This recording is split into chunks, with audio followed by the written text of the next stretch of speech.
Yada die. It's the kid back at it, boy.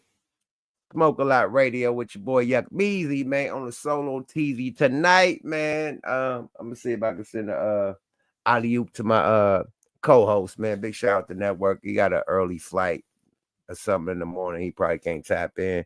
Lady Vinny, I'm definitely gonna try to send her the link. I don't know what she doing, but we gonna keep this thing rolling like Hulk Hogan. You did. We can't go tomorrow. Some things coming up tomorrow. I can't explain it, but we can't shoot tomorrow. We are supposed to have a very important guest tonight for Smoke a Lot Radio, so we had switched a lot of things around, man. So I don't know if dude busy or if he got the word. I don't know if the middleman didn't give him the word, but we were supposed to have Richie Rich in the building tonight. Big shout out to Double R. I know he's a busy man. He got a show out here, I think, in San Diego on Friday. But we were supposed to have Richie Rich tonight, and that's why I set up Smoke a Lot Radio to be at the compound tonight. And we didn't get no phone calls back, so he's probably busy. But yeah, instead of being at the compound, we right here. Lady Divinity showed up and showed out at the compound. It was shut down. You know what I mean? So yeah, no Richie Rich tonight, but yeah, Smoke a Lot Radio must go down. The content must content. You feel me? DC in the building, Milwaukee in the building. Let's do the tap in right quick before we get going to Tucson, Arizona, and this motherfucker. I see you, boy. Regime Life. You know how we do this shit. Hey, man, Unseen TV, my nigga Abe in the building, man. Abe, you need to come on this motherfucker, you ass boy. Anyway, and we talk about Corey tonight, too, man. Corey went bad on Joe Budden. That's the content. Joe Budden, I don't think he went bad on Corey, but he spoke on it. It's some things going down with Corey, Joe, and Godfrey. So we're going to touch on that. We got the China versus luxury brands. They just put all the Balenciaga, Louis Vuitton, shit, Chanel, Gucci, fucking Birkin. They just put all that shit on blast, man. So we're going to get into that. We kind of late on that one. Everybody got the word on that one. We're going to go with the Ja Rule versus 50 Cent tonight. We got a lot of shit tonight, man. A lot of topics, a lot of content, man. We're going to fuck with it. I've been busy, man. I got to prepare for this 420 weekend. We got the 19th in Ohio, and we got the 20th, actual 420 in Utah. So, yeah, just getting ready for the weekend, man. You know what I mean? And trying to give y'all this motherfucking content. But, man, big salute to Richie Rich. That's my guy. We'll catch him on the next one. He's been on this motherfucker hella times. You feel me? So, we get him on the next one. You feel me?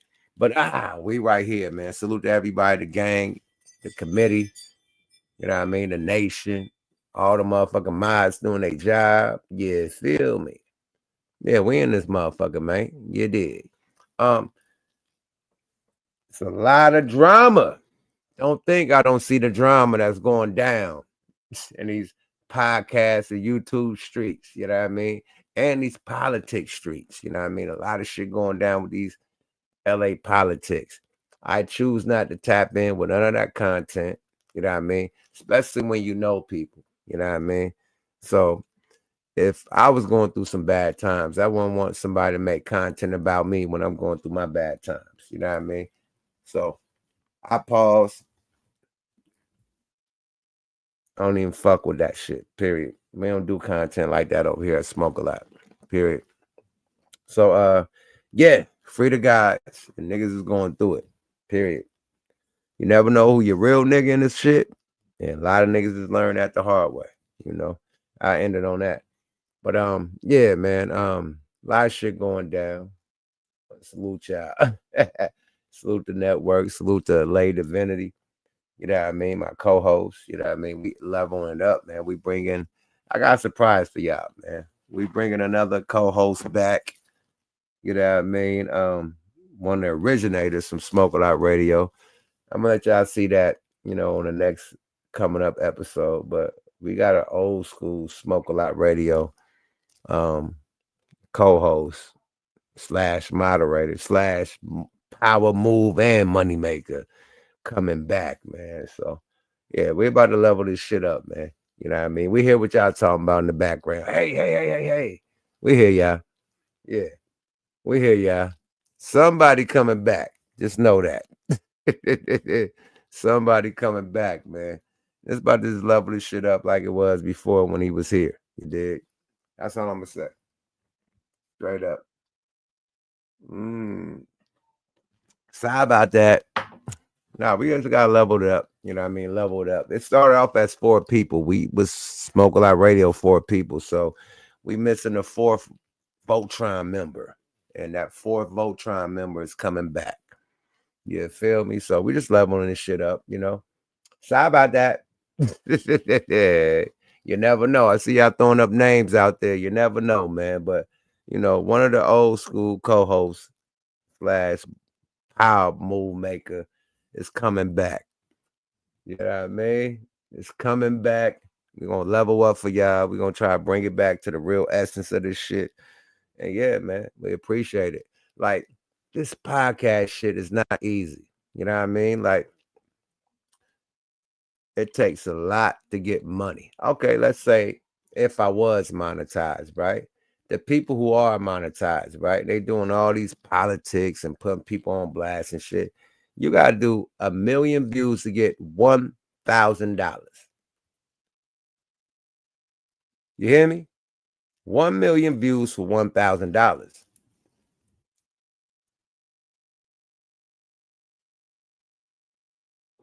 So if niggas doing content getting 50s and 20s and 30s and whoop, whoop, whoop, whoop all through the week, it probably add up to, you know what I mean, soft 250 or whatever.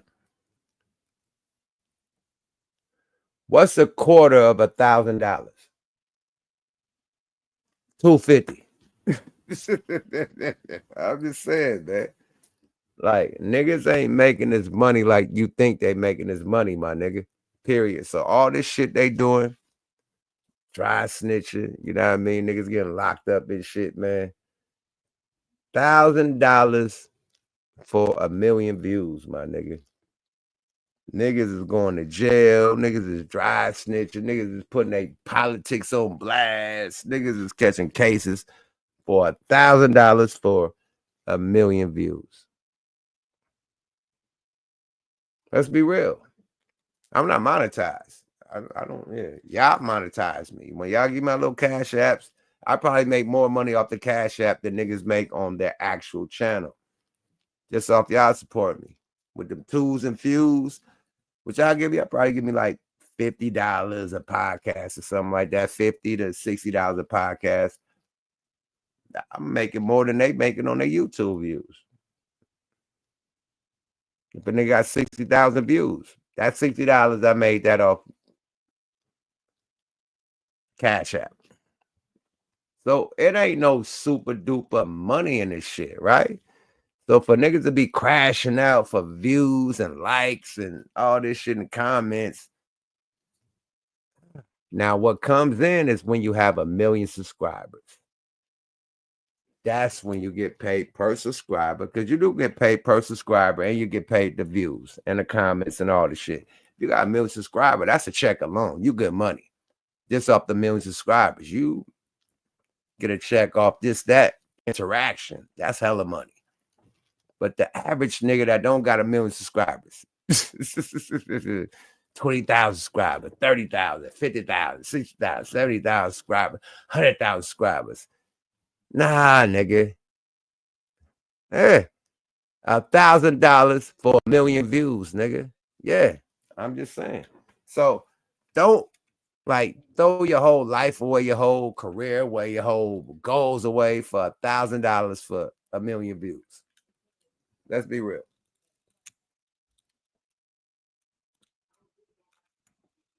Let's be fucking real, right? These niggas is crashing out for $1,000. That's the small people. You know what I mean? The big dogs, they get paid with their subscribers too. So if you got 1 million subscribers, then you get 1 million views, and that's double, quadruple, whatever that payment is. But if you're a nigga with 100,000 views, 100,000 subscribers, and you did 1 million views that month, $1,000. Sorry about that. Salute to your 100,000 subscribers. So when I come on this motherfucker, it's genuine. I'm not monetized. I'm not hella subscribers. None of that. When I come on this bitch, I give you entertainment and game and knowledge and just the news that's going down in hip hop. You know what I mean? That's what we do. Period. Hip hop. That's what we want to do. Block politics, street politics, niggas cases, none of that shit. You know where to go for that. You know what I mean? Salute to them that do that. You know what I mean? I be tuned in sometimes, listen to niggas cases. Okay, cool. But I have nothing to do with them politics. Even if I listen to what a nigga I say about a nigga case or paperwork or whatever. Okay, that's just some shit, some entertainment, riding down the freeway. Okay, they talking about that. But am I going to go on my podcast and react to that? You know what I mean? And say what this one should have did and that one should have did and talk about real street politics that have nothing to fucking do with. No way, Jose. I'm an East Oakland nigga and I'm from the Ville, nigga, and I got nothing to do with these other politics. These, you know what I mean? It's diplomatic around the streets. Real diplomatic. You know what I mean? So, hey, stay in your section. You know what I mean? Period. And even with the people that's, you know, when they talking about these politics, I think the only people that should really react off this shit is the people that's actually from them politics. People actually from that hood, people that actually know these people. We want your reaction. Other than that, like normal niggas, like it be niggas on Clubhouse, little rainbow niggas. Like, who the fuck is this rainbow talking about street politics? Nigga, a whistle at you and you'll run, let alone smack the shit out you. So rainbows and all types of, you know what I mean?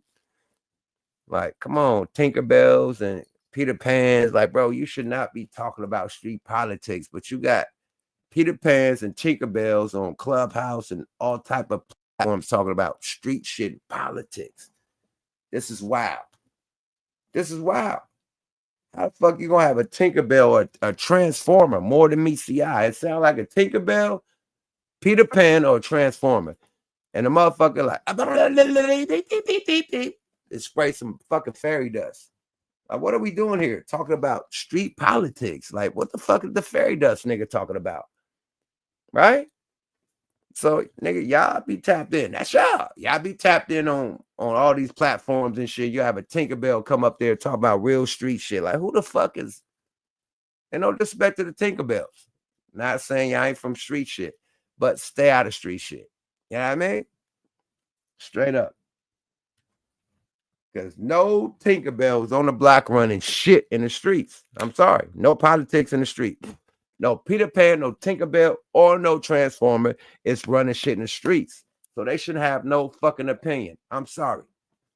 We don't have opinions about rainbow clubs. We have opinions about rainbow parades. So why the fuck you got opinion about real street politics? I'll wait. I'll wait. Right? All the females. You got dusty ass female. I ain't gonna say dusty, but females that have no fucking clue. Talking about stay in a woman's place. Stay in a woman's place. You talking about street politics. Who the fuck is you? First of all, Miss Female. Talking about all these street. I know. How the fuck you know? Niggas is pillow talking everything to you, right? Fuck out of here, man.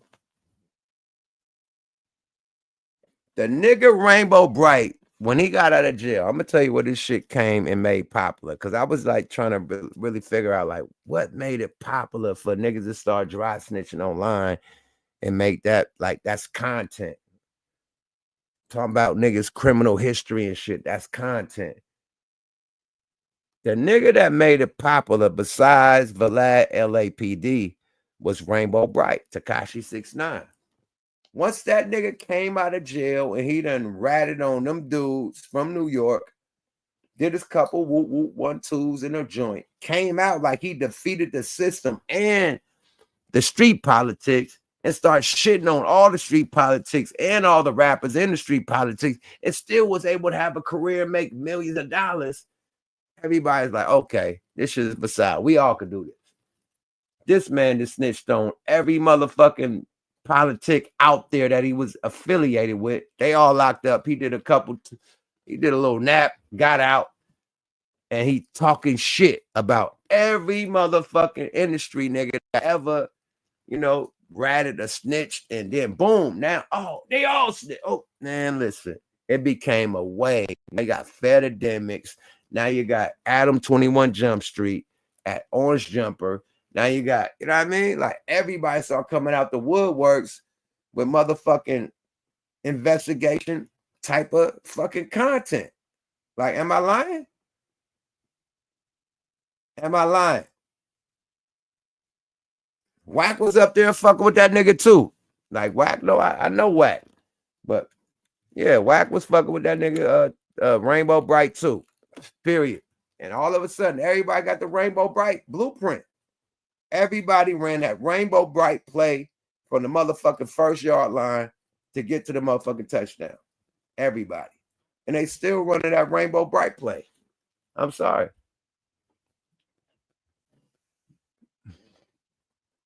They running that police as Rainbow Bright play. Period. And I think niggas is getting paid for it. I wouldn't put it past. Because for niggas that keep pushing that line, I think somebody getting a check. I think it's some COINTELPRO shit. I'm just saying. That boy Abe said, I got my Mickeys activated, man. We activated without the Wonder Twins tonight. You feel me? I just want to talk about that shit. Like, I just wanted to break down, like, what made it the wave for people to start talking about criminal shit online. It started with that Rainbow nigga, and I ended at that. You know what I mean? Whatever that go, let that go. And whatever they do with it, let them do what they do with it. Yeah, niggas getting bread. Salute them niggas getting bread. Get your bread. But all money ain't good money, man. Because niggas getting locked up, indicted. You know, ops got come on the block, deal with disciplines and shit. This was the one thing I was wondering, right? You know, and I no disrespect to nobody politics, you know. But I think the only one that had to deal with some real politics, you know, from an interview was Crip Mac. You know, Crip Mac went to his hood, you know, and had to get disciplined. He filmed it, everything, and filmed him driving from the discipline there. I took that. I was out of pocket, you know, and he took whatever, you know, he took that on the chin like a real one. I ain't seen nobody get disciplined, you know, but Crip Mac, you know, for just whatever's going down. Now, if I was to do that for my hood, me being 50 years old, if I go in my hood, I'm getting disciplined. Period. I'm at to fight 1,000 niggas. Period. That's the real that you can't, like, streets stay in the streets, my nigga. It's not for the fucking YouTube. It's not for Facebook. It's not for IG. None of that shit. It's not. I'm sorry. I'm sorry. It's not. Period. So you will be disciplined. You know what I mean? The real niggas that stand on business, they're going to discipline you. You know? Straight the fuck up. Period. So salute Crip Mac. He stood on business about it. It's, you know, whatever they did, that's their politics. I don't know what the problem was. But whatever the problem was, he went to his hood and dealt with it. You feel me? Got disciplined, you know, and kept it pushing. You know? Kept that shit pushing, man. Period. I ain't seen nobody else do that. That do this type of content, you know? Well, end it at that. Leave it there. Let's get to this content, though. Joe Budden versus Corey motherfucking Holcomb. My motherfucking dog, man. Don't be going against the grain, nigga. Don't be going against Corey. Nigga, that's family, nigga. I ain't gonna say it's beef, but I don't like this Joe Budden. You feel me? I don't like this Joe Budden. You feel me? But big shout out to my guys, man, over there at Forgotten Kings. Definitely big shout out to MREC and Forgotten Kings. They do they motherfucking one too. So Forgotten Kings put a big compilation together. You know what I mean? That breaks everything down. So salute to him for putting everything together, and we're gonna rock with it, man. Forgotten Kings, man, go subscribe to them. Dope content. MREC, Forgotten Kings, y'all doing y'all motherfucking thing, man. Subscribe to them, and this is fair use, man. This is Joe Budden versus Corey Holcomb on Smoke a Lot Radio. Let's go, y'all. Fair use. Did my question valid? Did my question valid? Yo, I think niggas get selective, honestly. That's true. I think niggas get selective. I think it's a bunch of weird and I think everybody has the right to say, yo, that's corny. I don't agree with that. I never want to. Quincy Jones was corny for doing that. And I agree. So I want to say. It was funny, but it was corny. But see, you a rap. Facts. It's funny to you. It might not be funny to the family. Quincy Jones died. Quincy Jones started telling about who fucked who and all that. You a rap. You a snitch. Yeah. I'm thinking about a lot of gay. Now it's not. But it's not because the person that is attached to you. It's not true. You keep saying that, but that's not true. How we joke about age? Are you 50 years old? Shit just comes with you being 50. There's a thing with senior citizens where because you're 75 and 85, you start telling shit like it is, and your tomorrows are lesser than your yesterdays, so you're just getting shit up. And young people, you gotta understand that. Old people, there's a thing. Old people don't give a fuck. They don't. I don't think that old people stigma shit applies to Corey Holcomb, and that don't mean I'm selected. You feel the same way about Patty LaBelle? To Imani's point. It sounded like Joe Budden was taking up for Corey Holcomb. I was really trying to figure out when Joe Budden went bad on Corey, but let's continue. Let's go, y'all. Fair use. The same way about Patty LaBelle when it came to Luka. I didn't know that it was an uproar. I learned that here with y'all. I didn't see nothing wrong. Y'all talk. He stood down on that point when he found out. Yeah, that's true. He stood down on that point once he realized the dynamics. But just to not keep it just on Corey Holcomb, I mean, we're watching. Oh, no, actually, you want to say something. I'm sorry, I apologize. No, go ahead. I was going to say, I'm looking at Terrence Howard do something very similar. All of that shit. With the Diddy shit right now. All of that shit. To me, how is that similar? Another example. Diddy didn't do shit to him. True. Even if everything Terrence Howard said, and I do, he said Diddy might have tried to hit. It's an assumption. Wait.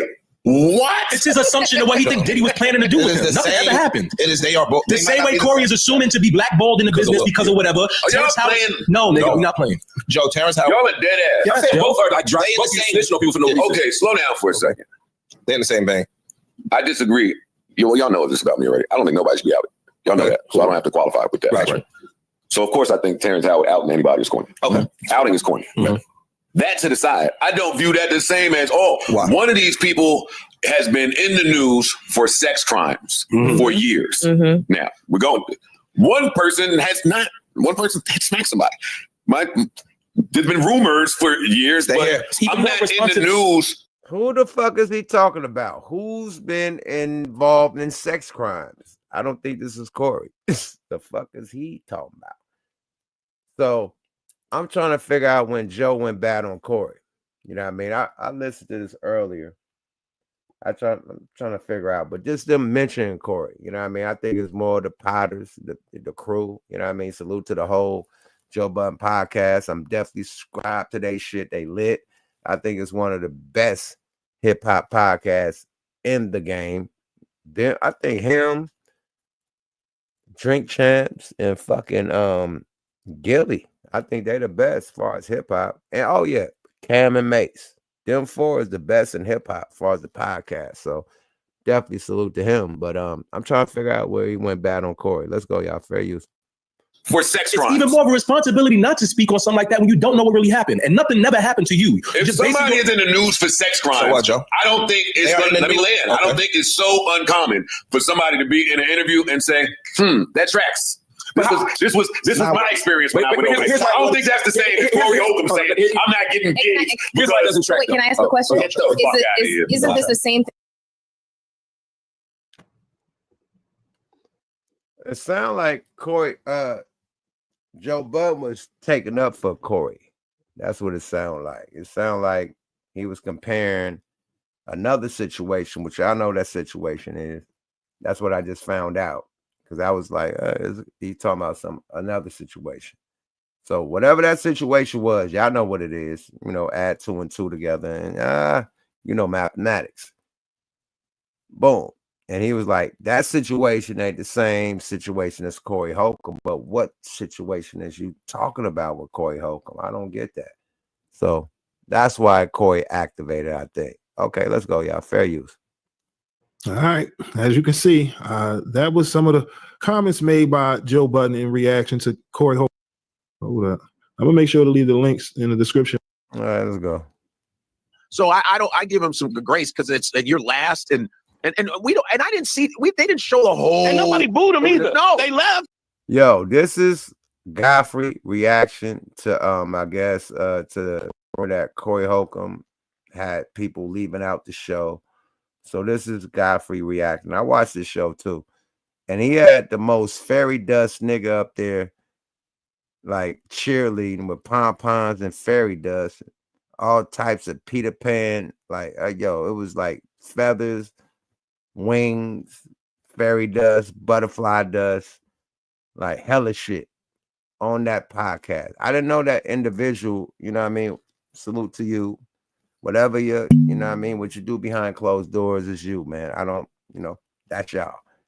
Entertainment is entertainment. But I didn't know that they had a fairy dust nigga on the podcast until he started going bad on Corey. And he looked like he was taking up for the fairy dust niggas. I'm just saying, let's go, y'all. Fair use. Introduction. Let's go. But there's plenty of women that be dying laughing at his. He's always been funny. So like you said. Hey, Antonio B, that they said unicorns. That's a new one. The unicorns. Oh, I got that. Let's go. That sometimes there's a personality that gets mad at your joke. It's happened to me. It's happened to you. Oh yeah, it's happened to all of us. Everybody. Yeah. So I give him some grace because it's that you're last and we don't. And I didn't see. They didn't show the whole. And nobody booed him either. No, they left, but they didn't show the whole arena either. Yeah, everybody wasn't leaving. So it was an arena tour. And no disrespect, my uncle was a Peter Pan. That nigga was one of the biggest dope dealers in Oakland. Was a Peter Pan. We didn't know. One of the prison niggas like Buffett shit. You never know. He a Peter Pan. My uncle Mike was a Peter Pan undercover. Buffett shit, selling dope, big high roller. You know what I mean? Act like he loved all the bad bitches, but he had a secret. The nigga fresh from the pen that was come and live with the nigga was his boyfriend. We never knew. That's my uncle. I love that nigga to death. Period. I don't give a fuck what his private life is. Period. That nigga took care of me and my sister and my big sister like he was our parent, nigga. When my mama couldn't do it, when my daddy couldn't do it, when my daddy was locked up, when my mom was on alcohol, nigga, my not gay ass uncle, my thugged out, drug dealing, kingpin ass, gay ass uncle took care of me, nigga, and my sister and my little sister, nigga. And we never knew he was gay, but my big sister knew he was gay, but I didn't. That nigga was kept it in the closet. Like right now, they hold hands and skip in the sand. Like that shit was in the closet. Like you never knew. Like you had to have a secret. Like somebody told you, like, hey, you know what? Like what? I learned that shit till I was old. Like, okay, Mike, that's why that nigga know how to do hair. He was cutting all our hair, doing all our waves and perms. He doing all the girls. That's why that nigga know how to do hair good. I didn't know. I was a young nigga, teenager. Period. But I have no disrespect to the Rainbow Bright community. You niggas had to hook up on the credit cards and the check scams and all the motherfucking Louis Vuitton, all the knockoffs. Not knockoffs, but all the bags you could buy for the low because they didn't hit the store. Yeah, y'all was them guys. The rainbows, not the guys. The rainbows. So I have no disrespect to the rainbows because they was bringing bread to the table. And my uncle was a rainbow, undercover rainbow. We didn't know until he died. But still, I don't give a fuck about that. Whatever you do behind closed doors, that's your game. That's your life. Period. Do I have anything to do with me and my life? No, I'm married. I have children. I don't care what you do. Do your thing. So when we do this content to all the rainbows out there, you know what I mean? Don't think we disrespecting y'all. This is just the content. I got nothing against y'all. It's just some rainbow shit going down in this content. You dig. This y'all content. Enjoy. Yada. Tour. It was the We Them Ones tour. Mike Epps hosting. Courtney Wayne, Carlos Miller, Lil Duval, Corey Holcomb, Mojo Brooks, and Bubba Dub were on the show. Anybody named Bubba Dub is not getting off. You got it.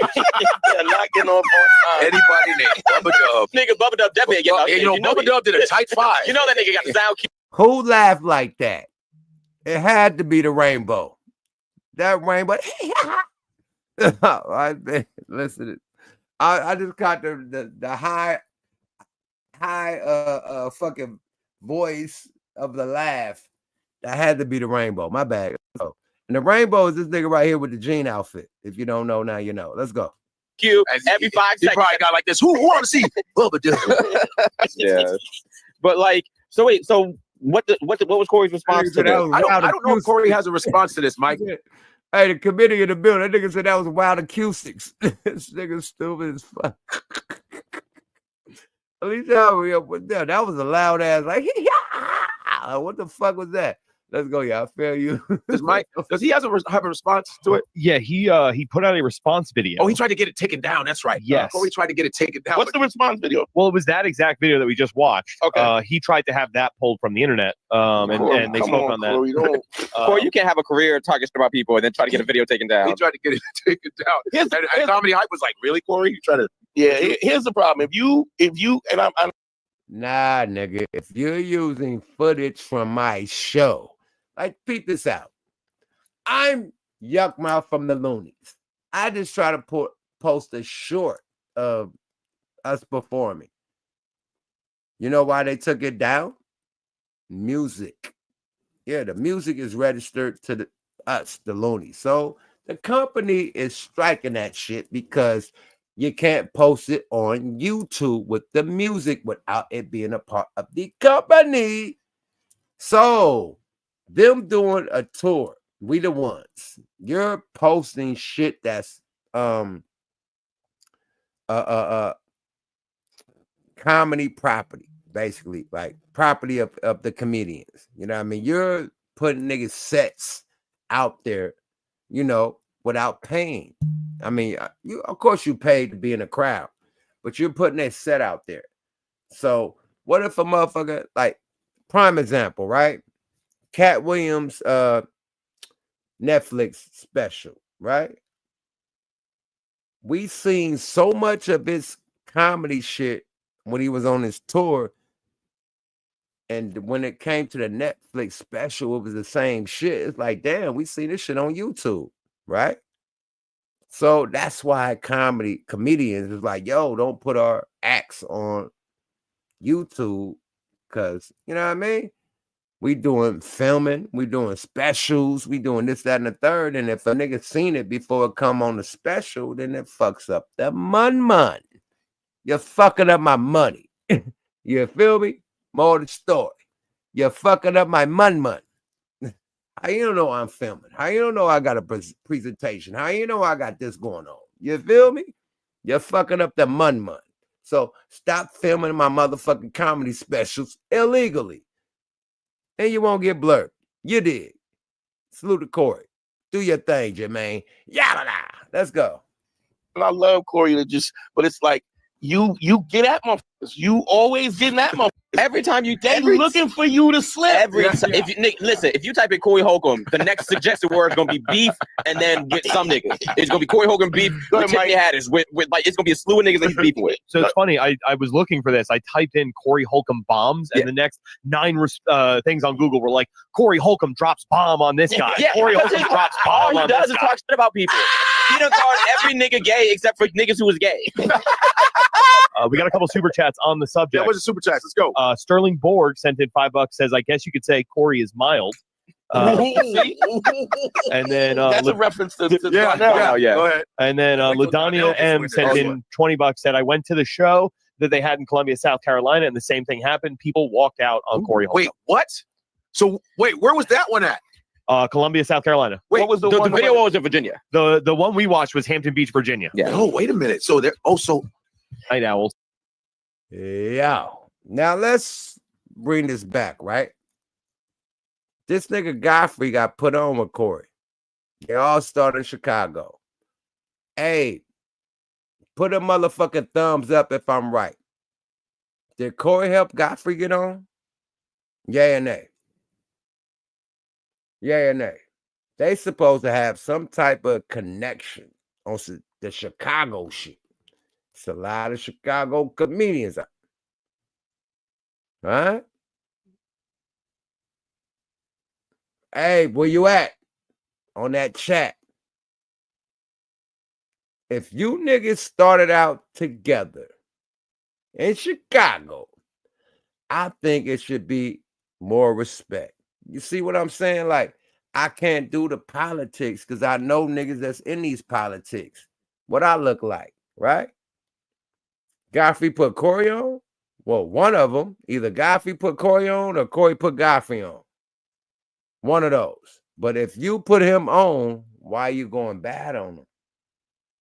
Because last time I checked, Corey Holcomb podcast on YouTube has more subscribers than Godfrey. Godfrey goes the same day as Corey Holcomb, the same time, and Corey Holcomb has more viewers than Godfrey. Yeah, I thought TK helped him. I thought it was TK, whatever. But more of the story, this being your homeboy, you know, y'all started from the dirt, you know, to getting big paper. Godfrey getting big paper, Corey getting big paper. From y'all start from the dirt together. This is not how you treat your homeboy. It's like me doing a podcast against 3 Times Crazy and shitting on 3 Times Crazy, shitting on Keith the Sneak, shitting on Bart, shitting on Asia Man.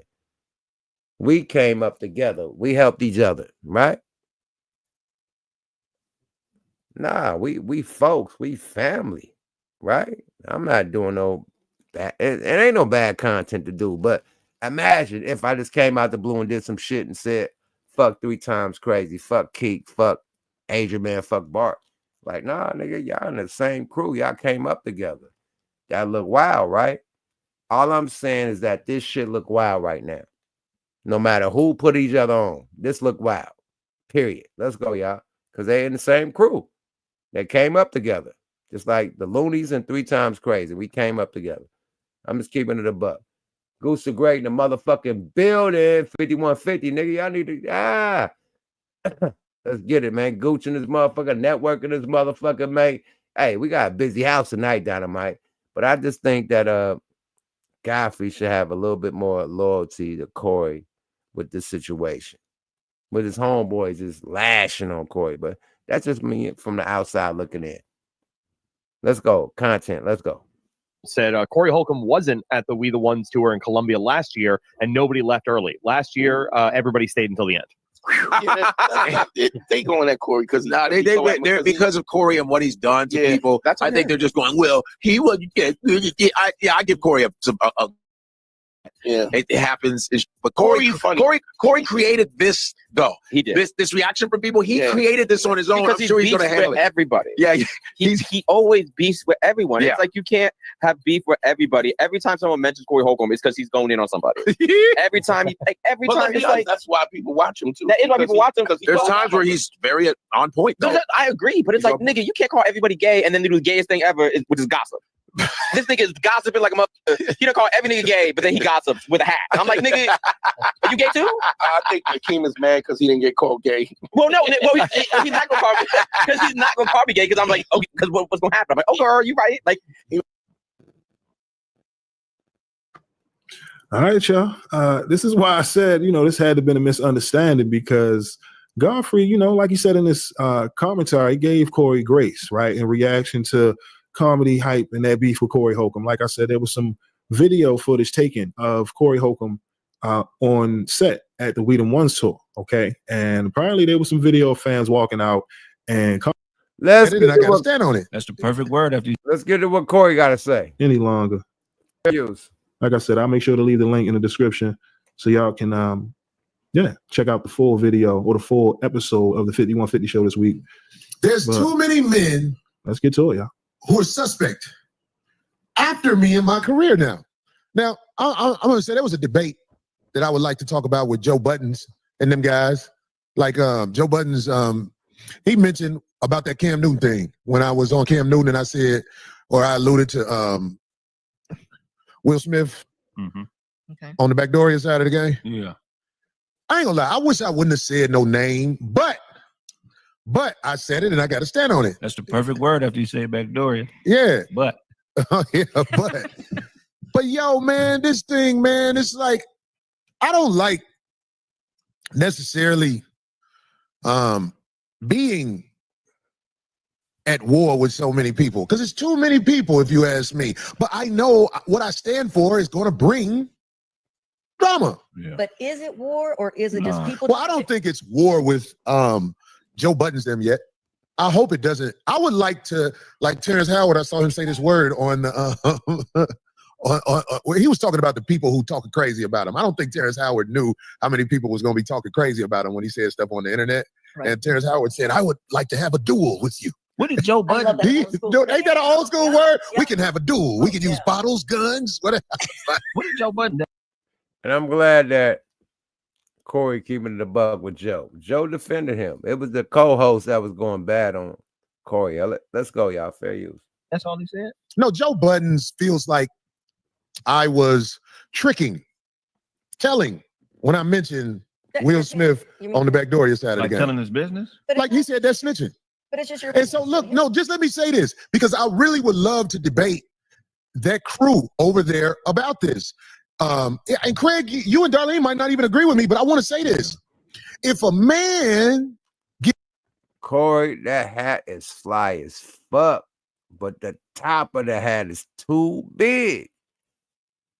That motherfucker did eat about 2 or 4 inches lower, and that hat would be breezy than the motherfucker. That tall ass top hat.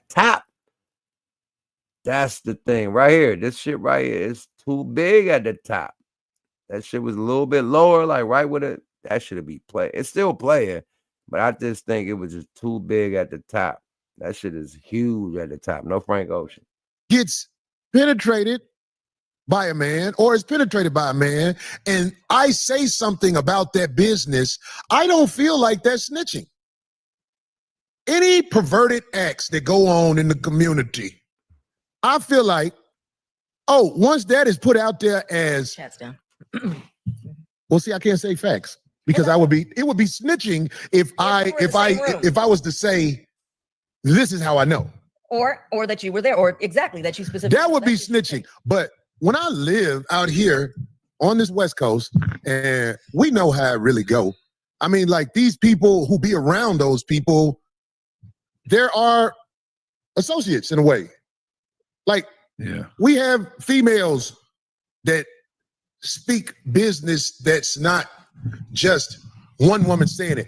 There's barbers that speak business. There's people in the barbershop that speak business. There are people that we know personally that know. I got this on. Hey, it's on Speed Gonzalez. Let's go.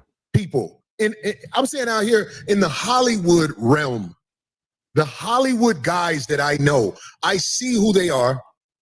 And I will admit, there is envy because I know I don't fit in around them. I will be the outsider around them. They don't fit in. They getting fitted in. How about that? But here, can I say something? Shit pushed in big time homes. But here's the problem. Here's where it sucks, right? I say my hat came with a switchblade. We all moved here to try to make it. Some of us already were here. We were fooled to believe.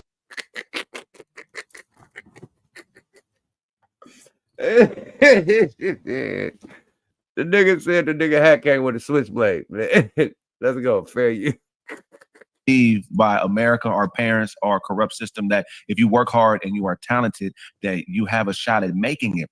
And I think that normal heterosexual men have a right to be publicly outraged if you have to be that way to make it. That is not fair. That is not good business. That is not just. If you have to be gay or get it in the booty or whatever you call it to go to another level, why is it not publicly stated?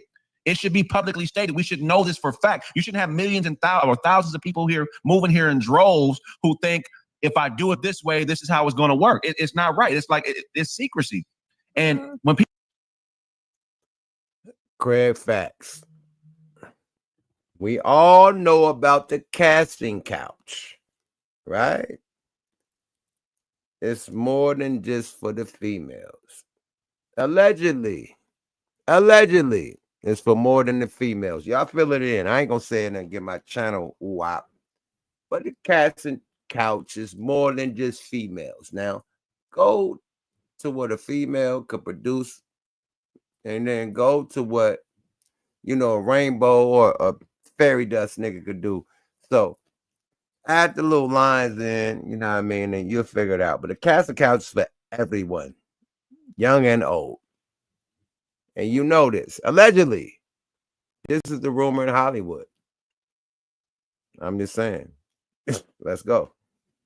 people operate in secrecy is to maintain control of something that is corrupted. I have a right to speak on anything that is corrupted by unjust, and I won't even say ungodly because I don't know what everybody believes in. But if that's the factor, just say it. Don't say a motherfucker ain't talented enough. Don't say a motherfucker ain't got what it takes, or we having this audition process with all these people and we gonna take the best person. Just say you taking who's fucking if that's what it is. Man, Craig, you know, it's so real what you said. Go ahead, D. I don't want to cut you off. I was just gonna say, yes, you do.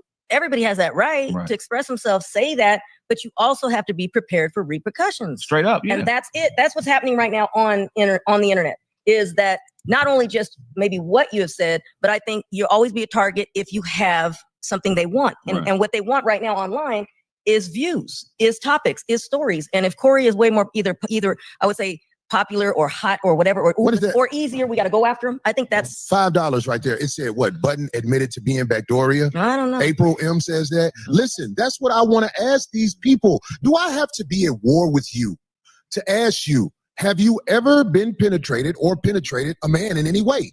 Do I have to be at war with you to ask that? Well, because I'm a hip hop nigga. Joe Budden and it was joking around because I guess he was liked by, you know, some fairy dust. He got fairy dust got sprinkled on him. And he said he gonna ride the wave, man. So he tried to ride the wave, act like he was Sprinkle Dust Peter Pan on a couple podcasts and shit. So it was like a joke, or they was like playing and shit. But I honestly don't think. No, I know. Joe ain't that. Joe ain't no Peter Pan, man. Joe Budden has had some of the baddest females in the industry before he is this nigga right now.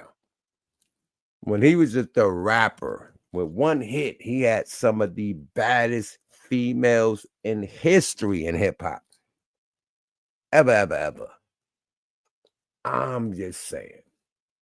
Let's go, y'all. Fair use. I want to ask the brother Joe Budden's that. I want to ask a lot of people that, because we're getting to the point in society, we can't keep hiding this. There's a lot of people who would have no idea about Joe Budden's that way. There's a lot of people who would have no idea about Mr. Gaiman that way. Mr. Gaiman is somebody whose name I don't want to say because I've known him since I started comedy, but Mr. Gaiman has it in for me because one day we had a phone call and he holds a grudge.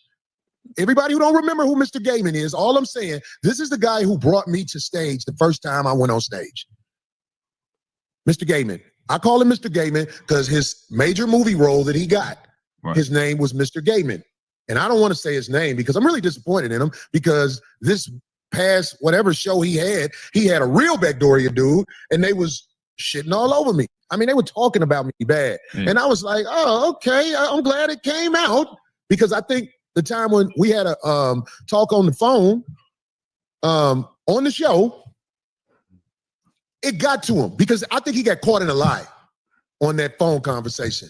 So from now on, he's Mr. Gaiman.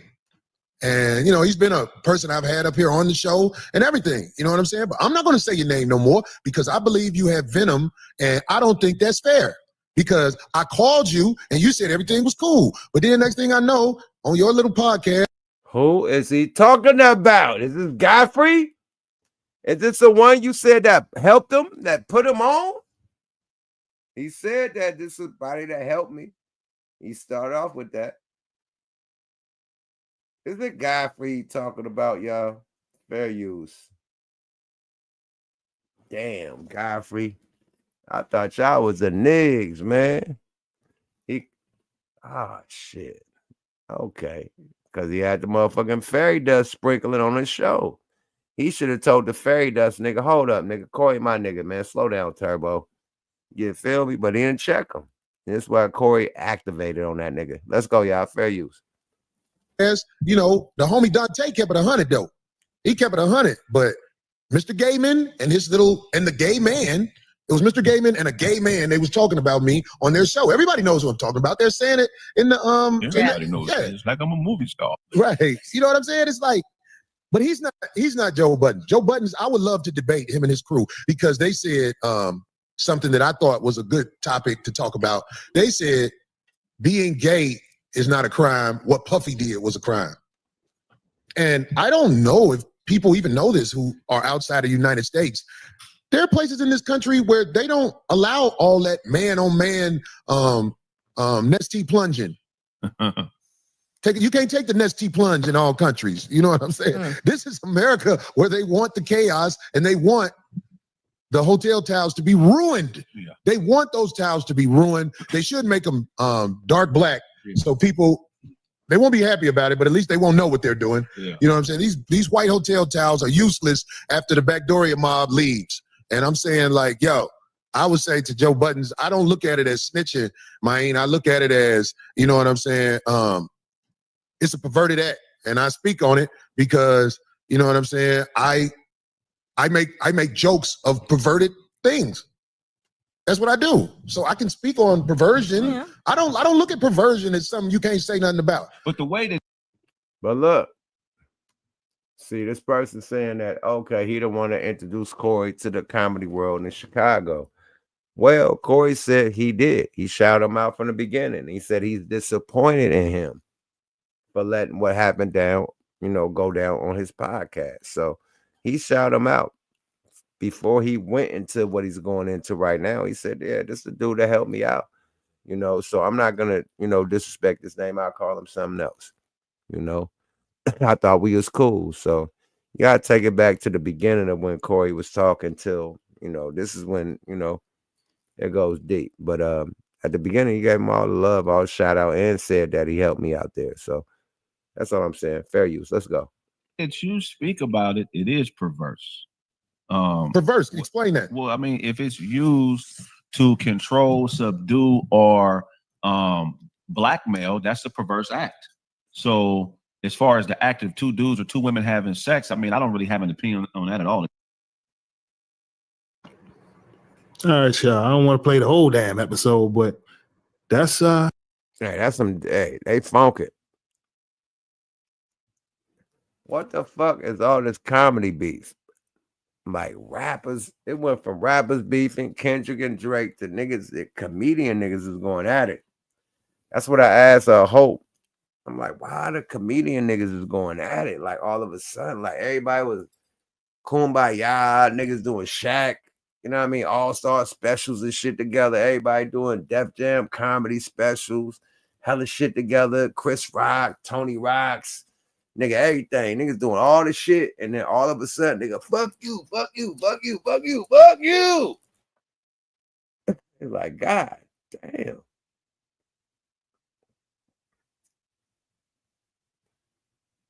Where's all this shit coming from, y'all? This is wild, man. This is motherfucking wild. I threw the alley-oop out there. Gucci in the building, tap in, nigga. You 5150 Nation, man. Talk your shit. Network. I threw the alley-oop out, tap in. You know what I mean? Period.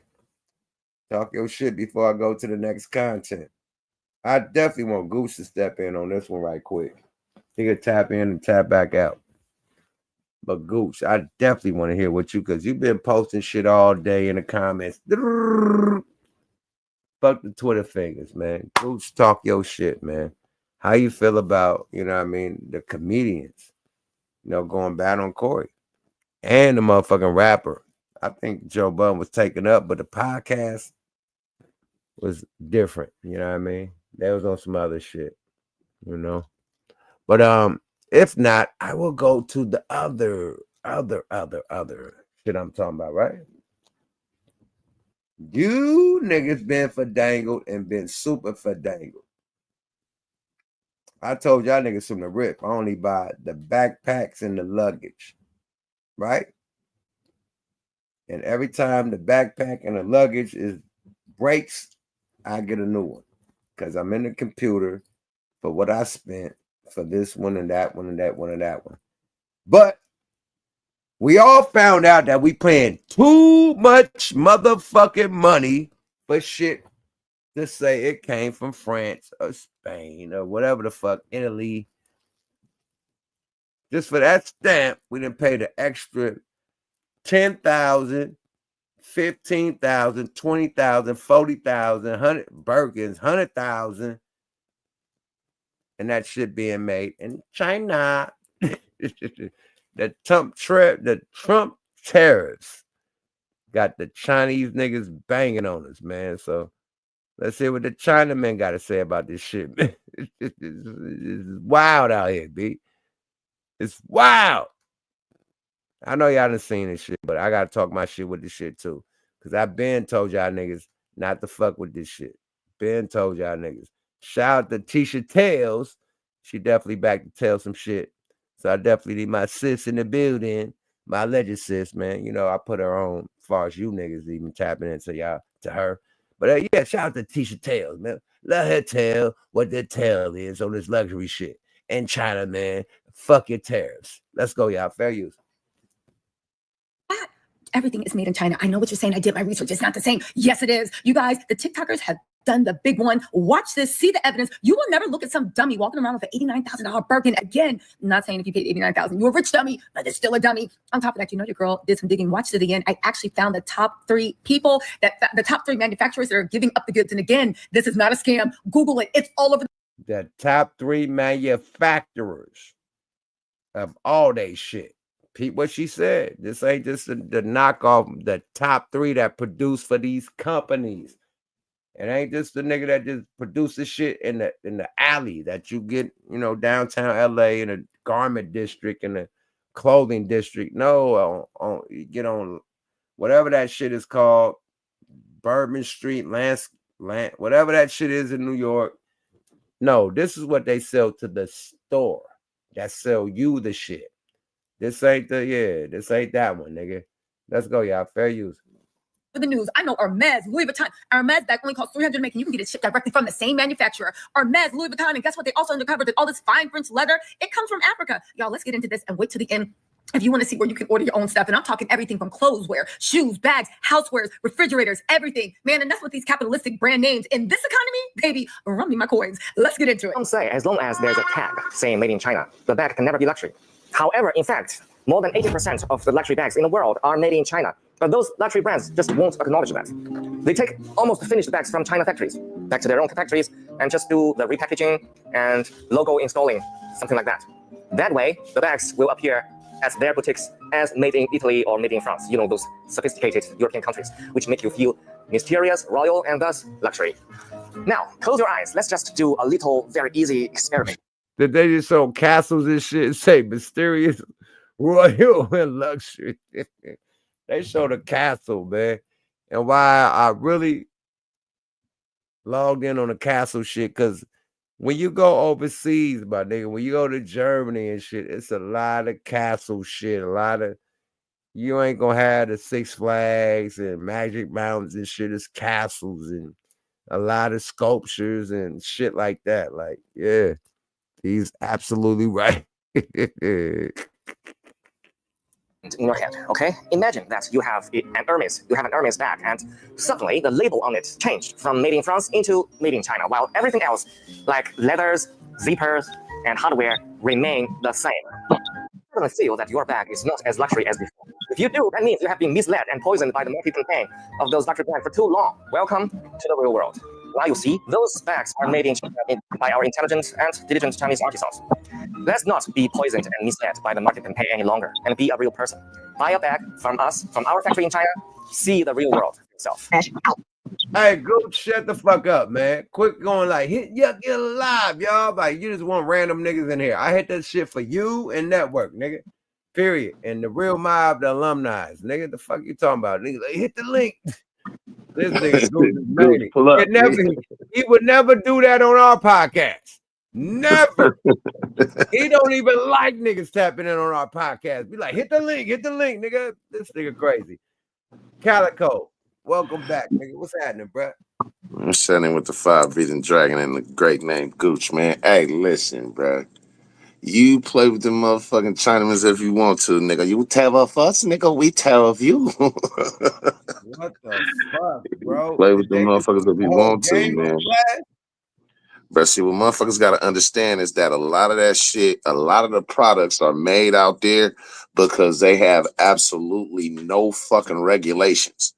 Them niggas be dumping toxic waste in the water, be pumping toxic smoke in the air. We regulated all that shit out here. You feel me? Trump trying to get rid of the regulations, bruh, and a lot of other motherfuckers, not just him, because yeah, that's why, and that's how the factories can come back. But that's at the expense of dumping shit into the water and into the air. Ask motherfuckers in Flint, Michigan, if they want the factories open again. Ask them if they like drinking black water. Niggas having leukemia and shit. So that's why that shit is going on over there so much. And that's why a lot of the products are made over there, because a lot of that, they don't got no regulations. That's just what it is, man. Oh man, shit. Yeah, Goose said he ain't feeling too good, man. Shit, man, heal up fast, Goose, man. Get well soon, man. You know, you part of the 5150 squad, man. You gotta let us know what's going on, man. How you feel about it? Yeah, though, man, them motherfuckers been throwing shit in the water for years out here, man. So when motherfuckers start really regulating, putting the clamps down on shit, that's why a lot of them factories left, outside of having to pay them workers 1/4 of what they had to pay in America. They don't give a fuck about no human cost. They worry about their bottom line, my nigga. You know, so yeah, a lot of that shit, I don't give a fuck. Nigga, Louis Vuitton been dead for damn near how many years? 200 motherfucking years. That nigga ain't stitched a bag by itself, nigga. Nigga ain't nothing came from them niggas. All that shit come from a factory in China. You niggas ain't that, yeah, okay. France my ass. That nigga shit, that shit came from French Street in China. You getting them up, and if you wanted to know the garment district you was talking about, yuck, out there in New York, that's Canal Street. Yeah, they're all in the corner there. No, they're not. The red Supreme. But check this out, right? Let me get the screen. I had to go upstairs and grab some shit, man. Just hold up, hold up. Oh shit. Yeah. Yes, Red Octobers. I got the knockoff. Still did knockoff. Red October. No, you can buy these motherfuckers nowhere. Red October knockoff. Still got them bitches straight from China. Red October knockoffs, my nigga. Still got them. Still got them bitches. Them motherfuckers first drop. That shit still, yeah, man. So, hey, that's the only ones I got, the knockoffs. And I had to bring them out. Like, nigga, the Red October, I couldn't even get a pair of them motherfuckers. I definitely bought a knockoff. China. I can show y'all, nigga. Yeah, nigga. Fuck all that, nigga. I got the Red October too, nigga. Nigga went to China to see what he can China, but all that he can China was the bottom of the ocean. China. You know what? There was the Red Septembers. It wasn't even the Red October. I think it's the Red September. I got the Red Septembers, my nigga. MJG, what's the biz whiz, my dog? Hey, MJG, what up, nigga? What it do, y'all? What's up with you? I see you clowning. You got you knockoff China. I got the red Septembers. You feel me? We good. That's gone to November. We got the red Novembers. we good. Some red Juvembers, huh? You got you some Juvembers, huh? The Junevembers. We got the Junevembers. We good. I had to pull them out. I kept them just to have just a replica. You gotta have a replica.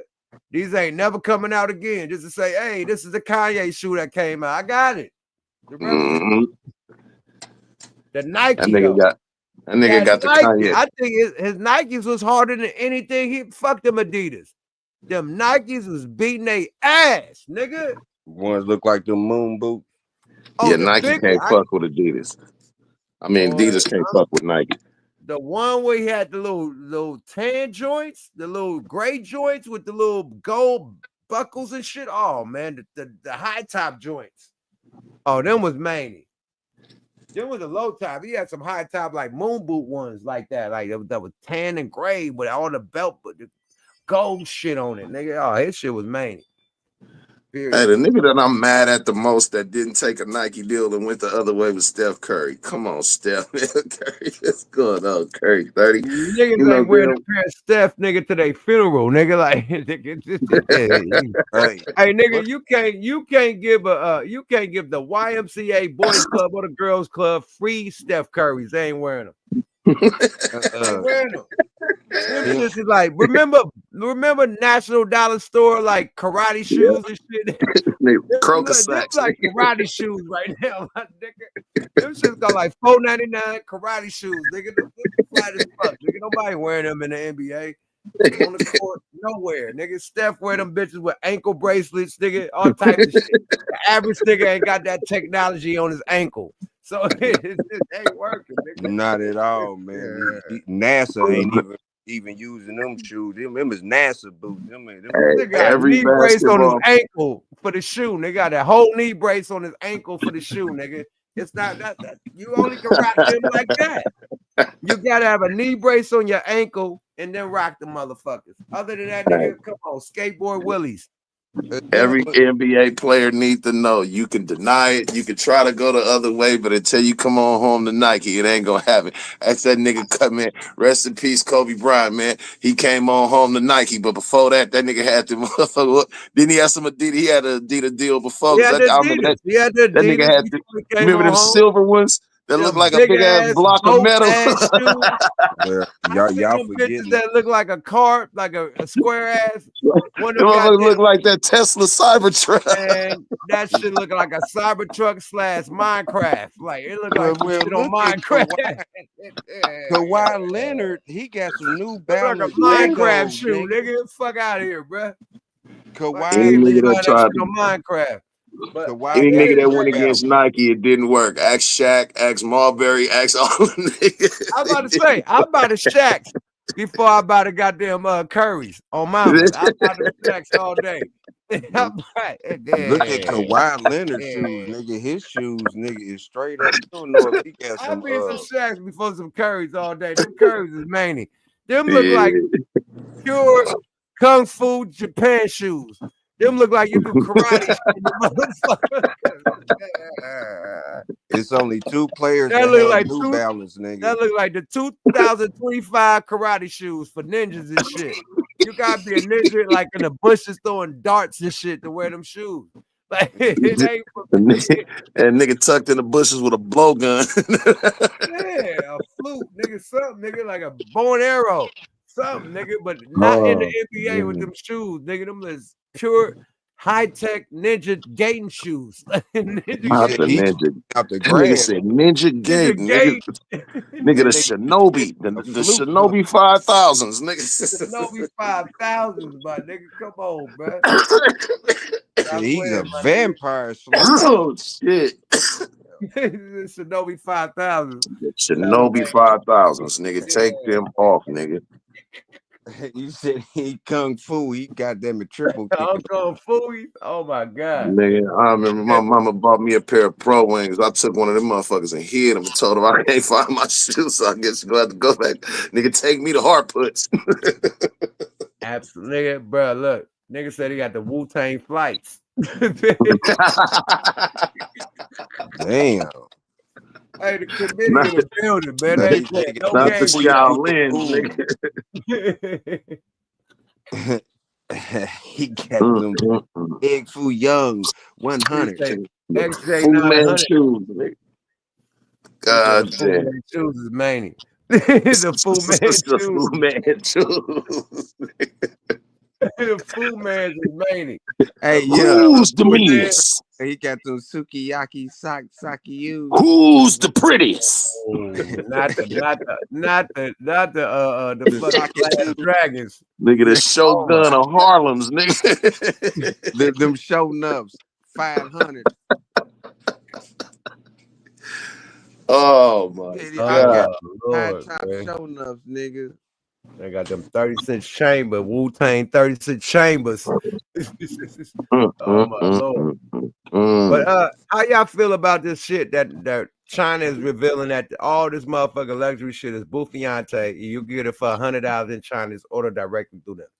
How you feel? And niggas paying $40,000, 10,000, 5,000, 2,000, 1,000, and counting.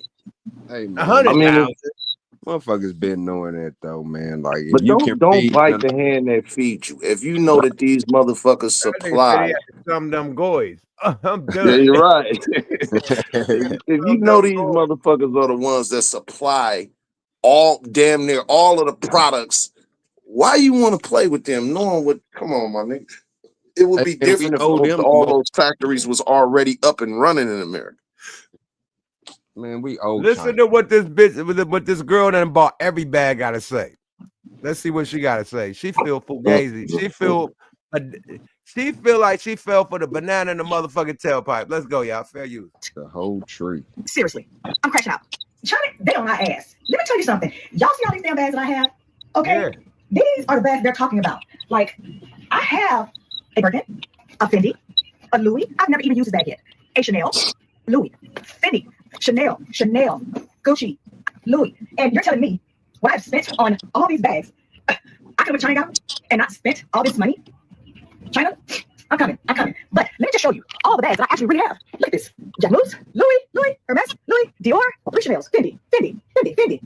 What is that? Chanel, Louis, Chanel, Louis, Gucci, Chanel. All of this stuff I spent my hard-earned money on. All of this. Are you freaking telling me that I overpaid for all of this shit? Let me go on Expedia or whatever. Fuck all that shit. She has the closet, but her closet looks so low budget. Like, why you got little wood stands? Like, come on, man. Like, hold on, man. Yeah, she done spent $450,000 for a bunch of Temu bags. You got wood stands. Like, this ain't a walk-in closet. She got wood stands. Yeah, man. And she got this shit like, come on, man. You can't have wood stands. Look at these got an IKEA shelf. Yeah, IKEA shelves and acting like you spent all this money. You went to the alley in LA. You went to motherfucker went to the little cruise, the boat cruise, the motherfucker Mexico, went through that little cut. You bought all the fake shit. And let's keep it real. IKEA She more than likely ain't spent all that money on it. The nigga that met you at the bar that was trying to fuck is the one that spent that money on that shit. Quit lying, man. Oh, absolutely. But still, with all that being said, that shelf don't look like she spent nothing on that shit. That rug, she got a gray rug and a tan rug. And one look at it. Like, look, it's a gray rug right there. At the bottom is a tan rug. And then she got look at the bottom of that little shelf that she got right behind. Look at the little green shit, little headphone. That don't look like none luxury. That look like she made some shelves with all the shit that she collected, low budget shit. It looked like she sell this shit. It looked like she's selling it. Like, here the shoes. Yeah, she getting rich off this. Yeah, it looked like she sell the shit. Like she, man, she's shopping like a millionaire. Temu, she's shopping like a millionaire. Her whole nigga, if she opened that goddamn motherfucking that goddamn little robe she got, it's got hella watches. Hella knockoff watches, hella shit chains. If she opened up that motherfucking, she gonna be like a nigga Harlem. She gonna do Lenny. This is Lenny, and I got man. If she opened that robe, it's hella shit. Stop clocks, wine clocks, Rolexes, nigga bust downs. These bitch got Cuban links. A China cabinet gonna fall out of that motherfucking robe. You got a 7-inch black and white TV in that motherfucker. All that shit. Does she open up the motherfucking? Did she open this bitch up? She just showing y'all half the store. This is a bitch store. Let's go, y'all. Fair use. China got and not spent all this money. China, I'm coming. But let me just show you all the bags that I actually really have. Look at this. Jennings, Louis, Hermes, Louis, Dior, 3 Chanels, Fendi. What is that? Chanel, Louis, Gucci, Chanel. All of this stuff I spent my hard-earned money on. All of this. Are you freaking telling me that I overpaid for all of this shit? Let me go on. My nigga, who set up they purses and glasses and shit up like that? Like her whole shelf. Hey, one of them shit. Come near the shop. Nigga, you go upstairs to my wife's shit. She got a closet, she got her purses stacked on top of each other. They ain't like posted out, like got their own glasses and sunshades and shoes next to them. Like that nigga, this bitch sell This bitch sell the Chinese shit. I think one of them shelves was sagging too. She just trying to solidify that she getting her shit from China. China, I'm coming, bitch. You been at China. Your house don't look like you. You don't look like them shelves. Don't look like you spent that money. If you spent that money, that's over 500,000 or $1 million worth of bags. This from the Birkin she was showing. And that goddamn show looked like the room of an apartment, motherfucker. If you spent $500,000 for that many bags, you need to be suffering from what you're suffering Look from how low her roof is. She ain't even got no fucking 12-foot ceiling.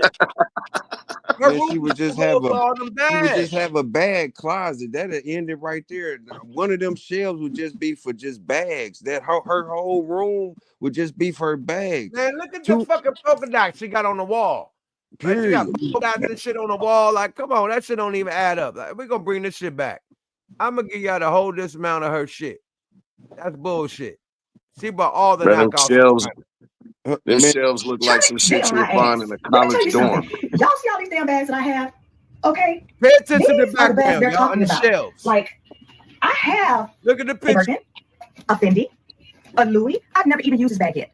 A Chanel, Louis, Fendi, Chanel, Gucci, Louis. And you're telling me what I've spent on all these bags, I could have went China got them and not spent all this money? China? I'm coming. But let me just show you all the bags that I actually really have. Look at this. Small ceiling you got. Hermes, Louis, Dior, 3 Chanels, Fendi. What is it? Chanel, Louis, Chanel, Louis, Gucci, Chanel. All of this stuff I spent my hard-earned money on. All of this? Are you freaking telling me? Look at the polka dots. There was polka dots right there in the back. Hold on, man. Hold up, big swole up. You had polka dots on your wall. You got back. This look like a nigga that sell this shit. It look like this is her shelf.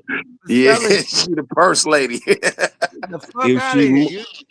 Man, right, man. You right, man. Whatever, man. Like I said, her whole shelves would be just for her room would just be for purses, not for matching glasses, all that stuff. You know what I mean? And that wig finna fly off like her toupee. Glasses sideways.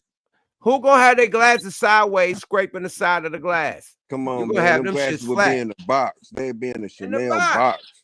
Come on, man. In the box. Why you gotta have the glasses out? You got the bag that you purchase it in. That's boof. This bitch buy everything from China. It's all good. Well, she got her toupee from China too, did she? That toupee. Wow, that toupee is made. Her toupee is what you got. She definitely got the motherfucking T-Boz toupee on steroids. Yeah, her Captain Stubing, her Stubing definitely a hair hat. That drop top finna, she gotta go because that drop top finna drop, nigga. Yo, her robe don't even match. You got a cheap ass Holiday Inn robe on, and you want to think that you got all these expensive ass bags and coats and glasses and shoes. Fuck out of here. She got an old school. But they don't know Melissa Ford drive a Honda Accord. This nigga stupid. Let's go, y'all. Fair use. Chanel, Louis, Gucci, Chanel. All of this stuff I spent my hard-earned money on. All of this? Are you freaking telling me that I overpaid for all of this shit? Let me go on Expedia or whatever and find me an airline ticket to China because I'm coming. I'm coming to see y'all. Look for me. And I also want to add that this Louis wallet, it legit say made in France. Made in France. I am now checking all my shit. China. I'm coming. Abe said, look how low her roof is. For all them bags, your roof got to be at least 12 foot, my nigga. Like, what are we doing? And you ought this to be one on the right hand has a bigger roof than the one on the left hand. I'm just saying. You ought to be flying private. Straight up. You up here talking about, I'm going to get on Expedia. What? You ought to be flying private. I'm going to just tell you this. While you talking about China, I'm coming. You take your ass out there if you want to. Hey, but peep this out. Look at the one with the silk one. The silk robe on. She look hella bad. This is the one that got really paid for it. Her ceilings is hella high. So it's showing them one. And her bags are smaller. Old girl got a big old Santa Claus bag, that big orange ass She's lunchbox. pulling her shit out the plastic. The Right. other bitches had shit already unwrapped. Sitting Watch on the the one on the ground. other side. She Sitting on the unbagging ground. shit. She really paid for it. Look how tall her roof is. She really paid for it on the right. I'm just saying. And she looked bad. It looked like a nigga spent on her. Not on this old. She looked like some more, like the comedian. That bitch look like Tasha small letter K. I ain't mad at her for getting her little what's name, you know what I mean? But you gotta do better. You gotta fake it for real. You got at least low sodium Adina Howard. Nigga said Regina Howard. She want to freak in the afternoon, huh? The freak that's in the alley, nigga, in the motherfucking the alley, nigga, with all the motherfucking knockoff. Let's go, y'all. Feel you. Knockoff freak, huh? On trade war TikTok, you know, Trump came out and he said, you know what, China, 145% tariff on anything that comes from China, you know, minus the cell phones and the laptops and some electronics, and you know. I don't feel for unnecessary rainbow dust being sprinkled. That nigga definitely got an OnlyMans page. That nigga's definitely part of the ticklish community, nigga. I already know. Drop the hand, fuck, drop man? hand, drop hand. I think we're done with this. Drop hand, drop hand, drop hand. We cool. You know what I mean? Fuck. That nigga ticklish. Yeah. His drop hand is what's her name? You know what I mean? He got a drop hand for real, folks. You know what I mean? Just leave it at that. That nigga got an OnlyMans page, I'm telling you. And he like that. OnlyMans. That nigga got an OnlyMans. Sad, man. Sad situation, man. Sad situation. Yeah, man. It's more rain. It's more sprinkle dust. Like she was the only lady, and then it's all fairy dust after that. So I had to cut it short because it's more. It goes crazy. All the fairy dust niggas complain. I could get crazy. Yeah. Like they mad. They spent hella money, hella fairy dust. So they heat. That's a dead giveaway. A grown man should not be itemizing his sentences. Any nigga that, first of all, second of all, third of all, like don't do that, man. I don't care if you are, you know what I mean, a little sugary, you know what I mean, like still, you don't got to talk about no purse, and everybody go back to hey, that motherfucker more than welcome to leave. Y'all, man. But I can't punish y'all like that, man. We got a nice podcast, nice channel going on. I don't want the rainbows to go against motherfuckers, but I definitely don't want y'all to feel comfortable with activities, you know what I mean, that we ain't active with. You know what I mean? Like, let them do what they do. You know what I mean? Buy your bags. It's cool. We just want to see what the knockoff Adina Howard said about it. She said she going to get the red Novembers, and it's good money. Period.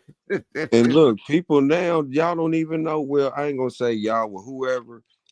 Everybody, like you said, Yuck, you got something. You don't even know if it's real or fake. You just going by where you got it from. You know what I mean? They feel real. That comfortable than the motherfucker. I kept them. For real, like even if you ordered them from Prada or whatever, and Prada just brought Louis Vuitton on the low. You know what I'm saying? They ain't even said nothing about that. Well, I'm gonna keep it real. Prada got some of the best fucking cologne. I'll fuck with that shit. Made that Prada Milano, that Prada Cabana, I fuck with them. Made in China. Made in China. Prada got the best motherfucking bowling shoes ever. Oh yeah. Them motherfuckers made out of shoes. Nigga, Floyd made some goddamn skating shoes out the motherfucker. Straight to the bottom of the Prada. That's the nigga that don't know what to do with his money. The nigga just bored. The nigga, the Prada skating, Prada little oops, little shiny joints, little the best skate shoes in life, nigga. Either they too thin to win, or they too thick. You got some Frankenstein boots, like you said, man, or you can slide across the world in them little thin ass. Get some motherfucking golf shoes, or you gonna get some moon boots? He gonna be out there with them Solomon Grundies on, nigga. Straight up with no grippage, nigga. Straight golfage. Period. Oh man. Let's get back to the other content though. We got motherfucking Ja versus 50 Cent, man. The boy Ja trying to put some paperwork out on 50, man. It's getting ugly out here, B. They not gonna never let that shit go. Real fake. They said it was Nah, fake. he just did the motherfucking interview on fucking Breakfast Club. So 50 responding to that. And it's getting ugly, B. Word up. It's getting ugly, son. Word. I'm gonna tell you this, man. I remember me being from hip hop, right? Before 50 got on, they been beefing. You know This what is I mean? real beef. This is real beef. Situation that happened in the studio, Jam Master J studio, where Ja Crew and 50 Crew came into, the same studio with each other. Allegedly, some shit went down. I ain't gonna say what the rumor is, but lights got cut off and it went down. Turn off the lights. You fill in the blanks. And then from that, Benzino tell the story. Benzino said he had to save 50 from that situation and order him a cab. So it was bad for 50 that night. More the story. Josh telling what else happened, allegedly. You know what I mean? After that. So let's go, y'all. Fair use. Well, Ja Rule said he was really upset, wanted to go nuclear, and then he said he talked to Supreme and that he has nothing to do with the shooting that happened to 50, so on and so forth. And of course, this caught 50's radar, and 50 decided to respond on Instagram, and this is what he had to say. He posted a screenshot of Ja Rule on The Breakfast Club, and in the caption, he said this: "The Breakfast Club should be ashamed of themselves asking questions that perpetuates violence. This fool is beginning ready to go what he calls a nuclear for 22 years. LOL, ya man in my runts right now." Now, a lot of people are confused towards the end. What is he talking about in my runts? He's basically doubling down and saying that he is smoking on that Irv Gotti pack, which is, I disagree with this completely. That's scandalous in the motherfucker. 50 ain't cool, my nigga. That's scandalous, bro. You know that nigga is the top troll, though, man. I don't know why niggas want to play with that nigga, because he's gonna go there. He's gonna go there. Y'all go there. And he's gonna keep going there. 50 hold grudges for tens of years, nigga. Like he been beefing with this nigga. What, that's 2000 and 2000. 2000, nigga. 25 years. He's still beefing with this before nigga. public, man. Before what we talking about right now that happened in the studio happened in 2000. If this them niggas still going bad. Preem is locked in jail. All niggas is locked in jail. Murder Inc. is over. Irv Gotti, rest in peace, is dead, and this nigga still has an issue. Bro, if them niggas end up in the same rest home, one of them niggas gonna be trying to kick the cane out from under one of them, and the other nigga gonna be trying to take tennis balls off the back of one of them niggas' walkers. Them niggas ain't gonna quit.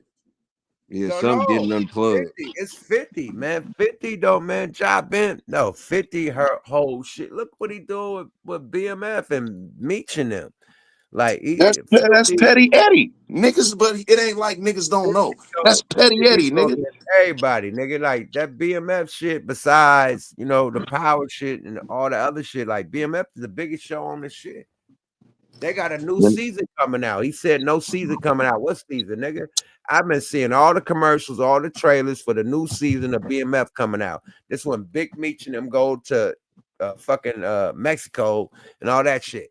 So new season produced and on its way in fucking the summer. They got the date for it, everything on Stars. So this petty shit that is making. Like, nah, it ain't working, nigga. Stars, you signed to Stars. They ain't dropping their programs because you got mad at a nigga taking a picture with a nigga. Nah, that ain't business, my nigga. Period. No, I'm saying, I know that nigga gotta be mad that this nigga is dissing you and making money off of you. Oh, yeah. Yeah, that's why, man. Stars got this shit now. Stars drop them, they ain't got a budget. Stars is putting up the money, not 50. 50 is just bringing it and getting paid for it. This is his production. His production get paid like it's like a rapper, you know what I mean? You get the budget, you know what I mean? Like you what is it called, man? When you get a budget. Anyway, when you get a budget, like a label get a budget to have an artist, you know what I mean? You got the budget for it because they putting it through your production or your company. You know what I mean? Basically. So they're putting the shit through his company, the budget through his company, but they paid the budget. You feel me? G-Unit Entertainment and Films ain't paying for this shit. Stars is paying for this shit. Okay, so so they getting a kickback shit down. That's popping. BMF is popping. Stars ain't letting you take that down. Stars will drop that before 50 drop it. You get it? Believe if that. They weren't doing the numbers. You know what I mean? It's a moneymaker. Yeah, ain't nobody gonna cut their moneymaker. That's you ain't gonna cut your stream off. You ain't gonna stop your water. Well, if you stop that, then what else you got over there? You got Kanan. That shit with the white boy. So you got Kanan and that. The other shit, the power shit with the son, that's done. With Ghost Son, that shit ended.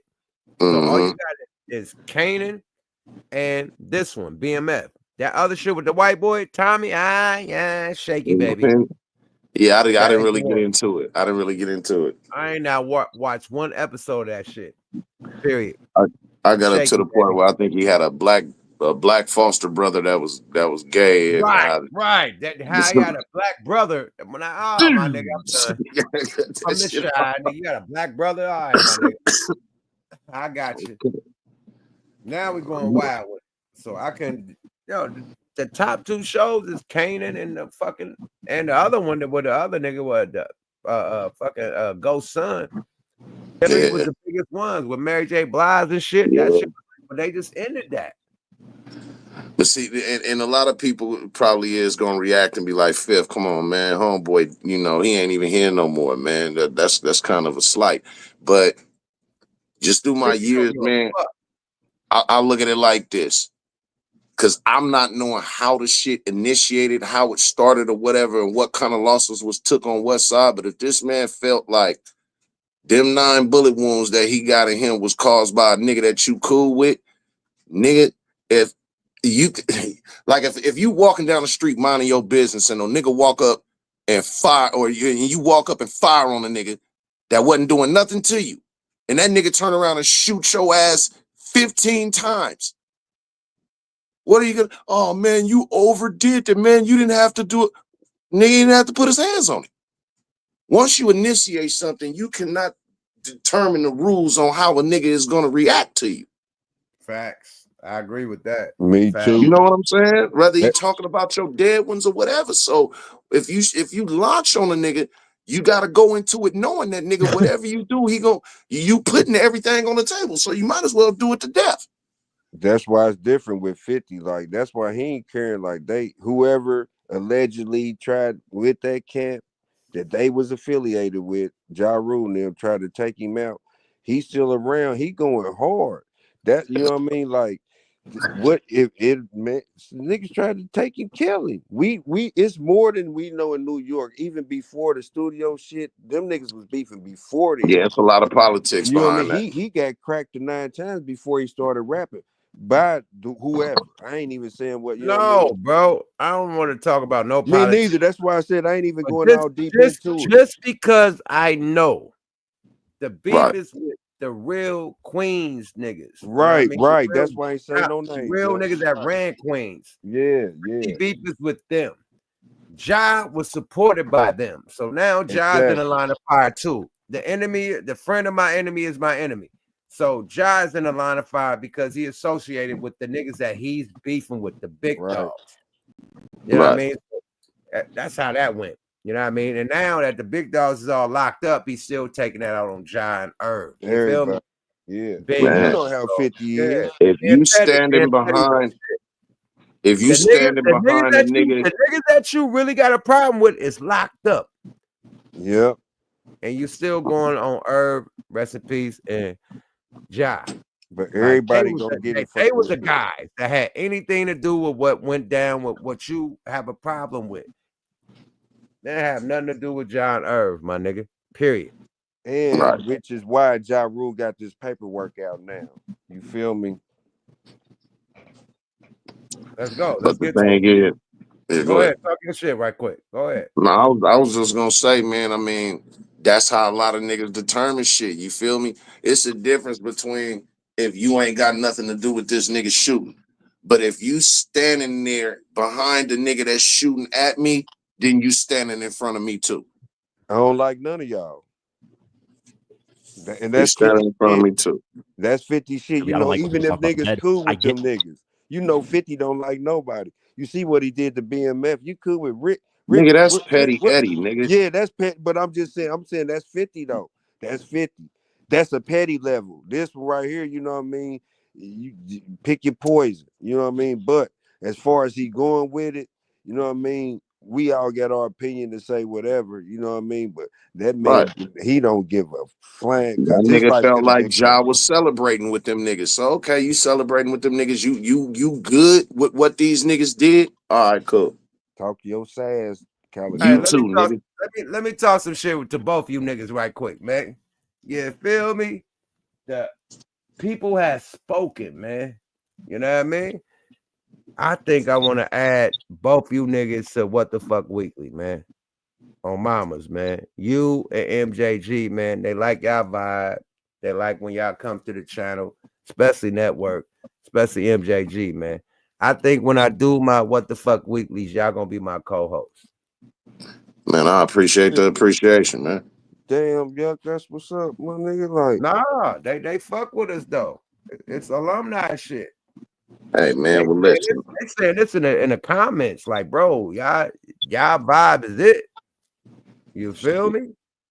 I appreciate it, man. I appreciate everybody who feel that way about me. You feel what I'm saying? I'm just here to be a contributor, man, and you know what I'm saying? Help do my part to help the show be great as much as I can, as much as I'm allowed to. And plus, nigga, it's town business. I mean, my niggas from Oakland, California. This is our stomping ground, so I'm gonna always be supportive of that. You feel what I'm saying? We about to do this What the Fuck Weekly. Y'all gonna be a part of the squad if y'all willing, because they've been saying this in the chat for hella long. You know, I'm just looking at it go. They like, yo, we fuck with network, we fuck with MJG, man. Period, man. So, and y'all been the main niggas that help me with this shit all the time, man. Period. Alumni shit. So why don't we make it official? Like, niggas got exposers, we the exposers, we this ones, we that one. Why we can't be What the Fuck Weekly? Like, what the fuck? We the only ones on this motherfucker every time we go, right? Absolutely. Let's do it. Shit, we Hey don't man, know nothing. like I said, I appreciate the appreciation. That's my humble way of saying thank you. I appreciate it. I'm saying thank you, salute you, right on for giving a brother a chance, you know what I mean, to talk that shit, be 100, you know what I mean, and it is real. What they say, like what they old people, you say it's official, like a referee with a whistle, you put it down, yuck, let's do it. I'm following your lead, partner. You know what I'm saying? Official like Bin Laden with a missile, niggas. Nah, on, man. man. When we do the What the Fuck Weekly, it's been us three. Always. Like, literally. You know what I mean? So they used to it. Like, it's like we co-hosts, literally, on this live shit. So if y'all willing and ready, nigga, let's go. Period. If y'all not, then I just bring y'all when y'all could come. But, nigga, I need DMs with numbers and shit, and let's line it up. You feel me? Let's go. You Yeah, got it. say less, man. All you gotta do is say, pull the trigger, nigga. Is y'all fucking with it, man? Like, the chat, let us know. Give us a thumbs up, nigga, because y'all requested this shit. Man, I'm in. I'm listening to the I humbly chat. appreciate it, man. I humbly Thank you appreciate to it. the chat. You know This what I is mean? what the chat is saying, my nigga. Period. I ain't just come up with this idea. The chat is saying this in the motherfucking comments. Like, yo, y'all. Man, salute to the chat collectively, man. Right. You know what I So mean? salute to the chat. They made this decision. You know what I mean? And I'm just relating what they want. You know what I mean? The majority Gotta rules. give the people what they want. The majority rules. Gotta give them what they want. Let's get it, man. Back to the content. Let's go, y'all. Fair use. Where 50's coming from, I totally understand, because these people were laughing essentially when 50 got shot. They were, you know, joyous and happy. So I get where 50's coming from, but me personally, I just stay away from making fun of the dead. I don't know how artists nowadays do it. I think a lot of them aren't artists. They're just gangsters that turn into rappers. It's unfortunate, but that's a whole different topic. So regardless, 50 is doubling down on smoking on that Irv Gotti pack. And of course, Ja Rule responds, but he goes to Twitter, aka X, to respond, where 50 isn't active. He's usually active on Instagram. He used to be active on Twitter, but now he's not really. It's just a copy and paste. Whatever he posts on Instagram gets copy and pasted to Twitter. But he was going in on Twitter. And boy, did the fans respond and let him have it. He started on Twitter saying, at 50 Cent, suck my bleep, you bleep ass bleep. I already ate your lunch. Shut up. And I had to obviously censor myself because YouTube is not going to What the fuck? Ja ain't playing. Ja is on some wild, fresh off the motherfucking Breakfast Club interview. Hey, Ja said, hey, we gonna say really what he said. Suck my yada, you bitch ass nigga. I already ate your lunch, nigga. Now, if you know the history in that studio session, the G-Unit niggas caught they got dark. It got dark and hell was hot. DMX, it got dark and hell was hot. Nigga, hey man, I ain't gonna say, you know what I mean? That street politics ain't got nothing to do with. Do your research, but it was ugly for 50 and G-Unit in that studio. Period. That's all I'm gonna say. That's why nigga said I already ate your lunch. Let's go, y'all. Fair use. Allow me to say all those words at once. A fan responded and quoted and said, 50 ain't gonna let this slide. Ja Rule responded to that and said he got shot 9 times and did nothing. Stop glazing this clown. Ja Rule then continues in the next tweet and says, at 50 Cent, until you do something to the guys that shot you, you can't troll no more. Handle your business, chump. Laugh my ass off. Then a fan responded saying, pause. Ja Rule quoted it saying, no pause, none of that shit, get off my bleep, blow the whistle, laughing emoji. Then another fan responded and said, he ended Murder Inc. Ja Rule then said, you're right, he told the feds. Murder Inc. had him shot. They put us under federal indictment. He basically called him a rat. Ja Rule then continued and says, I got a day off from tour. I got time today. He then goes at 50 again and says, you're a used car salesman. Everything you do is trash music. One good album after that, trash liquor, trash TV shows. Yeah, I said it, trash. How many times you going to make the same show that Coke stepped up on parenting, trash, character, trash? Guy, you the garbage man. He's laughing and then he continues and says, from now on, your name Boo Boo. That's what they called you on the streets, right? Laugh my ass off. Boo Boo the fool, which is kind of funny. 50 Cent is a street guy from Brooklyn. You Boo Boo from Queens. MC Gusto, CB4. Bleep, bleep, laughing emoji, man. These guys, I don't know what it is. God damn, Ja Rule unloaded the whole clip on that nigga. We ain't never seen nobody boss up on 50 like this. 50 is the go clap guy. back. Clap back. Nigga. Go clap back. Nigga, clap back extraordinaire. Nigga, what the fuck? You see what the Breakfast Club done did? They ain't got nothing else to do with to bring up some old ass beef for their breakfast. They know they, and you know, Ja Rule was chilling, you know what I'm saying? And they just opened up a whole can of New York whoop ass, didn't they? That's crazy, man. Clap back. You better clap back. Yeah, he gonna clap back. He got a whole auditorium, boy. That boy got a standing ovation. Ja Rule ain't never said nothing like this, like for real, like it's been in him. He just blew up. He got smoke coming out his ears, Calico. Nah, Ja Rule is peaceful. Ja Rule been doing movies. Yeah. But once it got disrespectful towards Irv, like Ja, like fuck that. Yeah, he gotta go in. He gotta go in. You can't say and then he did a comment saying you smoking like 50 is hella disrespectful. And 50 is hella like he don't get over no beef. If you associate it with any nigga he beef with, it's on. Period. 50 hold grudges for years and years and years. It's like, this is what I say with the rap industry, right? People in the industry hold grudges. You could son a motherfucker, and this motherfucker that you son that was in the mailroom is the motherfucking president of the company now. And he remembers son that nigga in the mailroom. Or the nigga that the bodyguard. The nigga I was at the bodyguard. Now this nigga is the motherfucking the manager, the label owner, like all that shit. And they remember when you treat them wrong. So the industry is real, not just 50. Everybody hold grudges, my nigga. Everybody remember when they was down and you treat them bad and they fuck like, nigga, fuck you. Nigga, you didn't fuck with me. So 50 got that in him. But he also got the niggas that beef with him. You know what I mean? Like, okay, nigga, I don't give a fuck how long it is. Fuck you, fuck your mama, fuck your kids, fuck everybody. That's 50. You know what I mean? And that's the industry, period. The industry, if you cross the industry, if you cross a DJ, like I said, when he was coming up in the club and now he working at Power this, FM that, or the Boo Bop that. And he gonna remember when you didn't fuck with him when he was in the strip club, or then fuck with him when he was at the rap club or whatever. You shitted on the nigga. You wanted to beat him up when he didn't play your music and shit. He remember that. You know what I mean? Y'all had the nigga cornered in front of the Toyota Corolla. Nigga, play my music. Here's the vinyl, nigga. You remember that.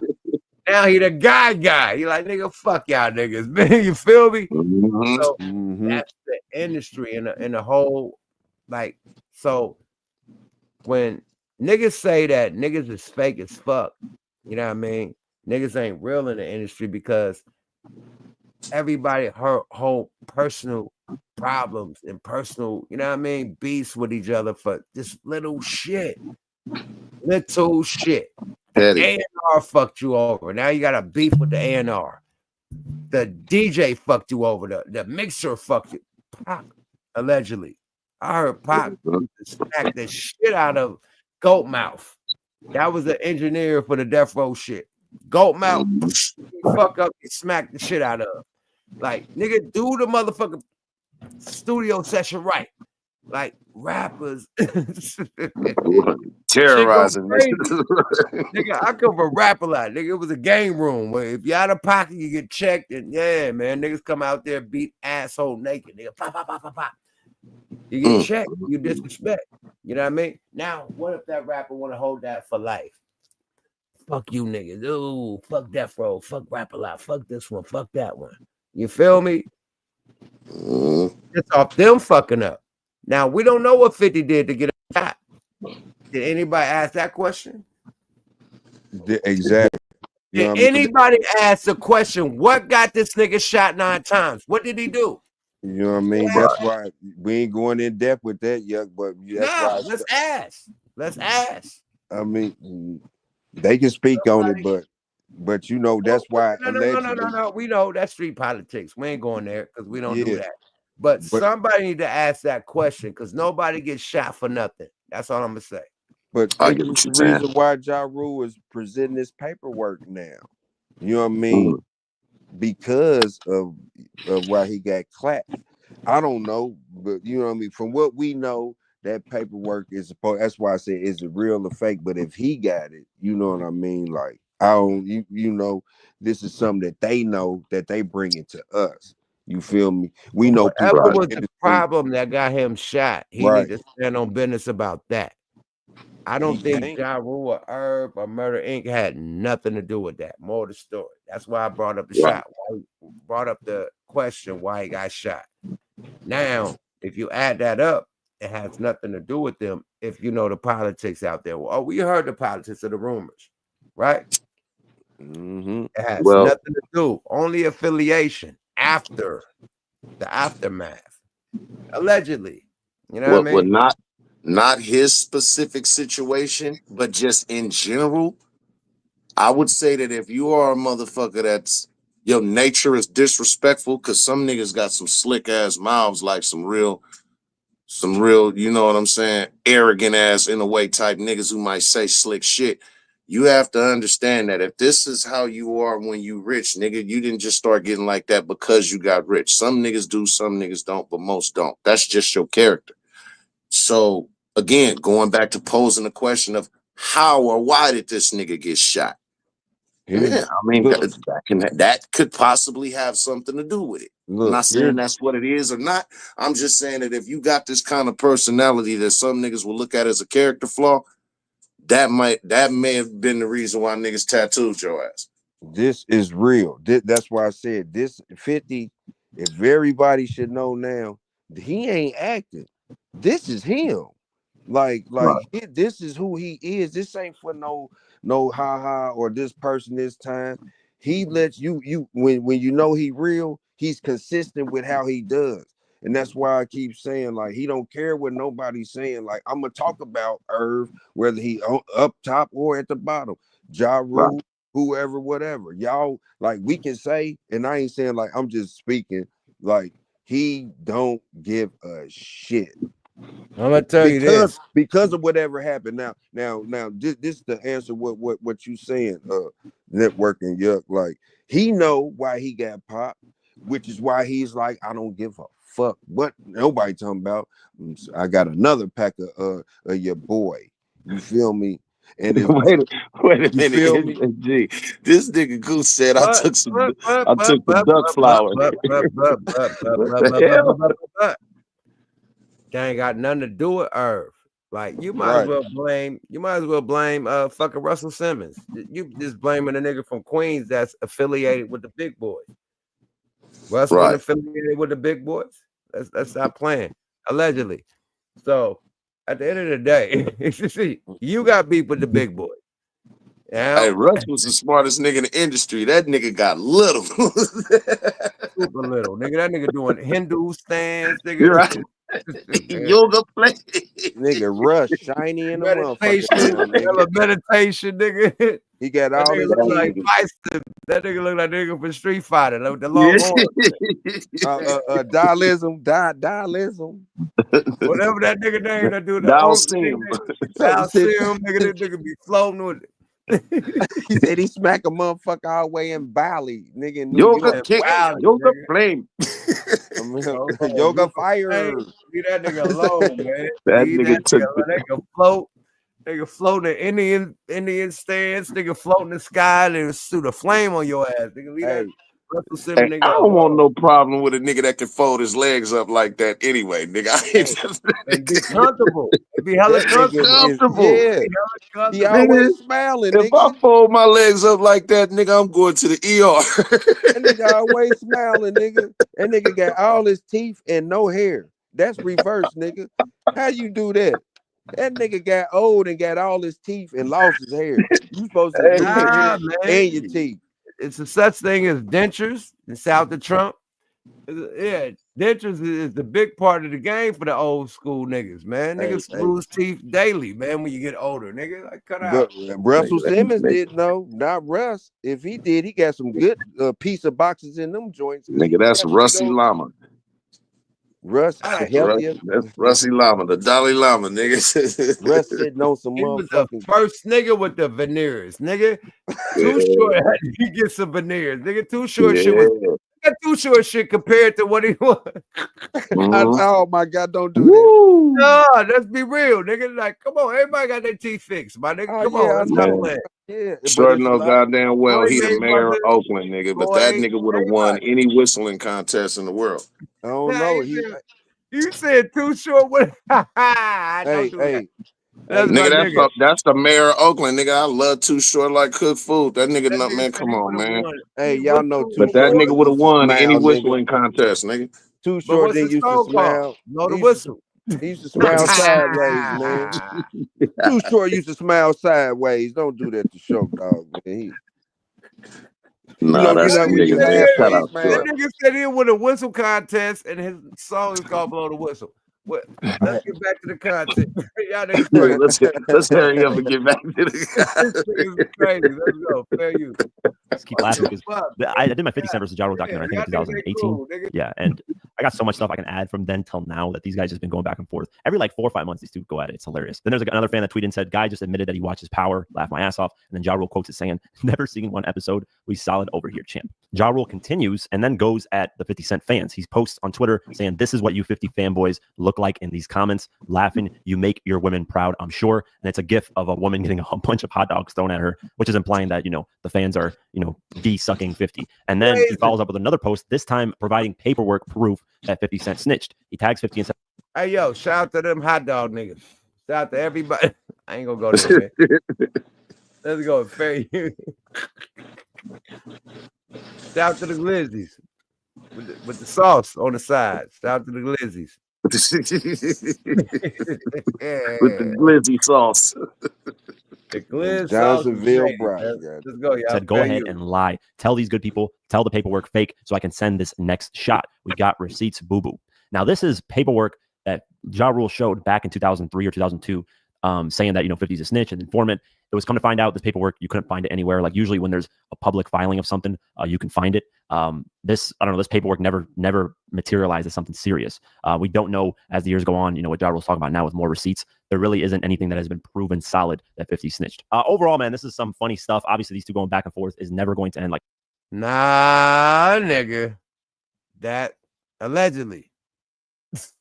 Allegedly. We heard, you know, just being in the hip hop industry, we heard about that incident and we heard about the paperwork. Now, I don't know if you could go into the databases and really find out is that real paperwork. But right when that shit happened, we heard, no, not right when it happened. They kept that on the low. Right when they start beefing, like 2004, 2005, they released that. But this incident happened in 2000.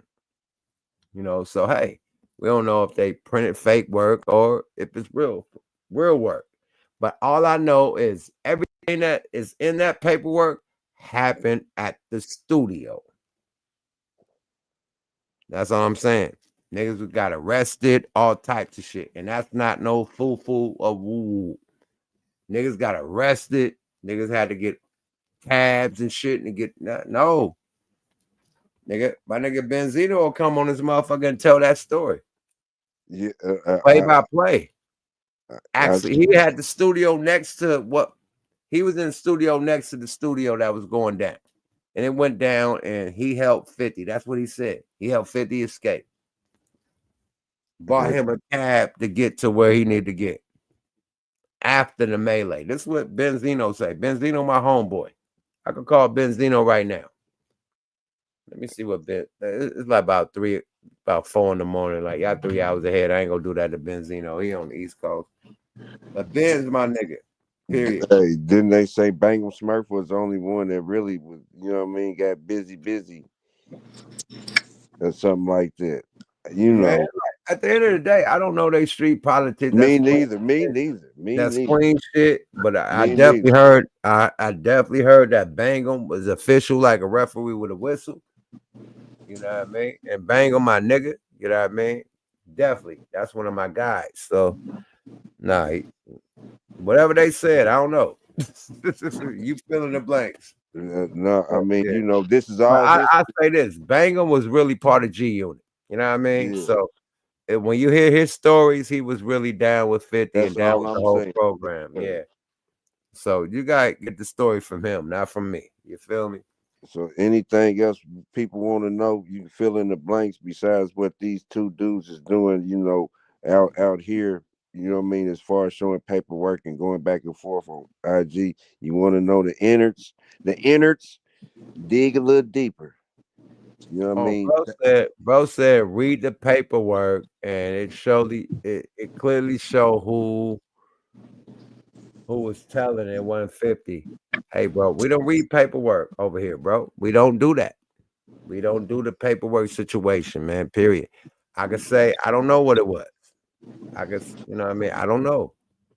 You fill in the blanks. Like, this is a clue, man. This is a puzzle, man. Y'all fill in the blanks. Right. Fill in the blanks. I'm not from them politics, man, period. I don't know what happened. It's rumors, and I'm just saying what the rumors is. That's it. I don't know what actually happened. I wasn't there. We giving this around me every day. And if I y'all just want to need know, some time to get away from. But y'all go to my nigga, shout out to Carsino. Y'all go to Carsino and get everything that I'm saying right now and say, hey, Carsino know the news. Like, we know the news. We heard the news just like Carsino heard the news. No, we just reported different. No, sure. Carsino was in the studio when it happened. I'm right there, nigga. Shout out to Carsino. That's my guy, man. But he got details of hip hop altercations and interactions and all that shit. Period. So Carsino, Gooch, I'm gonna throw this motherfucker alley-oop out for you one more time because we about to go with the what we got. We did the luxury. Yeah, I want to know about this duck flower you talking about in the comments. I want to let this nigga take up for Corey Holcomb versus Godfrey and motherfucking Joe Budden. Yeah, man, I seen they done fell out. Stand on 5150 business, nigga. I want you to. I can't, nigga. Corey Holcomb is my guy. You know what I mean? We all fucking Corner Academy family, 5150 Nation, but nigga, you nation. Nigga, you are the bully of 5150, nigga, allegedly. We need Corey to hear my you. top 5 comedians of all time. Yeah, and Corey is dope as fuck, bro. That nigga my top 5 comedians of all time. And I probably got on to him late, but the first time I seen him was on that Shaq All-Star Comedy Jam when that nigga said, I'll go get a big screen TV box and put it by the garbage can just so niggas can break in your house, bitch. I cried. Oh, man. He been so 100, man. Like, you better not go to his show with your girl. And people, them is just jokes. Corey man. the boy. They don't give him his Yeah. credit. Right. They don't give Corey his credit, my nigga. Period. He is one of the top dogs in this shit. They don't give Corey his credit because he's uncensored. He don't give a fuck. It's like the white boy, right? The what's my white boy name that's uncensored, man? That Gary Owen. No, the nigga Gary Owen. He can't fuck. My country nigga dude. Who? Bill Burr. Bill Burr, not Bill Burr, nigga. Bill Burr. Bill, that's who I meant to say. Not Gary Owen. Yeah. Bill fucking Burr. That's Corey Holcomb, the nigga version. Bill Burr say shit that but he goes hard and he dope as fuck. You know why? He's the black version of Bill Burr. They talk the shit that's gonna rub you the wrong way, but it's gonna be funny than a motherfucker. That's what Corey remind me. Bill Burr and Corey, they do the same type of shit to me. Am I lying? Mm-hmm. No, I ain't seen no lie detector. Just different topics, but they rub people the wrong way because they rub people the wrong way with life situations. You know what I mean? And make you have to laugh at the situation because we all going through this shit. So they put a mirror in front of your face. It ain't just like jokes and shit, nigga. This is about you. Real life. Nigga, this is real life jokes, nigga. What you be going through, nigga? And they make you really look at yourself and then say, like, hey, man, hey, it's funny. You know what I mean? What I'm going through. But yeah, both of them make real life situations funny. And that's a gift. That's a gift because niggas could go through the struggle, all the bullshit they talking about, and they make a laughing situation out of it. That's a gift, my nigga. For real, for real. Right. That's a fact. He say what we say about, you know what I mean, shit ball chicks. You know what I mean? And you for real. Now some of it is funny, but he don't really mean the shit, but he really mean the shit. But he's saying what niggas be saying when we around or when we ain't. You don't know no dude that ain't talk bad about a chick. Bro, or listen. A chick that ain't said the same shit that a nigga said about a bitch. You feel me? All that if people walked out on him, all that, man, you gonna see what you see. You don't even know the half. You know what I mean? That ain't gonna lessen his shit. Whatever. I don't care what nobody say. Somebody gonna walk out on you, do whatever. You don't even know the real reason why. But on the surface, just like everything else, no, that dude is funny. He gonna stay funny. And the real ones, people gonna have a problem with. Richard Pryor, Red Fox, you know what I mean? Eddie Murphy, Bernie Mac. The list goes on. You know what I'm saying? So mean look, the real ones.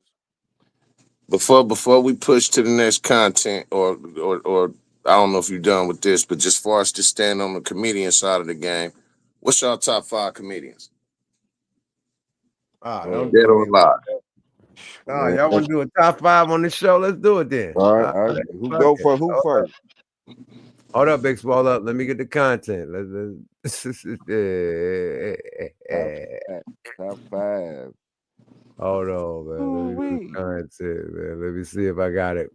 I got mine. I call myself gonna be a comedian. Yeah, we gonna have some fun on this motherfucker, y'all. Hold on, man. God damn. Let me see, man.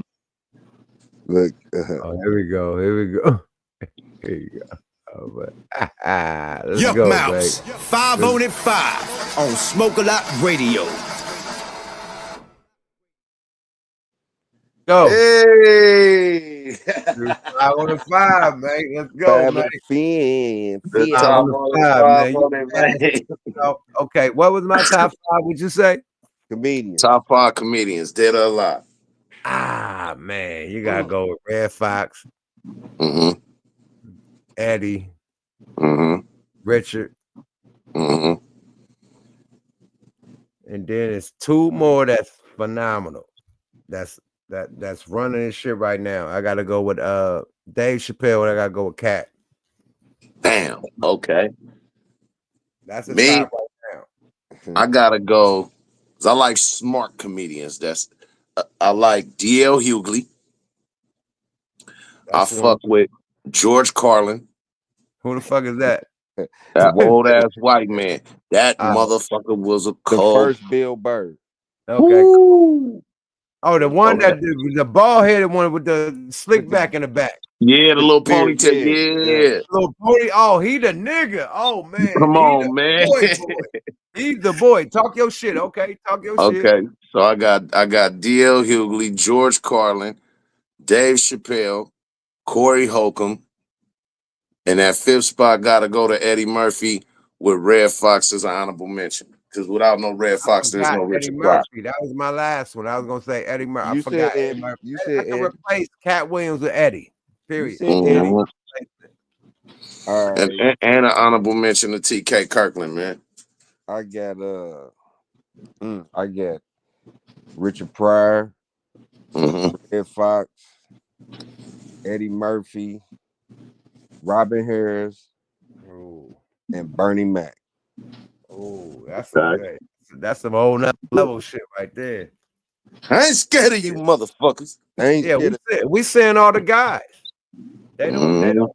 give Bernie Mac and motherfucker. They don't give niggas. But another one y'all don't fuck with. That was a super guy.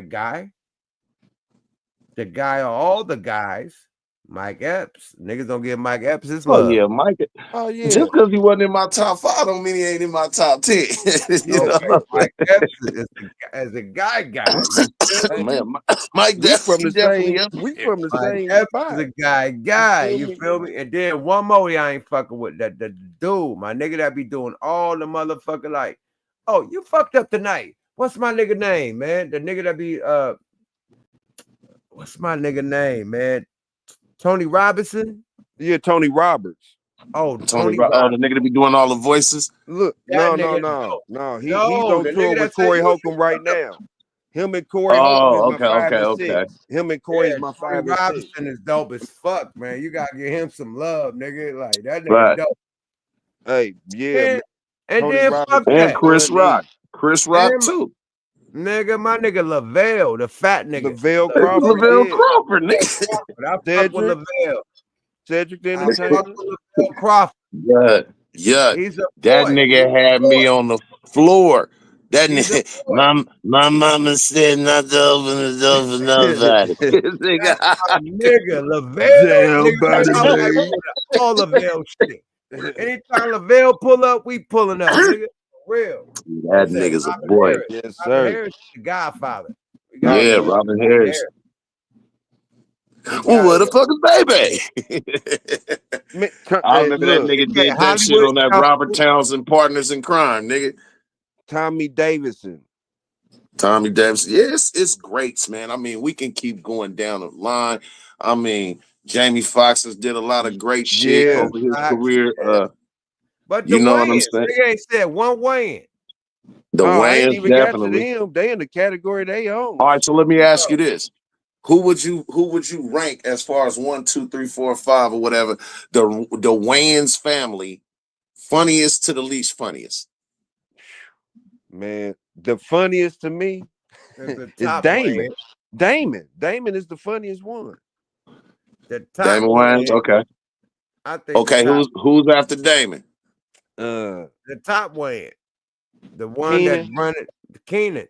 It's Damon, Keenan, and then everything else behind it. I think it's the sister, then everything else. It's Marlon funny when Keenan, the sister, Marlon, and the other nigga. Sean. I think Marlon is more funnier than the sister. The sister last. Yeah. Yeah, sister last. Marlon, the brother. Nah, I think the sister is more funnier than the other brother. So Sean? I'd rather have Damien's son than the other one. Look, Marlon and Sean, Sean you talk good Sean. together. SSW1. They did white girls. You got to give it up to the other nigga, man. Nigga, no, nigga. No, When they did Little Man, nigga. They did, and look, that's what I said, They nigga. get that. Them two niggas get that. Yeah, then the Yeah, sister. they get together. Two niggas in the sister, nigga. Nigga, together they flawless. Like they did Them all the two scary niggas is movies. flawless, nigga. Yeah, together, and they got Oh one of my my favorite God. sitcoms, nigga. Bro, the white Wayans girls. brothers. The beginning of White Yeah. Girls when they do the bodega. Oh my God. Oh my God. Hey man, they got Yeah. probably the best sitcom. That and Little song Man. ever, That and nigga. Little Man was it right there, It man. was, Yeah. man. And some motherfuckers. And Don't Be a Menace. Nigga, we on Yeah, that. Don't Be a Menace. Yeah, we Nigga, got the scary movies.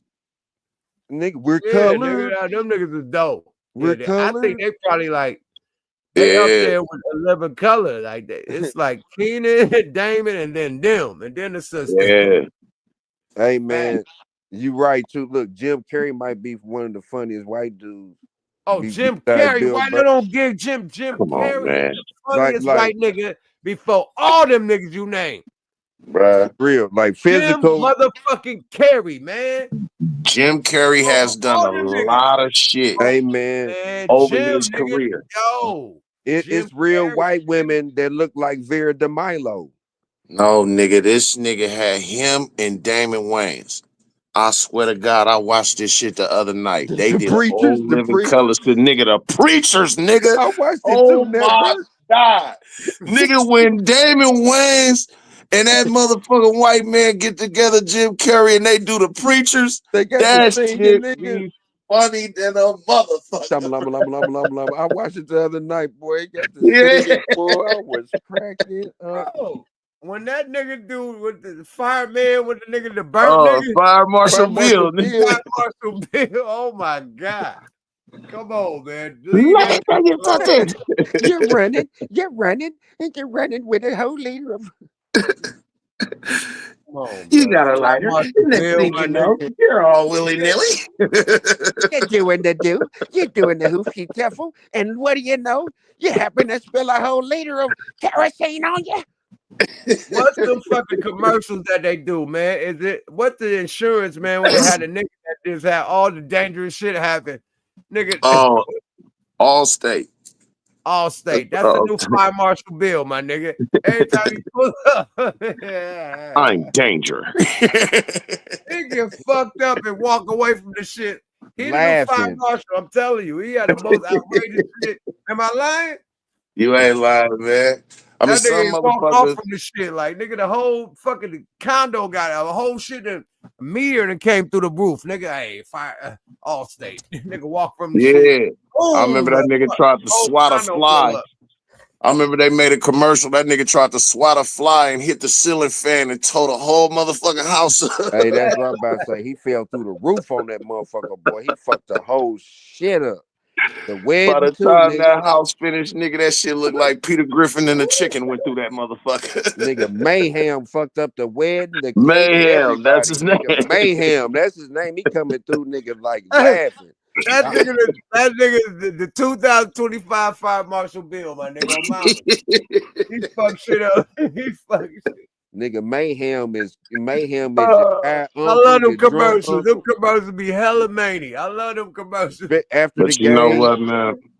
Oh my God. Some comedians are great at all aspects of the entertainment that they do, and some are stronger in other Martin areas. Lawrence. Like you, Tommy you got Davidson, Martin Lawrence, we ain't giving love. no, that's Martin a fact. Like, Lawrence okay, and Tommy perfect Davidson. example. Martin Lawrence, to me, and this is just to me, his stand-up comedy will never be greater than his sick comedy. Right. Facts. Yeah. It's some niggas that's better at acting than actual Right. sitcom. Chris Rock can't act, but his stand-up is on point. Facts. Like, okay, with me, Dave Chappelle is a nigga that can cover that whole ball. Because he got great stand-up. And that nigga, the Chappelle show was the funniest shit since In Living Color. We ain't gonna get nothing like that was the rebirth of Living Color. Yeah. Exactly. He Exactly, made bro. made Rick James rich again, nigga. Like, Come he got on, him man. back. Oh, That Prince. shit was Yeah, the Prince monumental, stories, nigga. Prince, nigga, come on, my nigga. Blouses. He made us really know who Eddie brother was. Nigga, Man, Charlie Murphy. CB4 hella shit. If you We didn't know that about was that nigga CB4, brother exactly, nigga. Or the until one in the Harlem Pillow Nights Show with the came out. bomb. And Come nigga, on, we man. learned this nigga the brother with Nigga, that Prince. was They MC basketball Gusto, nigga. He was the one with the bomb in Harlem Nights with the how many? Give me a little minute. You know what I mean? When he put the motherfucker in the safe, that was him. If you got an older brother, if you got an older brother who can just tell stories and sound the way that he do with the kind of stories he tell, and how descriptive he is with it, and you, this nigga's little brother, how can you not be a nigga like Eddie Murphy? You know what's so in facts, and look, come on, man. The shit so outrageous, you know it's true. You The feel me? nigga learned how to tell stories by listening to his brother tell stories. Nigga, we wouldn't have never got a story like Goonie Goo Goo and Aunt Viv, drunk sister falling down the stairs. If Charlie Murphy We wouldn't have got no went stories to the like service, that. if Charlie Murphy went to the service, y'all wouldn't been no Eddie Murphy. He told him you better do your thing. He said when I came back, my little brother was doing the food. You feel me? He was everywhere. Man, listen. The funniest shit is when that nigga was when they did the Dave Chappelle's show when they did The Real World.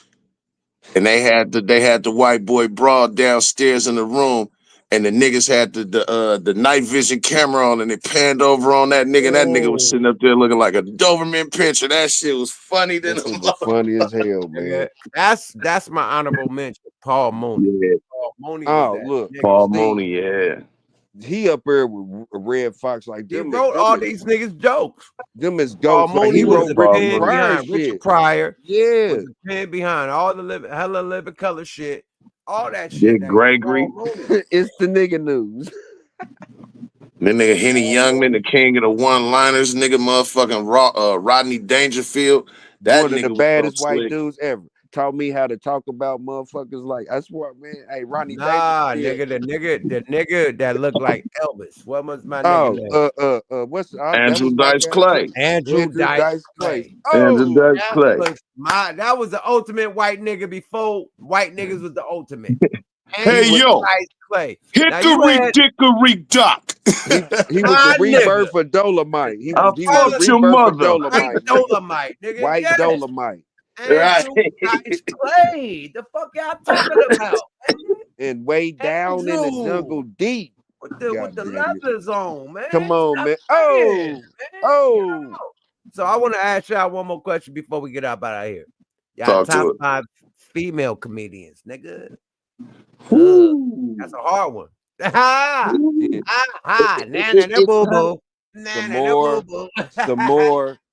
Some more. That's hard. Because I don't want to, you know what I mean? Hey, chat, help niggas. We need some help on this one, man. Throw some names. I don't really need too much help. I don't really need too much help. No. Of course, some more, and then what's not her. Not her. Cheryl Underwood. See, I was gonna say the female Shannon Sharp, but Cheryl Underwood. Underwood. That's 2. What's the other old chick name, man? Man, I don't seen see her on how Chocolate Sundays. I seen her on Chocolate Sundays, man. Bruh, fucking the sister, nigga. You know either who Monique or motherfucking Monique. some more. But Monique I is said some some more first. I said some more first. Okay, my bad. Yeah, so I was at some more Cheryl Underwood. You gotta say Monique. If you said Cheryl Underwood, you gotta say Monique. Yeah, I said Monique, but it's one chick, man. I can't even remember the motherfucker. Man. Nigga, fucking whatchamacallit from the town, nigga. Look, Lunell. Miss Laura from the town. Miss Laura, Miss Laura from Comic View from the town. I used to be back there cooking and lighting niggas' ass up. Yeah, took that wig off. I gotta go. Exactly. I gotta go with some more. I gotta go with Lunell. Gotta go with Monique. And the last chick was man. What the fuck does she play in, man? What the fuck does she play in? Fuck. And I know I'm fucking up because it's a couple more, man. And I'm, you know what I mean. But you got us on that one, Yuck. That was a good one. I fucked y'all all the way up. I can't remember what the fuck she played in, man. Somebody said. Near.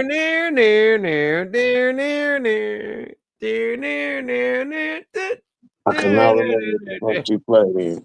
But Cheryl Underwood was definitely a good comedian too. But it's not Cheryl Underwood, man. They said Miss Laura Nunell. Cheryl Underwood.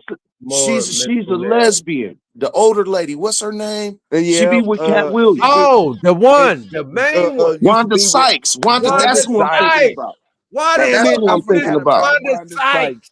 She's with Chris Rock, nigga, back in the day, nigga. Biggie Yeah, Shorty. that's what I couldn't get it out, man. Me neither, man. Wanda Biggie Sykes, Shorty. nigga.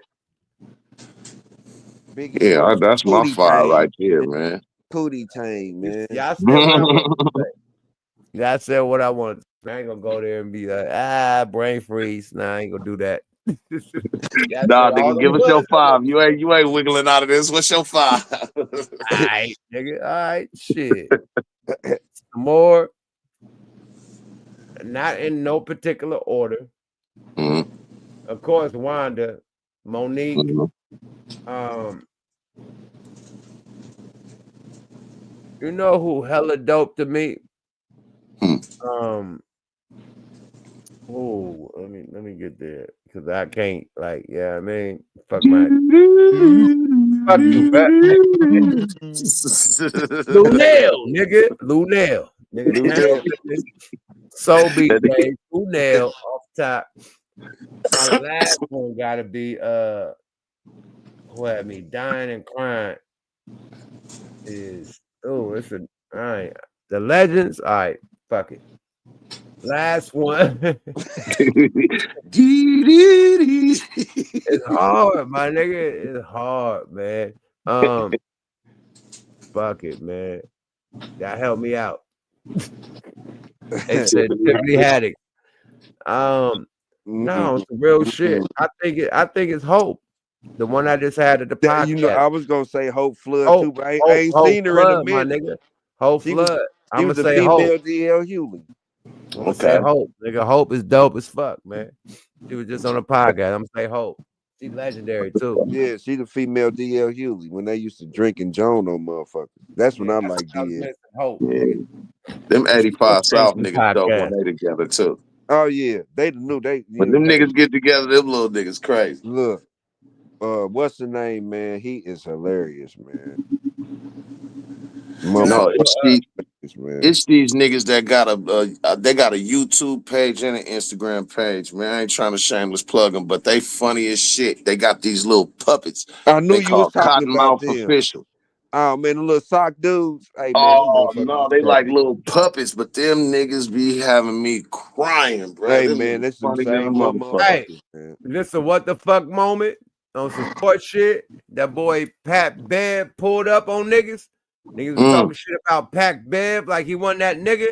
That boy pulled up right to the podcast and wanted all the smoke. Let's go, Pat Bev. You know that. We only played 3 times. Okay, I'm talking about now, nigga. I mean, I don't want to play. Okay, fuck that. Let's go in the bank account. I'm gonna pull out 100,000. You pull out 100,000. We play each other. Let's go, BJ.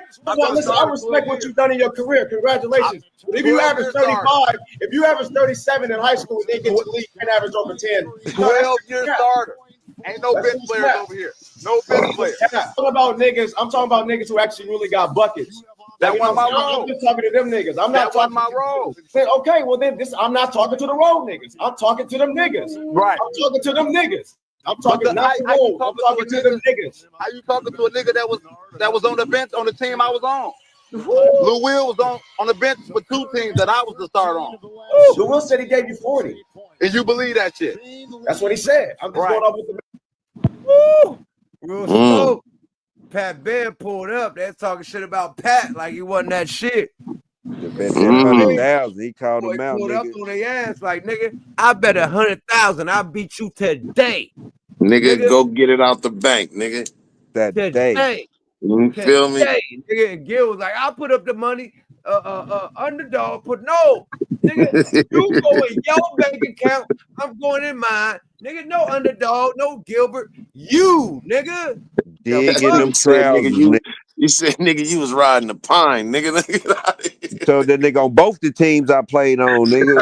He said I played on both them teams, nigga. Now dig in them trousers and let's get that nigga was warming up the pine, nigga. Man, that nigga told every nigga that he put on top of him, he like, nigga, that nigga was on the bench and I started. That other nigga was on the bench and I started. Let me go to the other team. I can get the full thing. Let's go the full thing. Y'all want to go the full blown? We go to full blown when he really exploded on a nigga. Yeah. Let's talk about it. Yeah, he went ham. He went ham. He went let's talking get about the full both. explosion. Let's get the full explosion. Mm-hmm. You. No chill Gilly. I got it right with everybody in the shit, not just them two. Yeah. Everybody. He was talking about all of them. He said brought them all. Let's go. Fair use. Teague too. Is that the one with Teague? It don't take me that long to get found. It don't take me that long. Hey, hold on. We gonna get right to it. Hey, BJ, you know I bust your ass. Hey. We only played 3 times. Man, I will dog your little ass. You know that. We only played 3 times. Okay, I'm talking about now, nigga. I mean, I don't want to play you. Okay, fuck that. Let's go in the bank account. I'm gonna pull out 100,000. You pull out 100,000. We play each other. Let's go, BJ. Woo! Yes, I got it, BJ. Yeah. 100. I got the 100, BJ. Cut the check, underdog. What? Well, I mean, what are we doing? Why the nigga gotta say, I got the 100 and cut the check, underdog? Why BJ said, nigga, I got 100. Let's go. I want to ask my co-host, like, what? Why did it need a parachute, a Hollywood, a cape? Like, why did it need that much assistance? That nigga asked one question about 100,000 from the bank. And you got Gil saying, hey, I got it. And then another nigga said, underdog. That's that team effort. Bro, that nigga got money. Go grab 100. I know. They should have left that nigga to his own devices. Nigga, he talking to that man. What about your friends? You know what I mean? Them is your friends. Man, that's what they supposed to do, right? But that's what he's saying. Like, nigga, I'm not talking to your friends. Nigga, I'm talking to you. Go get 100 thou wow, nigga, and meet me on the motherfucking court, nigga. Dig in them trousers. And then it don't get no more direct than that. Straight to you, nigga. It don't get no more. Straight to you. He keep on going. Let's go, y'all. Fair use. Get that BJ. Too. What'd you say, Pat? BJ! Oh, he told the nigga you could play a 2-on-2. He said Gil could come in on the 2-on-2. Oh, you hear that one? Yeah, nigga, you want to put the money up, nigga? We can do 2-on-2. They scared of Pat Bev. You know, Pat Bev was a good like Maxwell. You feel me? They have one of them. Because they drafted. Let's get it back there. Him and when he popped in on their ass. Oh, dang. Pat Bev tried to call. I don't have it. No, I'm right here. Uh-oh. Yeah, I'm right here. Uh-oh. Yeah, I'm local. I'm always local. What's up, boy? Oh, yeah. Hey, I just seen it. It don't take me that long to get found. It don't take me that long. Hey, hold on. We gonna get right to it. Hey, BJ, you know I bust your ass. Hey. We only played 3 times. Man, I will dog your little ass. You know that. We only played 3 times. Okay, I'm talking about now, nigga. Ooh. I mean, I don't want to. Okay, fuck that. Let's go in the bank account. I'm gonna pull out 100,000. You pull out 100,000. We play each other. Let's go, BJ. Yes, I got it, BJ. Yeah. 100. I got the 100, BJ. Cut the check, underdog. What? Well, I mean, what are we doing? I get that later, BJ. What'd you say, Pat? BJ. Hey. You can't do the humble. Tell him what it is. Shakes all day. Shakes all day. What you talking about? What you gonna do to him? Nothing. I'm not playing nobody who never averaged over 10 points. Hey, BJ, stop playing. Hey, BJ, stop playing with me. I'm just saying, this is not the 10 and under league. I'm not doing it. And I ain't playing niggas who ain't got no pension. All right, well, that's fine then. So we both even in. We ain't got a pension, and you can't average over 10. So it don't matter. Why we can't? All right, let's just be regular hoopers then. I'm calling you out. Let's play. Oh. Get over 10 points, and then maybe we can talk. I mean, I can't do it now. I feel I got 13 years in the league. You can go back. You can go back. So why you won't play me now? I'm calling you out now. You can go back. Hey, Gil, you know what that is? That's that Rashad McCann shit. No, it ain't. This ain't no Rashad McCann shit. Because for one, I wasn't even talking to you. Second of all, you inserted your shit into this. And second of all, then you tried to take the idea. Come on, dog. We talking about one-on-one. You talking about the idea. Wait, the one-on-one idea. You tried to host the motherfucker. Nobody was even talking to you. Ooh, it sounds like Brandon Jennings don't want no smoke. Yeah, I ain't playing nobody again. Right. Nigga, So he said, all right, let's play for free. 100. Let's play for free I got for 100 10. done. You don't want to do that. He didn't even want to play for free to 10. All right, he said, fuck it, let's just play. I'm calling you out. It don't matter if I'm calling you out like you called out all 6 of these other players. He said, I'm calling you out. Let's just play the 10. When a nigga start answering a question that wasn't asked or start commenting on a statement that wasn't made, he freezing up. Can we The give some nigga said, street? fuck all of the rest of that shit, nigga. Let's play right now. Give him some of that street shit like we gave a while You back. got to do this and you got to have that in order for you ducking the question. Movement. How about you gotta have 100,000, nigga? I never heard you say you put up 100. Nigga, I heard Gil, I heard Underdog. I never heard nigga, I got 100. Nigga, what's happening? He's slipping the jab. I ain't heard that. You see how he was looking? Slipping the jab. I can't play you. You I'm see how he talking was about looking? somebody else. I heard excuses, nigga. Where that 100 at? He said, fuck all that right now. This nigga looking like he was scared to get on the roller coaster, y'all. You feel me? Like, Man, standing there looking up at that motherfucker like, I don't know about this. That nigga shook, man. Let's go, y'all. Fair use, man. Shout out to Gil's Arena and No Chill Gil. Subscribe to them. You know what I mean? Super lit, the most lit athletic channel that do this shit. Let's go, y'all. Fair use. Nobody So, asked you to get involved in any of this. Yeah, you're right. So let's play the motto.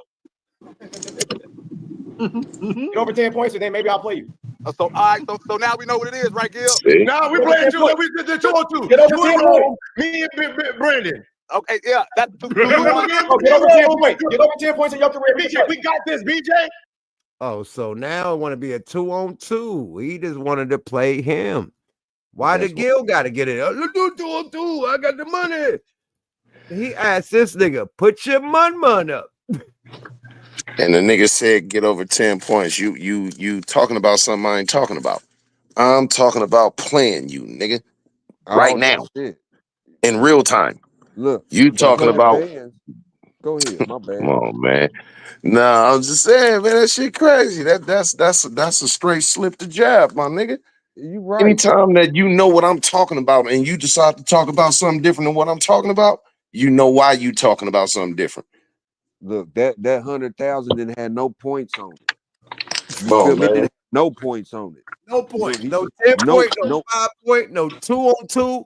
Nigga, me against you. Go in the bank, nigga. I'll come tomorrow and play. That was the bet. How did Gil get it? How did Underdog get it? How did 2-on-2 get it?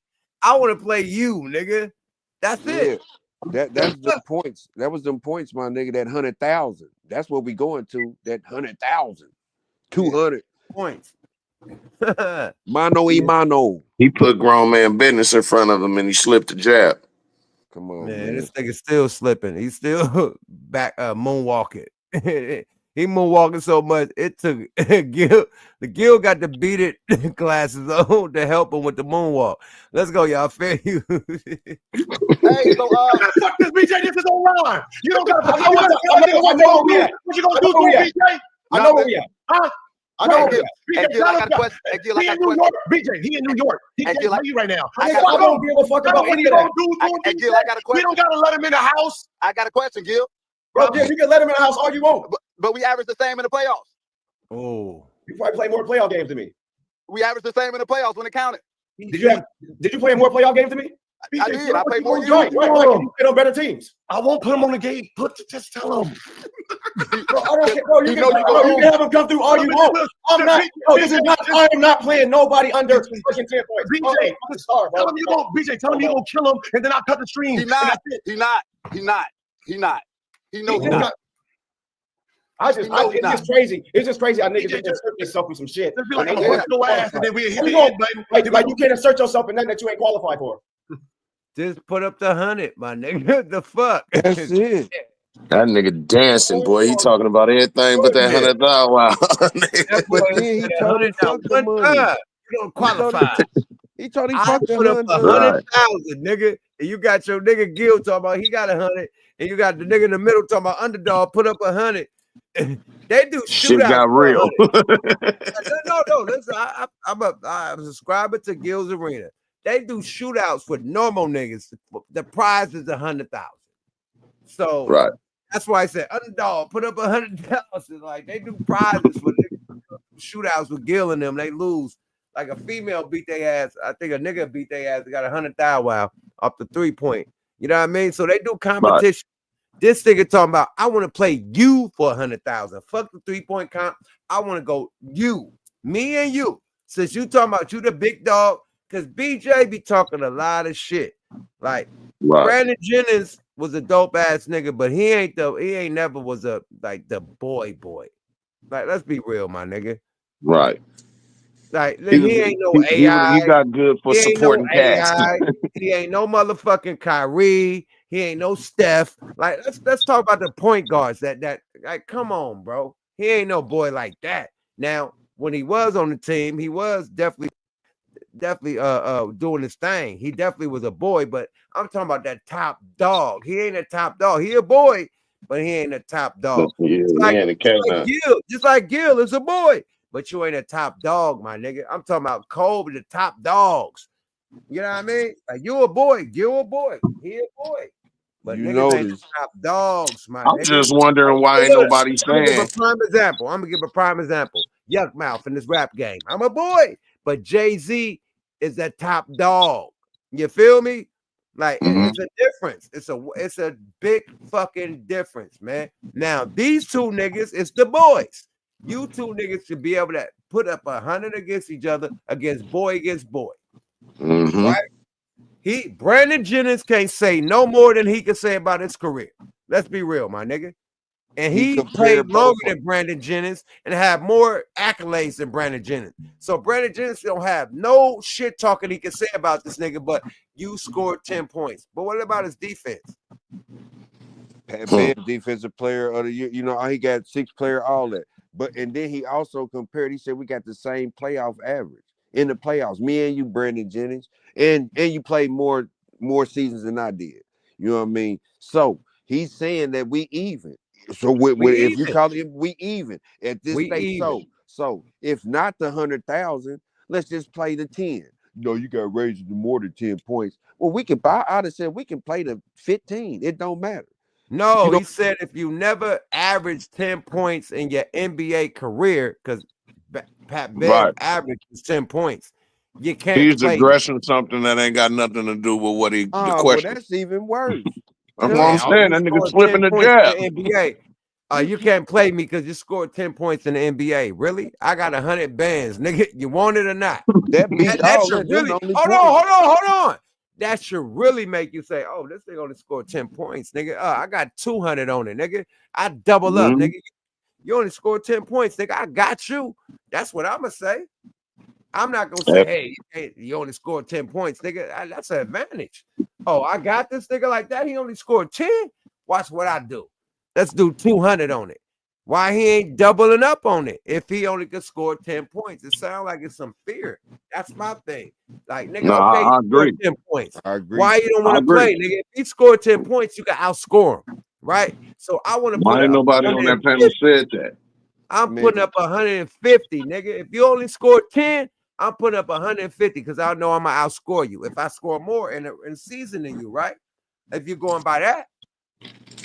Who according to your logic, motherfuckers down? They used to put Pat Bev on them dogs to lock them down. LeBron, he put them on, man. He covered all of them. It's fucking LeBron up, my nigga. Blowing the LeBron ear. The other niggas was blowing the LeBron ear, but they was going to bat on LeBron.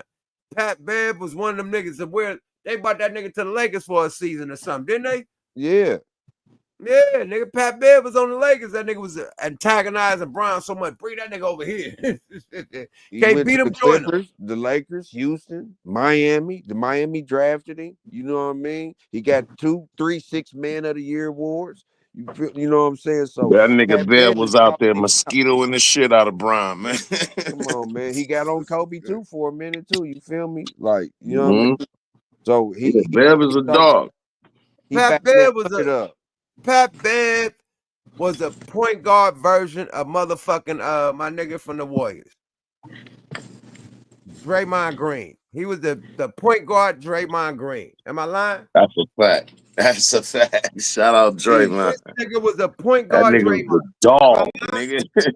Am I lying? He coming in hard. He was the point guard Draymond harassing niggas on that court. Like when you get the little harassment, little badge on NBA. Mosquito in the nigga, man. The little mosquito shit. That's that nigga on the red one, the Hall of Fame. And he gonna go at any nigga. Let me tell you. You see how he came in the motherfucking in the lab? He came right in calling him out. Punk motherfucker, I want you right in there. Look at Brandon Jennings' face. Look. Look, through the whole conversation, y'all. And we street niggas too. Look at that dude's face. That is I don't want no smoke smirk. The whole conversation, even when he first came in, he looked down. Man, here come Pat, man. Pat Bev will take their ball, nigga, and make them play them for it. You want your ball back? Play me for it. Play me for it. Take it back, little nigga. Take it back. You know what I mean? That's how we used to have to hoop back in the day, shorties. You know what I mean? Oh, geez, take our ball. You gonna give me my ball back. Right, niggas did that nigga like that nigga old boys in the hood. I ain't gonna take it. Let me see it. Let me see it. Right on. Let's get back to the content. Let's see. This nigga Pat Bev got his hand up because Gil going crazy like he got challenged for the 100,000. Gil, you gotta calm down, slow down, Turbo. I know this. Let this nigga talk to this nigga, man. He ain't talking to you. Let's go, y'all. And you light skinned nigga right there. He ain't talking to you neither. Let's go, y'all. Fair use. Damn. That's a little Name spicy. straight. Name straight over here. Oh no, you have the better career. I'll give you that, but you Name straight. I got three all defensive trophies at the crib. NBA trophy. And that's why, and you know what's crazy? That's why you probably had better games than me. Hey, Jet where you run to? Don't be running Jet T. Nobody want to see that goddamn. Did he just shit on his career? Yeah. He shit on his own career. You better than man. See, I wouldn't even want to play him now. Wow. I wouldn't even want to play you. Cause you gonna that's like a boxer finna fight somebody. He might beat me, but I'm gonna give him my shot. I ain't gonna never say that if I'm finna get in the ring with it. Ain't no he might. No I'm finna beat the shirt off this nigga back. I'm gonna knock all the fleas off this motherfucker if I can. The fuck you mean he might be? This ain't the time to be embracing that reality, nigga. This is the time to be cocky, nigga. No. This is Floyd Mayweather fucking record against fucking Pacquiao. It is what it is. Like, okay, they both great fighters, but Floyd record is better than Pacquiao. It is what it is. Pacquiao took a few. But he didn't do what Pat Bev did. That nigga Brandon Jennings didn't do 0.25% of what Pat Bev did. Let's be real. Like, let's like that nigga on Gil's Arena. Niggas be capping. You can high cap and put the 10s on the 20s and shit and all that shit. But these two niggas, that's why he admitted you had a better career than me. That nigga ain't got one trophy of what that nigga just said. Not one. Said, hey, if you didn't score more than 10 points, okay, nigga, I got a better career than you. I played longer than you. I'm still playing. And yeah, that's definitely Pacquiao and Mayweather because where that 100,000. Both of them were great, nigga, but I ain't never seen Mayweather land on a motherfucking canvas with his head hanging out the ring. And at least Pacquiao didn't say you got the better. Pacquiao took some big L's. Pacquiao took them motherfucking lumps. Took some big L's. He got Martin headed, nigga. He got Martin headed. Hey, well, they had oxygen tanks for that. He gave the old college try though. He didn't say Floyd's gonna kick my ass. Hey, that nigga got his bell rung right at the bell. He said, fool. That nigga had 17 wood stocks. Ain't that was Snoopy homeboy name, the little bird? Yeah, that nigga had 17 wood stocks floating around. 19 little ones. 3 big ones and 19 little ones. God damn. That nigga got his bell run. Hey, see, that's what we're going through right here. Hey, boy, AJ had sitting with his mouth open. Podcast with all the smoke. Like, nigga, what we talking about, nigga? What that 100 at? Right. Let's get back to that, nigga. Yeah, old boy in the middle. Fan Dog, whatever that shit can't help you. Nigga, where your money at with your motherfucking hand on your cheek? That's what we asking. Let's go, y'all. Fair use. Man, fix your lights. We got one light on, 3 lights out. God damn it. Who? Hey, so what's up, Gil? You putting that 100 up for your homie or not? Yep. So you need me? I come back to Cali tomorrow. What we playing? He ain't ready tomorrow. We got to go through a little program real quick. He been smoking a little weed. That's all. Yeah. We got to get him right. Okay, yeah. Say less. So how long? When we get him right, it's over. Don King, how long do you need? They fucked him up. Hey, God damn. My nigga said, Don King, how long you need? Like, the nigga said, I'll fly out tomorrow. They said, nah, nigga, we got to go do what? Nigga, you better go get in that ice tub, nigga. Nigga, what you mean you need some months and some training? Nigga, what the fuck? Hey, you heard You don't Gil, train he on no gave it a pickup style game, rap. nigga. This some pickup game. Hey, Gil said, nigga, I need something to give me a couple days, nigga. I need some weights. See, Gil keeping it 1,000. He already know. I just got this money. Put it up and shut up. Where you at? How long you need, dog? He talking about this nigga right here. Yeah, I know. I'm just saying. Yeah. Watch what he say. What the reason is. Let it play out. Watch what he say. The reason why they need to break. Watch this. Don King. BJ, how long you need? 2, 3 months. He the Don King. 2, 3 months. How long you need then? Let's get right to it. How long you need? Where you live at? I live in California and I live in New York. I could be anywhere. Because we real busy right now. Right. Yeah, you better hydrate, my boy. Yeah. You know too. Yeah. Hey, you know, little Yo, I'm not playing nobody who ain't average over 10. We can beat him. Please stop. Please stop fucking disrespecting me, dog. I'm gonna be. Oh no. Hold on. Watch what he say. Listen to it. I think you talked over when he said that the nigga Brandon Jennings. That's crazy. It's just crazy. I niggas just insert yourself in some shit. Just be like, I'm gonna bust your ass, and then we hit like you can't insert yourself in nothing that you ain't qualified for. Damn. That's a little name straight.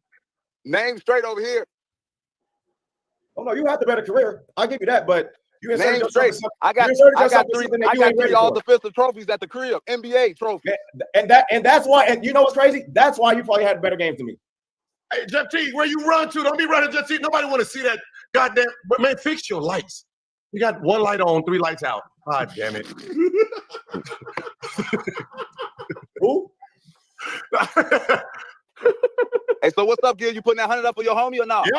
Yep. So you need me? I come back to Cali tomorrow. What we playing? He ain't ready tomorrow. We got to go through a little program real quick. Yeah, he been smoking a little weed. That's all. Okay. Yeah. We got to get him right. Okay, yeah. Say less. So how long we've been smoking a little weed. We gotta get it right. Gil done turned into Don King. Smoking a little weed. Gotta get him right. That nigga gonna need Rocky's corner man to get him right. Oh no, not come here, Rock.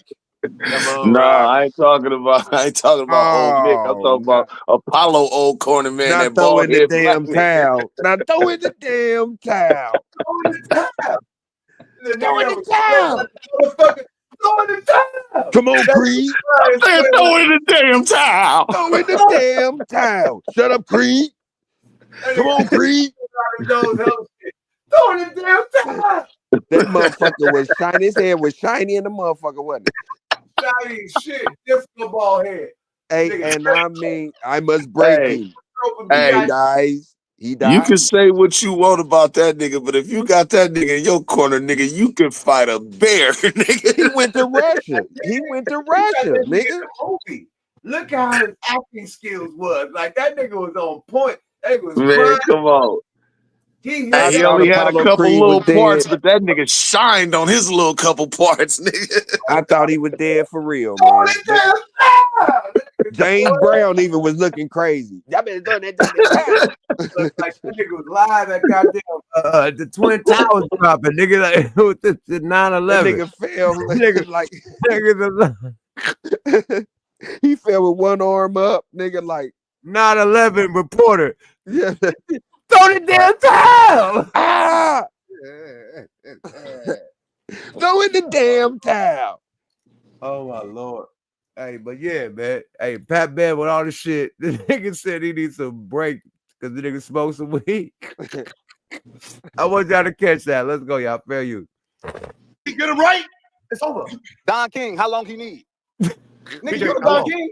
BJ, how long you need? 2, 3 months. He the Don King. 3 He months. inserted himself in something. How long you need then? Let's get right to it. How long you need? Where you live at? I live in California. And I live in New York. I could be anywhere.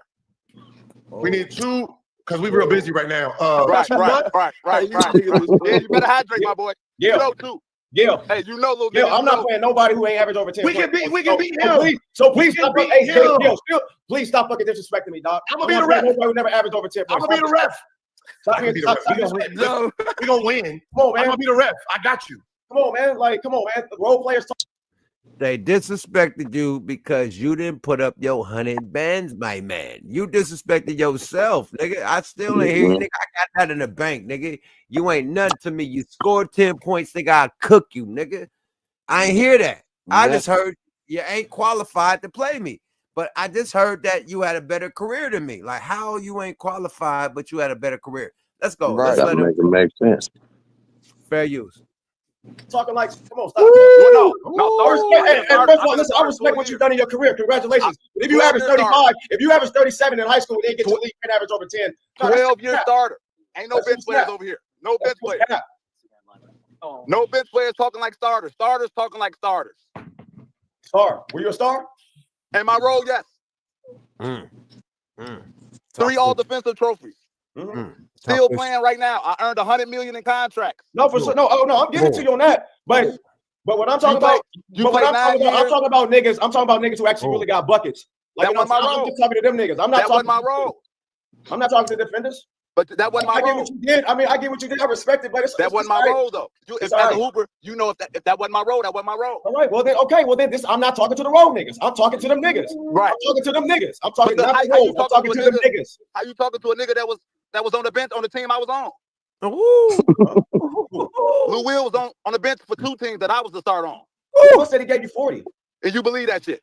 That's what he said. I'm just going off what the man said. Right, and you believe that shit? Ty Lawson said Ty Lawson was going. I don't know. Like, I took his spot. I took his spot in the Rockets. You forgot? He out the league because of me. Okay, that's between you and him. Okay, I'm just giving you facts. Lou Will came off the bench with both teams that I was to start on. I took Ty Lawson's spot with the Rockets. Well, that's between you and Ty Lawson. But I'm talking to you, nigga. That's between you and Ty Lawson. So I don't know. That's between you and Ty Lawson. Love gang, love. No. That nigga said, I'm talking to you, nigga. And that's how Lou Williams got one of them 6 men. Fuck all of the rest of that other shit you on, my nigga. All that other shit you talking about. Back to the lecture at hand. I'm talking to you, nigga. Hey, they ain't want nothing with Pat Bev, nigga. Pat Bev came with all this shit. Yeah, because that nigga know he got his homeboy right off camera, just like Apollo Creed's manager, talking about Clever. This guy's all wrong for us, baby. And you know what he told him? Shut up, Creed. This guy's all wrong, baby. Creed, you keep tucking me. You keep tucking me, Creed. We don't want this guy, man. He a paper champion. He a paper champion. I still didn't hear the nigga say I got 100. Not at all. I heard Gil say, "Hey man, you smoke weed. We need some time." like, well, nigga, you should have been thinking about that before you opened your mouth. How much time you need, Don King? Hey, Gil pulled them glasses down. Said, we need a couple days. We need a little time right now. I'm out. Brother, nigga said, how you gonna talk to me when you were on the bench on the team that I was on 2 teams I was on? You talking about playing a motherfucker that was on the bench on 2 teams I was on. But this the same nigga, you know why he told him that? Because the nigga said, well, I'm talking to the guys who it was they possessed. I'm talking to those guys. I'm not talking to the role players. Like, nigga, role player. Nigga, you didn't play a role. You wasn't even a dinner role, nigga. Like, you feel me? Nah, he was talking about the players that he was talking about. And yeah. Like, you niggas on the bench, my nigga, when I was the starter. Nigga, I took one nigga place and the other nigga was on the bench for hella years when I was on a starter. Yeah, so that's how Lou Williams got that 6 man, y'all. Because Bev was starting. That's how he got the other 6 man. Bingo. So yeah, he cooked them. They cooked them. And then you could paint your own narrative. You know what I mean? When you up here talking shit and saying "ho," and then you ain't got the one to defend itself, it came on, nigga. Activated Nigga on pulled up quick as like fuck. yeah, I'm here. Yeah, what's happening, nigga? Hey, check this out. I got 100, nigga. I come tomorrow, nigga. Not even with no what's ups, not even know what y'all doing. What's up with y'all? He came out, nigga. I'm talking to you. I got this 100 bands. What's up? Hey, that nigga said, I'm in California and New York. I can be anywhere. I live in both of them. I'm hip, nigga. I live in New still Forty, play, nigga. Let's go, nigga. I'm in the league. Wherever you at, I'm at, nigga. When he's stunned and said, "Oh, I made over 100 mil," nigga. He said, You feel me? Like, come Instead, on, I'm bro. still playing. And so I got $100 million in deals, nigga. Like, don't play with me, boy. man. Like, He hey, got I'm that a boy. 100. He said, I'll be there tomorrow. I got this 100 for you. Real Yeah, good. man. I'll be there tomorrow. Both places. Watch how you talking in front of motherfuckers like I ain't really one of him, nigga. Okay, I'll come mosquito your ass, nigga. The defense alone is gonna that's gonna lock him up. Look, how you not talking to a motherfucker? He said he only played defense because that was his role. So now he want to play offense on your ass. Hey, all I'm saying is that if the only excuse you got is, well, I ain't gonna play no nigga that only can't even average 10. Okay, well then, like Yuck said, that makes the most motherfucking sense. By that logic, you should want to play him even more because it should be that easy of a W for you, right?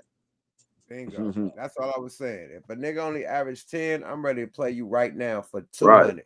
Nigga, I got you, nigga. You easy work. I'm gonna run you around. I'm gonna run you around the projects, nigga. About you being a low scorer. If you and we talking about a game that we got to score, and you only scored 10, and I'm known for draining shit.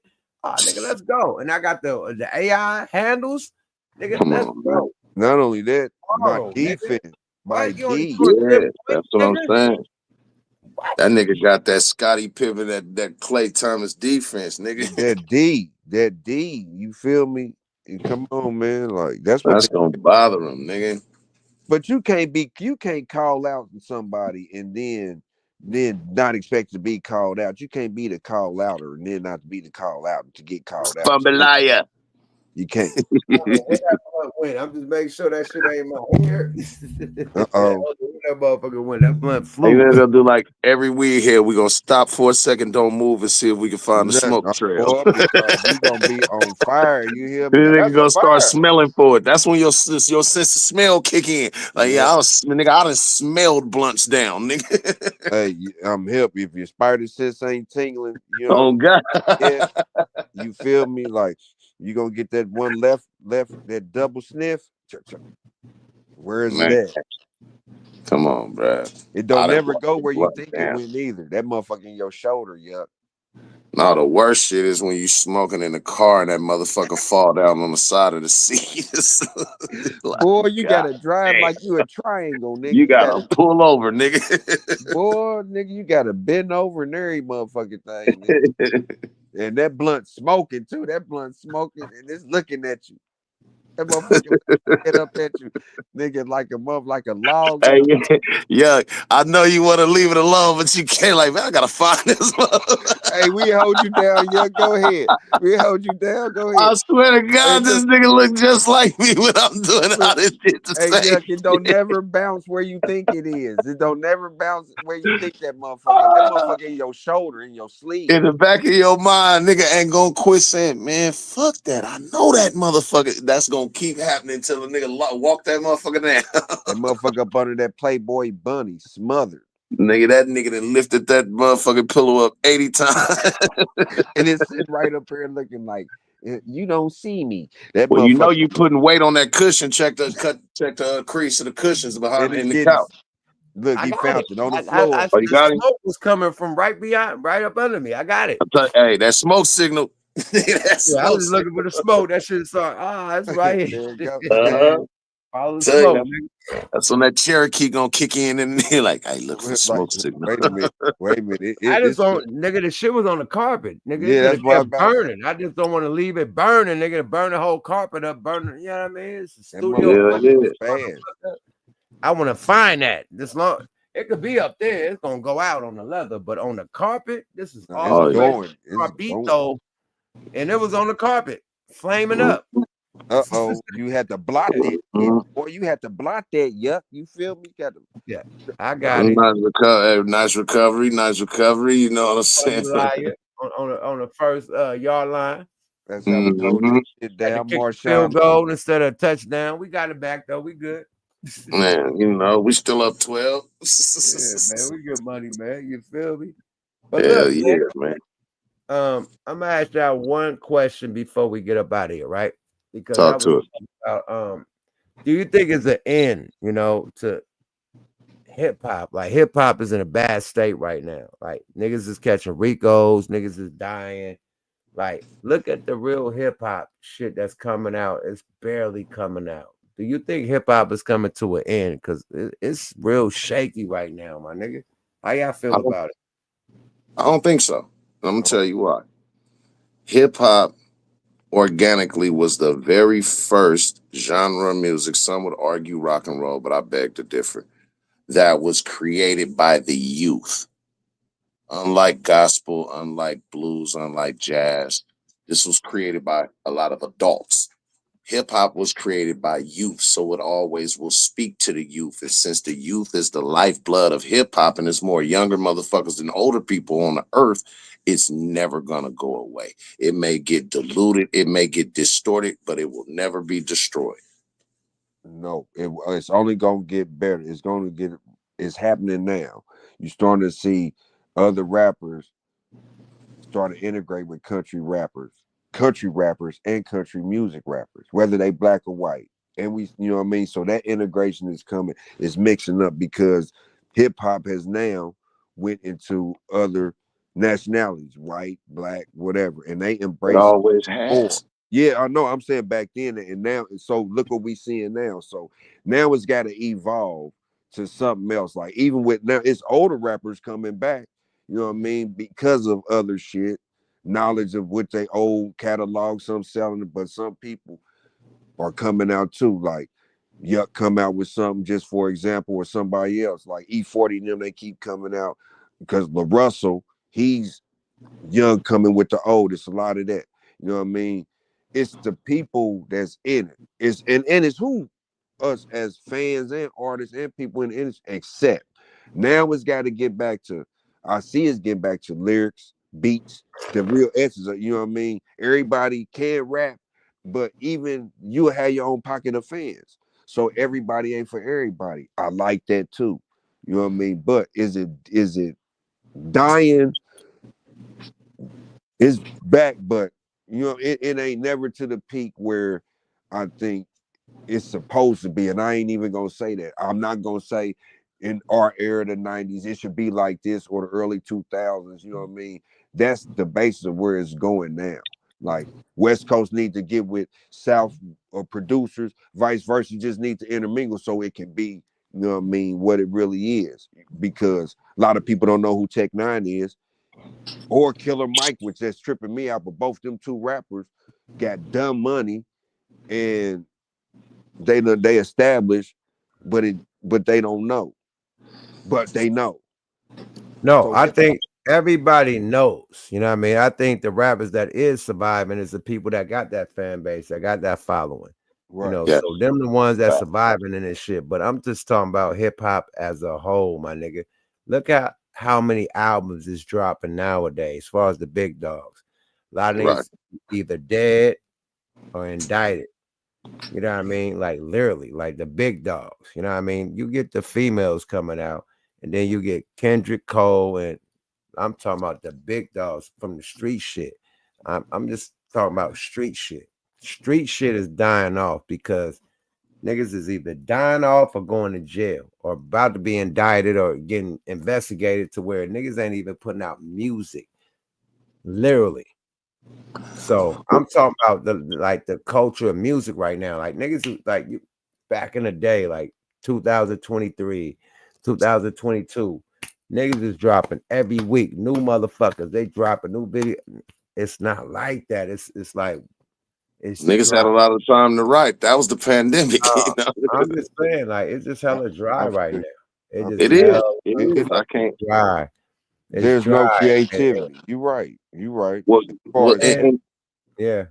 And then some of that also has to do with our age bracket. See, the fortunate thing about when you talk about the older rappers or the rappers that's, let's say, that got their prominence in the 90s, the Ice Cubes, the Yuck Mouths, these legends, right? They're able to keep going on tour because of what Yuck just said. They have created a fan base. Your fan base comes later in your career because at the time when you're getting started is when you're creating that. So based on your talent, you will be allowed to eat later on that because of what you already contributed to the game. Everybody isn't fortunate to do that. That's what they're called one-hit wonders if they even get a hit to begin with.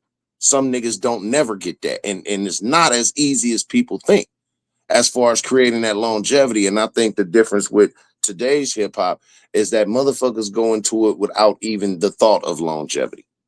You got a short attention span, and you're right, because the attention span is short. You know what I These mean? niggas songs averaging 2 minutes. Yeah, like oh my They got a minute 30 seconds. Nigga, 2 minutes is like a bonus. Good luck. That be the intro. That's a feature if a nigga own it. Yeah, like, and not you getting right. into the beat, you getting into the song, and that's, you know what I mean, on that aspect of it, yeah, because like that means, like, are you really thinking? Like, what is your thought process? Like, that's, you can only think of 2 minutes worth of music, song, and then you saying the same thing in every other rap.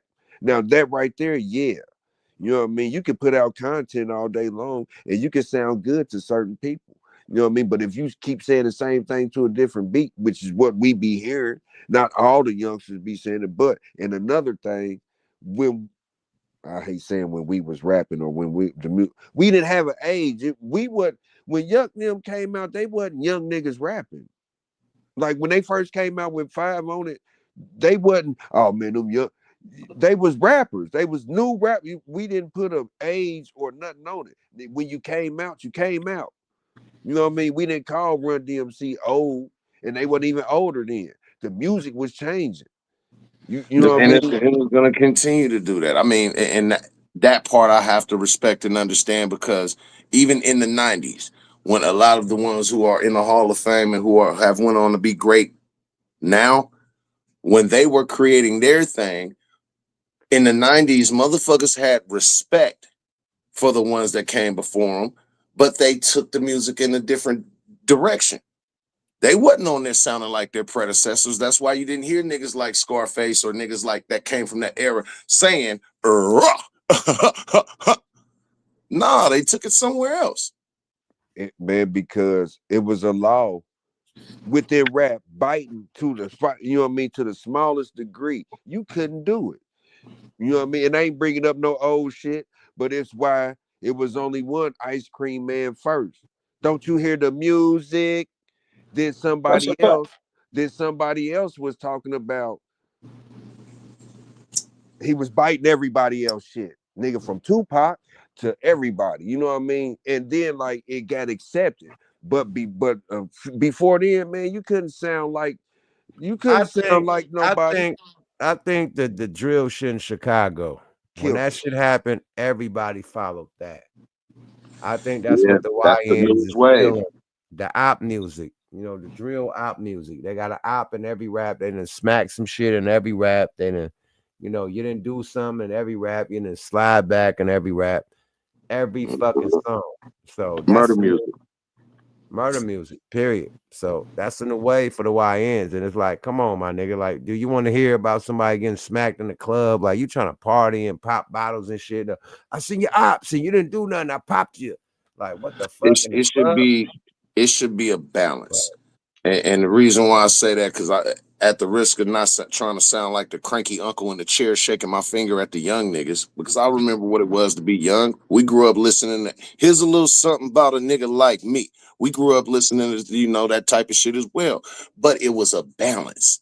Like, it has to be a balance. For every fucking Little Kim, you got to have a goddamn Lauryn Hill. You know what I'm saying? But labels ain't promoting the balance. The labels is promoting the destruction. And it's by design.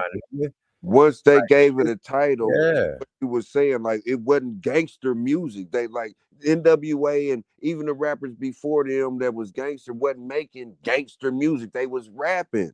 They started putting titles on it. gangster music, drill music. Like somebody asked, what is drill music? Like, right, what the fuck is drill? Like you ain't doing it but doing gangster rap, but now you telling on yourself. So I mean, it's just the same shit with different. It's all perception in the music shit too. You know what I mean? And Like you said, that's what they promoting, and you know, yeah, to quote the Scary X, man, as long as capitalism remains, it's gonna be the same. I But mean, that's what we still, want. You know what I mean? the main thing of the why I said they promote it, because now, promote this artist that put his life in danger. 9 times out of 10, you gotta get protection. So you gotta go back to the hood, and now that's gang injunctions. You know what I mean? If you get shot and killed, you know what I mean? You're off the map. You know what I mean? If you're out there, you probably done, I've had to demonstrate allegedly. I'm just saying what type of trap they put them in when they put that type of music out on the radio and in the club. Like, imagine if you just at the club and they got an anthem of a motherfucking killing your homeboy, and it's like right there in the club, everybody dancing to it. Like, what the fuck? I'm ready to smash something. So that's the shit they doing. It's like, okay, it could be cool local, but if you instigating it by putting it everywhere is instigating it. The radio, the club, this, that, it's instigating that beef. Now niggas gotta activate. It's like niggas probably let it slide. I ain't gonna say let it slide, but it probably would have just been whatever. But now it's like so much music playing, like, nigga, we gotta go now. And that's what you're seeing, like everything activating. Like a nigga say, I shot my ops. Allegedly, this is what I'm just seeing.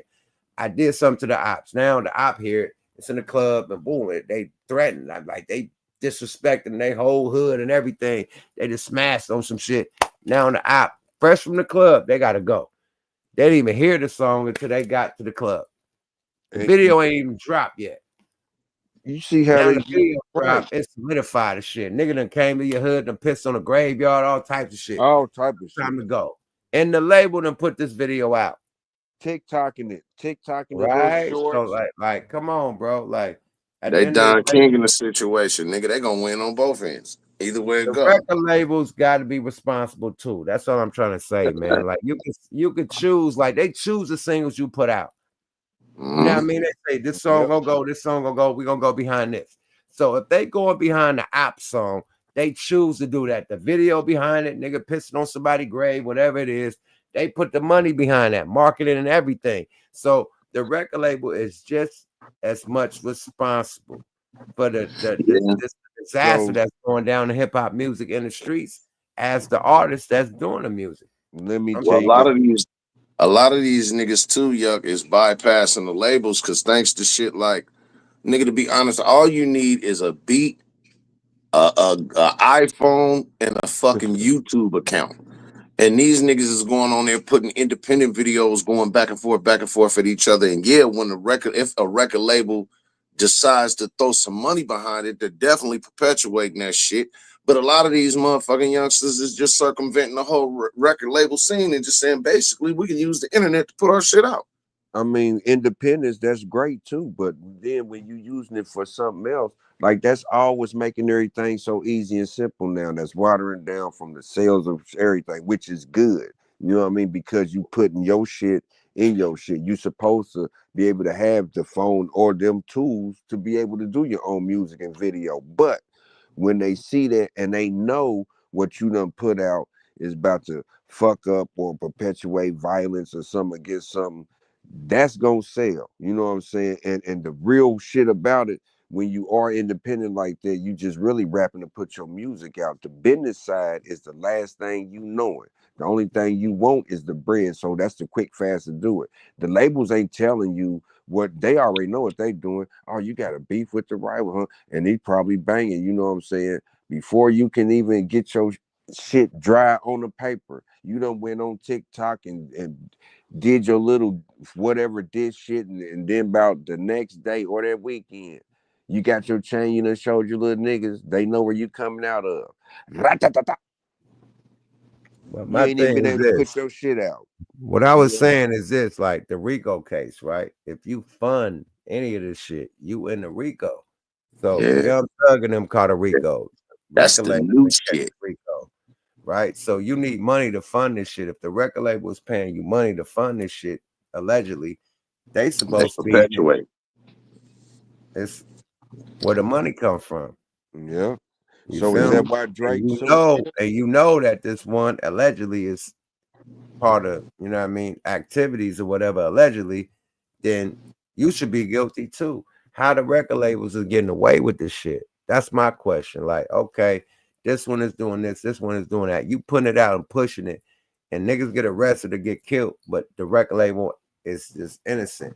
That's my question. How's the record label innocent when people are getting killed and going to jail over the music they put out? Now look, that's half of Drake's argument. What's going on now? Since he put that song out, these people could potentially cause damage and harm to me with No. That's defamation of character. I'm talking about niggas getting smacked and going to jail. That's a different. Like, so it defamation leads of to something character is shit that you said something that ain't true. Niggas is getting killed from these other rhymes that's coming out. My nigga going to shit jail. that's really Two you gotta different think. things, my nigga. Defamation ain't a RICO, my nigga. It's two Right. different things. But this nigga trying to make a RICO from a defamation. But nah, this is real niggas getting hit, nigga blitz, nigga, and dying. It's two different. And then record labels getting insurance from this shit. So it's two different things. Shit, when they And sign record you, that's labels one of the things that's allegedly, already record labels allegedly having some type of stocks and shit in the prison system. So it's like you know what I mean? That's the problem. That's what I want niggas to really peep. Like, okay, if the record label allegedly has some type of, you know, funding that's going with the penal system, okay, you putting out these artists that's promoting them, you know, that could get them harmed in the streets. You know what I mean? With the shit y'all promoting, you know, as far as the beef shit, you know what I mean? And then they actually go to jail or get killed from that shit. And the record label like, hey, then that's how the with it. That's I don't know, man. I don't know, but that's how yeah. they make themselves not liable for when shit like that happens. But they can benefit off of it. So I see what you're saying, because in the same breath, you got to put the shit out for the label to make money. But you also knowing what they saying. If the label know these artists be having beef, which they know they do, and they can play like they don't know how deep it is, but they clearly are aware of these artists' TikToks, plus or their social media pages. And then what we forgetting, the labels have a social media page for the artists already, besides their own personal shit. You know what I'm saying? The Bebo channel. The Bebo. So anything, don't promote your artist for your label to eat. Whether it's, you know what they say, sex sells and violence does too. Now, how far it go, they won't care until they either cash in on that insurance or the artist fuck up, or it make them money and it just goes to the edge. You know what I'm saying? So it's a thin line, because we can be rappers and be part of it. We ain't now part two, not to cut you off. Part two of this question is to add on to what Calico was saying. Calico said, okay, it needs to be a balance, right? So when people trying to come with the balance, because there's a lot of balance type of music out there, but the big record labels not promoting the balance. They're promoting only the drama, only the depth, the shit that could destroy hip hop, prostitution, drug use, you know, drilling and killing. They promote only that. When a motherfucker want to come in, like a Kendrick or J. Cole, like that slides in. And the reason why they the top, because they really do music at its extreme. Even Drake, he do music at its extreme. That really do music and put big records out.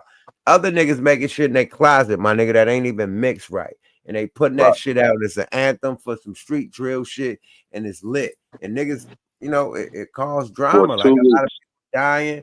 Like, that ain't cool, my nigga. Like, I think they trying to eliminate hip hop because we the top genre and we making too much money in this shit. Now, look at the top dogs with the record labels. Either they dead or in jail or on the run.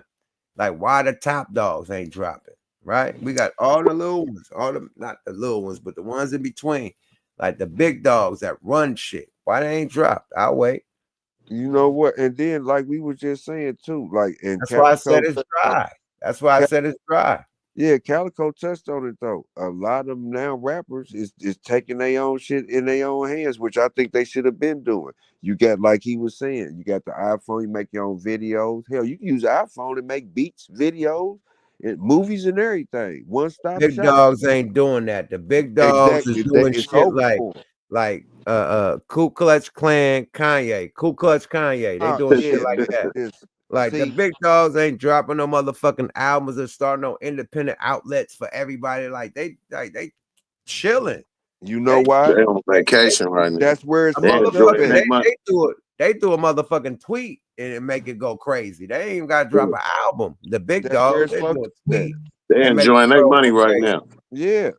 Some of them the ones that got it. And that's Niggas another starting thing. families. Niggas being The great ones that parents. got it. I'm talking about the other big dog. I ain't talking about the Billionaires Boys Club. You know what I mean? Like then you gotta go to the old school niggas gotta drop albums. I'm talking about the big dogs right now, the young rich niggas. Yeah. The only young rich little niggas yachties dropping is like, yeah, what all them niggas at? You got Chris Brown, young rich nigga that's still beating their ass, 30 song albums every time he dropped 20. Like he going crazy, tours everywhere. All the other young YNs, where they at?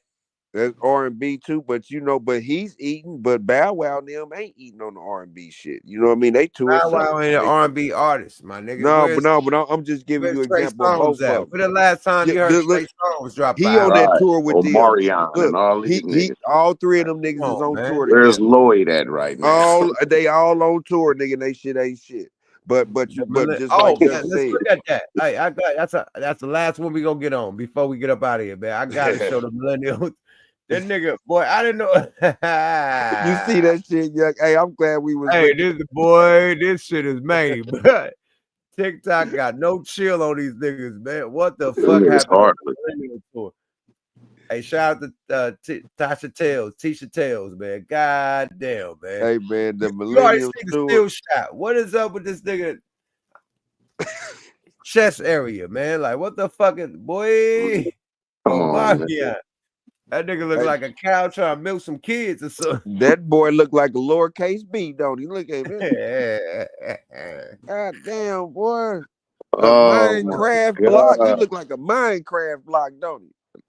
Bro, this nigga That nigga wild. look like he got udders. Let's go, y'all. Fair use, man. That nigga need to do a trillion push-ups. He need to get on a real burpee program. Like, what the fuck? Somebody need to put him in a headlock. I mean, a full Nelson. Put him in a full Nelson, Calico. That nigga got a 37-year-old baby mama with 5 kids midsection. He got breasts. What that shit called? The nigga ain't never hit a push-up. He did the shake weight. He only did shake weight. Nigga do planks. He do push-up on his knees. That's what you can get from all shake weight activity. The nigga ain't never did a push-up. He did shake weights and he gave that nigga titties. Let's go, y'all. Fair you. Hey, you remember that thing they used to wrap around their stomach on the Three Stooges and shake them and shit? Come on, man. What happened? I just had this nigga, man. Come on. Come on, y'all. I just had this nigga, man. Omarion girdle broke before he came out on stage. The channel just fucked me up, man. Hold up, Big Swole up. I just had this nigga. Okay, boom. Let me do one more bop back. I'd stop it. I know I had the nigga on the shit. I just pull it back up. God damn, bro. Y'all seen it. They been going in on them boys, man. They been going in on them boys, man. That's what happened when you run your ass out on stage still thinking you 19. Come on, wait a minute, y'all. Oh, boy. What is that, the sweetest ever tour? Nah, the Millennium Tour. Nigga, it was the Millennium 25 years ago. They said Omarion was having phone sex with that chair, nigga. One nigga came out there looking like Cal Worthington in his dog spot. There we go. No, not Louis Anderson, daddy. Cartoon Louis, daddy. Damn. The little legs and the square body. That's a sad state right there, man. That nigga looked like Lego Batman, didn't he?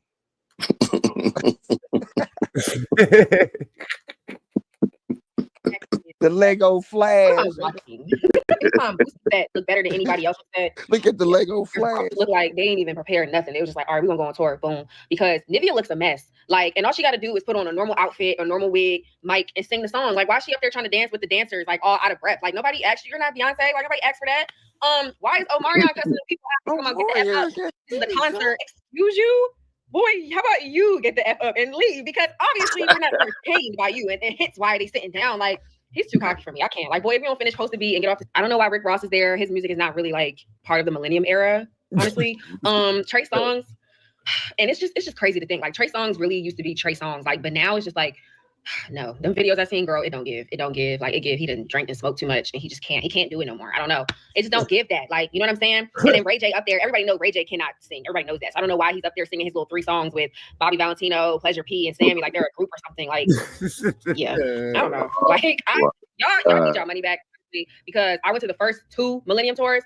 Amazing, great shows, wonderful. Like Chef's Kiss, it was an actual performance. It wasn't this. Like, this is giving a ghetto high school talent show or barbecue cookout. I don't know. Like, You mean to tell me that these people have spent their money on the Millennium Tour and it's truly just a talent show? Y'all. Came out. They say kids is heartless, boy. Boy, they mad at that nigga got a watermelon. He mad. That nigga look like Denzel on Flight. That nigga look like boy. The Book of Enoch. That nigga, the Book of Enoch. That nigga came down them steps looking like he was drunk like Denzel, nigga. The Book of Enoch with a watermelon. The fuck out of here, bro. He tried. I That had boy the had top of that nigga wife beater poking out like that though, man. God. One of the chicks. Somebody please tell me what size cup is a Marion, goddamn it. In the bra. Damn. That nigga got a for real. Did y'all see him on the side? He had a for real. Like that nigga had a cup. That nigga had a cup. You could motorboat that nigga, man. Hey, hold up, man. Hey, y'all gotta stall my sports bra nigga out, man. Stall the sports bra nigga out, man. That nigga was just working out with the sports bra, my nigga. Leave that nigga alone, bro. Hell no. That nigga better go find a long sleeve shirt and a motherfucking cardigan to go over the top of that. He better go get him some Spanx. Kim K got some Omarion size Spanx, nigga. This nigga got middies. That nigga got that nigga new name is Titian. The itty bitty. I'm him. Titian. My nigga really got middies. What's going on? The itty bitty titty committee. And look, tune in Tokyo. Wait till we say God damn. Let's hear what TikTok said, man. Let's go. Fair use. I don't know what's going on, okay? I'm watching these TikTok clips. Allegedly, they're saying that Omarion's not even performing his own songs at the Millennium Tour. He's crashing out, yelling, and cursing at people.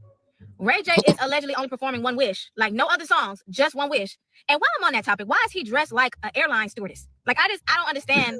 I don't understand. Trey Songz is getting attacked. I don't know what's going on. But you know what? The clip that I have been seeing, Bow Wow has been eating. He's been eating everybody, okay? He's been... So Kurt Walker to say, They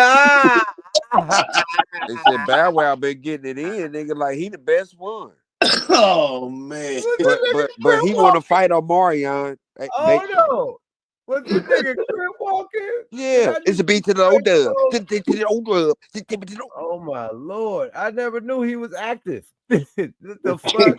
Man, you know, hey, don't do that. He's been eating everybody, okay? He's been eating everybody that he is. Like, but I think that the baby homie been walking for the Millennium Tour. That nigga activated, boy. Hey, you say you didn't know he was active? Don't worry, that nigga didn't know it neither. No, he been acting since he was little. He been banging, nigga. For what you talking about? That's a big homie, nigga. What's up, nigga?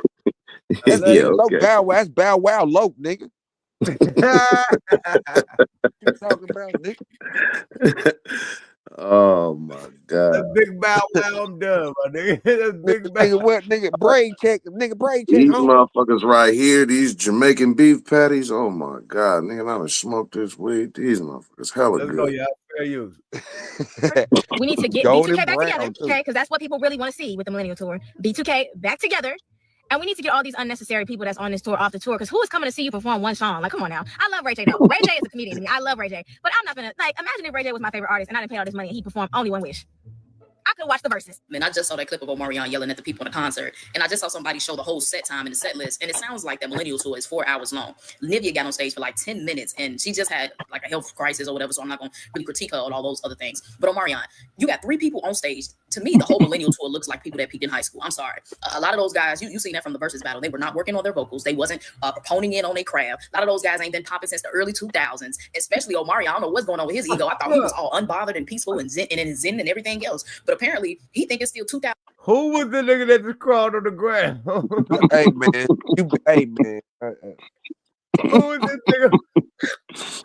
Who's that nigga on that nad? Who was the nigga on the ground like that, man? What are you looking for? That nigga dropped something. That nigga dropped his contact lens. If he didn't, he looking for his career, y'all. Goddamn it. That better not be Raz B, my nigga. That better not be. It better not be nothing. no. That better not Raz. be Raz B, my nigga. Oh Let my me find God. out, right? That better not be Raz B on that flow like that. But look at this nigga, man. What the fuck is going on? Let's go, fair use. Especially Watch this Omarion. I don't know nigga. what's Look, going on with he his ego. I crawling. thought he was all unbothered and peaceful and zen and everything else. But apparently, he think it's still 2002, and he's the most popular thing since ice cream. And it's 11 o'clock at night when his set starts. Like, of course, people are going to sit down. They've been tired all day. And Who that nigga broken. Hey, who was that nigga crawled on the ground? And then he dancing back. Then he get Was that nigga, that B2K uncle? Like, who was that? That nigga started doing a stanky knee. That nigga did the elbow. You beat me stupid. That nigga did the hip. What That the? nigga did the don't stop, get it, don't stop. Get it. That nigga did the Doodle Brown. Doodle My Brown. nigga, he did an old school Doodle Brown on the motherfucker, man. That nigga said that's a yin yang twins, yuck. I'm done. No, man, don't say that, man. Boom, boom, boom. That was. I know you right, daddy. Hey, committee ain't playing. Let's go, y'all. Fair you. Oh also, my God. y'all sound tired. I mean, I seen Pleasure P. He looking like a flamingo up on stage. I don't know if it's because they stealing backstage, so he got to carry his bag with him. But Whoa! Oh, no, hold on, Pleasure This P, my nigga trying guy. to breastfeed the crowd. What the fuck is going down? Damn, Omarion. he look like a They high school said talent show, if you ask he need a breast I feel like pump. it's ran his course, in my opinion. Bro, keep all the sweaters on, bro. Do not take none of that shit off, bro. Why you doing that? You need to Why put your you- dancer's bra on, nigga. Bro, I watched Gil's Arena, right? I just seen Lexi. Nigga, she had some shit on, nigga. Her titties look just like that. I swear to Wow. God. She had no See? titties 99. Nigga, it looked like Omarion shit. Oh, mama. Listen, Niggas I'm- know I'm what, if you watch Gil's Arena, niggas know what episode I'm talking about. She I had know some what you're talking tan shit on. And it looked like some bulletproof vest shit on her, like a dress. But her titties was like 2 titties. It was like one at the top, one at the. It was a stupid. Her titties is bullshit. Yeah, she ain't got no. Said she has some Am I cockeyed lying? titties. Am I Hey, lying? Did that look that- like she had 2 sets of titties? Things was going bad on her titties. Hey man, it looked like some Said a her piece titties of the was skin and a cross-eyed. pepperoni was diagonal, like 2 pepperonis was. Yeah, she had no titties, nigga. This Shout nigga out to She titties had bigger cross-eyed than Brittany nipples. Griner. His man. titties bigger than some WNBA player. She had the Marion times 2, the double Mari. Let's go, y'all. Feel you? Like Bow Wow and Omarion beefing. Trey Songz on the damn tour, which is yuck. B5 should be on the tour, in my opinion. Like, they should have been on this tour. I think Day 26 should have been on the tour too. And it's just like, from the videos I've seen, the tour looks a damn mess. Like, they just need to go and hang it up. Flat screen. I'm not trying to stir too much controversy, but the clips that I have been seeing of this Millennium Tour been looking a little bit messy. Before you come for me and tell me I'm too young, I'm 29, so I can speak. Anyways, like I was saying, I don't know, maybe it's just me because I've been to a lot of great concerts, so I guess I just have high expectations on what I think a good concert is. Like, but the clips I've been seeing don't do it in. See, that's Chris Brown. That ain't the millennial. That's Chris Brown. You know, Chris Brown do his thing. That's what they used to. Chris Nigga, that's Brown going CB, crazy. nigga. Yeah, that's Chris. That's what he said. I'm used to going to shows, and yeah, they showing Chris going crazy. Justice. Like maybe you just have to be in person to experience it. But looking at it, it's looking a bit chaotic. And I was actually thinking about going, but the clips that I see down here, I was like, absolutely not. I'm not spending my money to see that. Like it looks like there was no type of rehearsals. Like everybody on stage just doing stuff. I don't know. Maybe it's just me because I have high expectations. Like I'm a real concert girl. I went to 10 actually last year, and the concert that I'm seeing of this Millennium Tour, it looks bad. Not gonna lie, but that's just my opinion. But yeah. You don't look. Start with Nivea. This Millennium Tour needs to wrap the fuck up. Start with Nivea. That was the first person I said. Nivea was dressed like one of my aunts who still want to be, in her 20s. Lloyd might have been the only performance who actually did good. Marion, why did you yell at them people? Oh. Bow Wow need to go on tour by himself. Everybody on this tour looks very tired. Like they just got off work. Like they got off work and did karaoke together. It was like, hey guys, let's have a little reunion tour.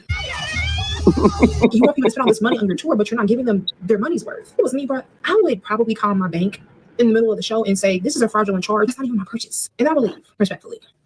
Yeah. See, Kendrick done stepped the bar up. Niggas seen that Super Bowl shit that Kendrick did. Like, we want the Super Bowl performance that Kendrick did. We want multiple dances. We want niggas coming. And see, Kendrick done leveled this shit up. Niggas just can't come out and do a show as far as the singer and singers supposed to have dancers and choreographers shit going down. You just can't be like coming out there like you a rapper, my nigga. Well, that nigga Doc said, I'm gonna make you niggas work. Hey, Yuck, you might as well tell them that's when you got that's the other part of being independent. You ain't got that machine behind you, and they just paying the promoter just paying you. How much you want for the show? Oh, give me 50,000. That's what that is.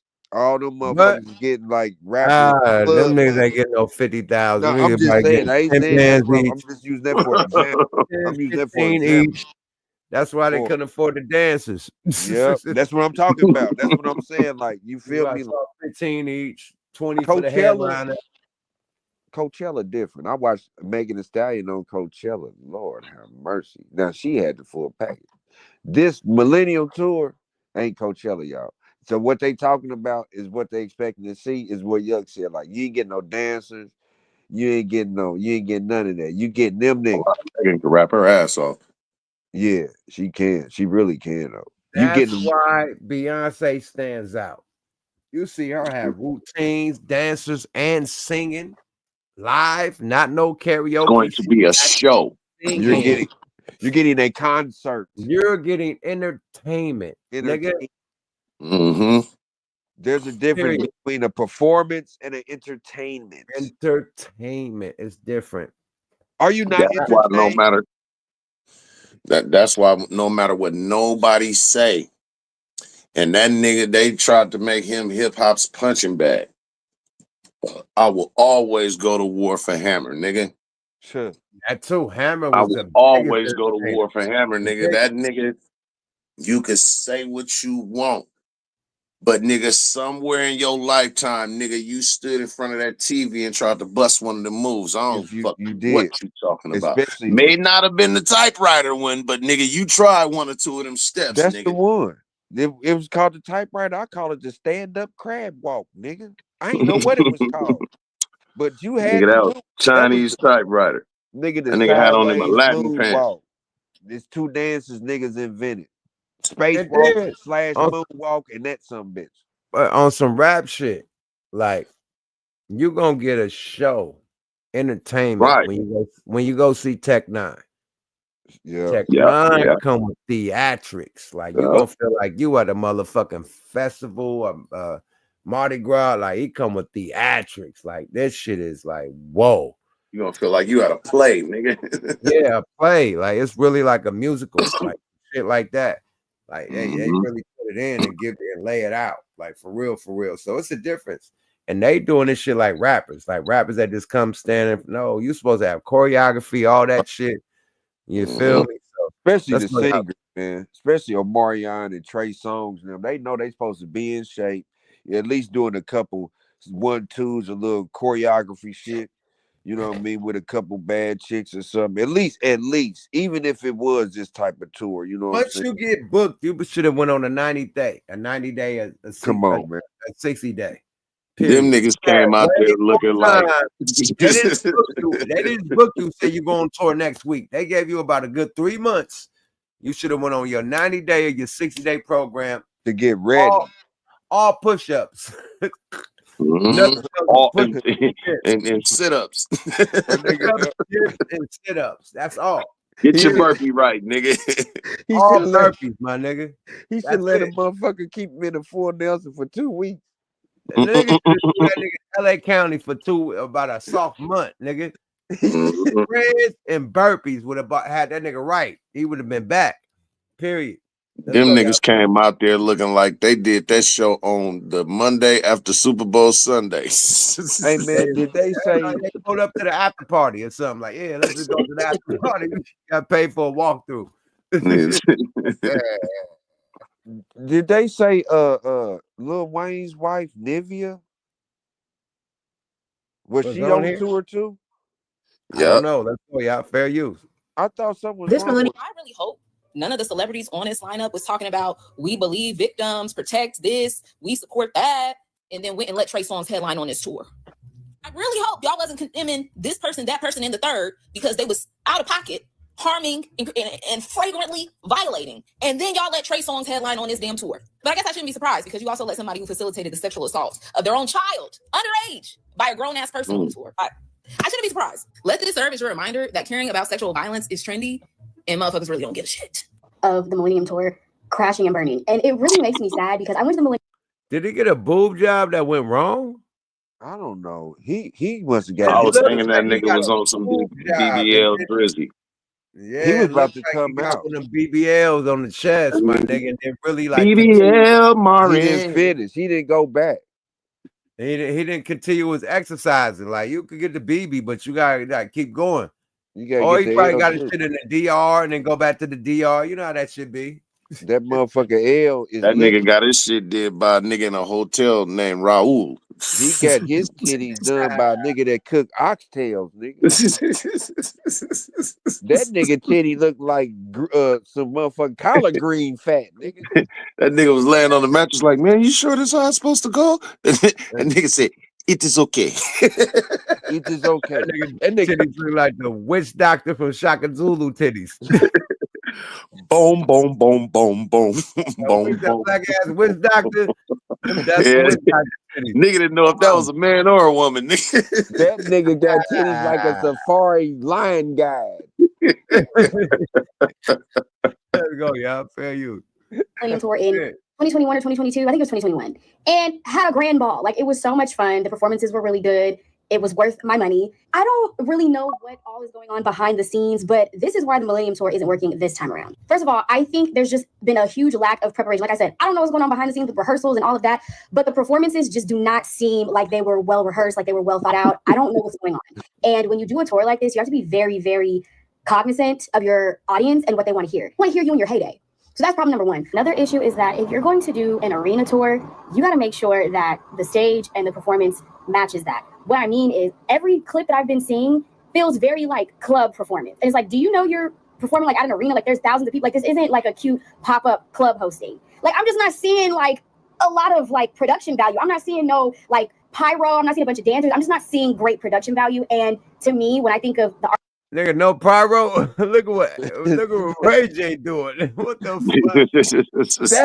That's Ray J. I've been trying to figure out the whole shit. Like, who is this nigga in this pipe? What the fuck is Ray J doing right there, bro? God That damn. nigga thought he was the Blues Brothers, nigga. Boy, that Black nigga, in him. he really wanted to be Denzel in flight. He really drunk like Denzel, ain't he? Like that nigga want to fly somebody jet upside down like a motherfucker, don't he? Oh shit! We gotta rewind it back a little bit. That nigga was up there looking I'm like about a to hit that steward. note like Ray J. What?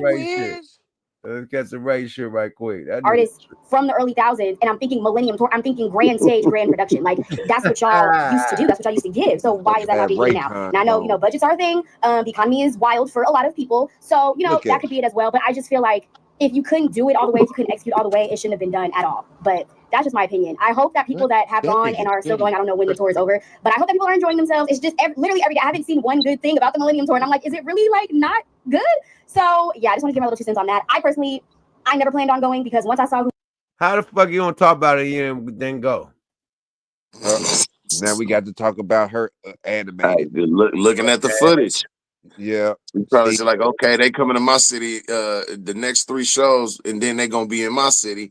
But I'm looking at video from the show that they just did the other night. I don't know if I want to pay to go to that shit. Shut up, bitch. You better pay you, if you ain't paid for a ticket, I don't even take you serious. Let's go, y'all. Literally, why he was on TikTok cussing people out, talking about get the fuck up, it's a concert. No, you was boring as shit. Like, we was bored. Like, you literally had to have your kids on stage. You like, it was terrible. I ain't gonna lie. I love Omarion, but it was bad. It was bad. Bow Wow, he did good. He put on a good performance, and he brought out Big Homie G, I think. And like, I don't really know who he is, but baby, he turned Memphis up, baby. They was lit when he came out, so he did good. Nivea, my Oh, so that's Big Homie G. That wasn't. I thought that was Trey Songz. Okay, so this individual is Big Homie G. Well, yeah, I mean, listen, he got some nice shit from the South, from Mimtown. Okay, my bad. I thought that was Trey Songz. My bad, y'all, for the content. My bad. I didn't know. Let's go. My girl, I wanted to love her performance so bad, but it was terrible. It was so bad. It was terrible, but I still love her music. Like, it just was bad. It wasn't giving. I'm sorry. Yin Yang Twins, Yin Yang and this thing. You know, they turned up. Everybody turned up because, you know, the Yin Yang Twins, you know, it's going to turn up anyways, you know. But, you know, they are older and, you know, they did good. They did good. Live was literally up. Oh, that was the Yin Yang Twins. That was the Yin Yang for real. It's the one. It's the one. I'm before with them niggas. We got a lot of we have a lot of shows with the Yin Yang Twins, man. God damn, I didn't. Them niggas is wild, man. That's the young crowd. I knew that was gonna go left. Nigga, that was like Stifler. That nigga Stifler. Him. Oh, Yang Yang and his thing. Them my niggas though, they cool as shit, but yeah, God, they cool as a motherfucker. They cool, but these young motherfuckers is heartless, man. They look. Did that nigga like Stifler did Shermanator. Shermanator! Who the fuck put you in here? They weren't even born when Yin Yang was out. Look at dude, look at him. Oh my God. The homie looked like the Crypt Keeper, man. They did good. They did good. I give him that. Clive put on a show. Like Clive was literally up there having the time of his life by himself. Like Clive turned up. I love that was one of my favorite performances. He was getting low. Boosie turned it up. Boosie turned Memphis all the way up. He did. He had a good performance as well. Y'all, RSVP, Ray J, Sammy, Bobby Valentino, and Pleasure P. Did I even miss anybody? But anyway, I don't even know what to say. I thought that was a joke. Like, I mean, they seem good, you know, they did good, but they just play too much. Like, they did good. They did good. I get them that. It just was funny, like, seeing them as a group when, you know, we used to see them, like, individually, you know, but they did good. Rick Ross. Y'all, honestly, they could left him at Wingstop, baby. I don't even know why he was there. Why was he even there? Like, I don't know. I went to they could left him at Wingstop. I ain't gonna lie. I feel like we go through this discourse every time the Millennium Tour is happening. What do y'all be really expecting? Everybody that's on the Millennium Tour is either damn near in their 40s or in their 40s. We're not going to get a 13-year-old Bow Wow. We're not going to get the peak Pleasure P from Pretty Ricky. We're not going to get 05 Trey Songz. They're older. The concert is for nostalgic purposes. We're older.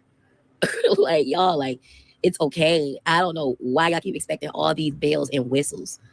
Like, these are songs that are over 20 years old at this point. Over 20 fingers is fat. How old is Beyonce songs? Like, I don't want to hear that shit because New Edition's still on point. I don't fuck what y'all talking about. You see Bobby Brown on shit, nigga. Come on, man. What they do. This less preparation that they do. But we see what TikTok's saying. You know what I mean? Salute to the Millennium Tour. Salute to all them niggas on tour, because just to be on tour, rap is so much and music is so much of a downfall. All right, they just get to be able to be on tour to make money. Salute to all them individuals, man, for the opportunity, man, because it's hard out here to even get shows. Right. And I hope it's stand up too. When you get a show, it's like unexpected, like you're available. Oh, shit. Weekend. Yeah, how about the next 4 weekends? Shit, yeah. So they gotta, like, if they ain't got their shit going like their regular show format to where they keep it going, like it's on the spot. So I think that was a lot of on the spot booking. Yeah. You know? And then like as artists and fans, they shouldn't really go on there because you know how motherfuckers be. They see a little something negative, they gonna kill that little tour. That whatever it is really good. You know what I mean? But Omarion, Omarion, you know better than that. As an artist, you know what I mean? You was a young heartthrob back in the day. Now your heart is throbbing out the side of your titty, dude. You can't be on stage doing that. You need to prep. And if you're going to come out on stage, for real, whoever his manager is, all of them, like, come on, Marion, like, do some push-ups or some chin-ups. You know what I mean? I'm telling you, man, as you need pyro and you need light. Like need if the lights ain't going right and the pyro ain't going right, it just look like normal niggas on stage, man. Them lights and that pyro make a difference. Shit and the explosions and lights and flame, like and fireworks, that shit, that's the bells and whistles they used to. Like, where's the bells? I ain't see one flame, one pyro. I ain't see a nigga pop out the middle of the stage from nowhere. None of that shit. I ain't see no dance routines. It's just a nigga like he a rapper, but he's singing. You ain't supposed to get that with singing. You know what I mean? Right. You know what I mean? You get Nigga, that them with a rapper all day.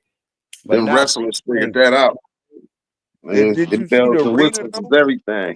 But look, who they said had the best show out of all of them? Bow Wow. Bow Wow. And they've been saying that, and the arenas they've been having, because I've been looking at it too. I'm like, well, they got like basketball, you know what I mean? Like, you know what I mean? Like basketball shit. So they got half of some shit. Like they production or whoever the promoter is was expecting them, because he got the setup for it. I'm pretty sure he got the setup for whatever they needed.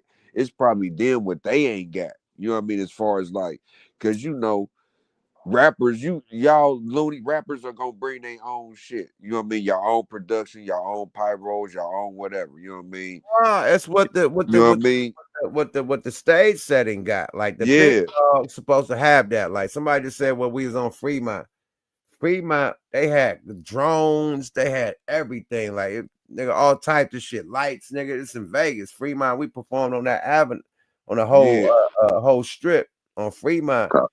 But that motherfucking roof was lit. They doing fucking they zip lining, nigga. They got the fucking drones. The world biggest TV. Nigga, it's lit in the motherfucker. And we just rapping, bro. Killing this shit. So imagine if the millennial was there, niggas doing dance steps and shit going crazy, and you got all the listen. It would have went up.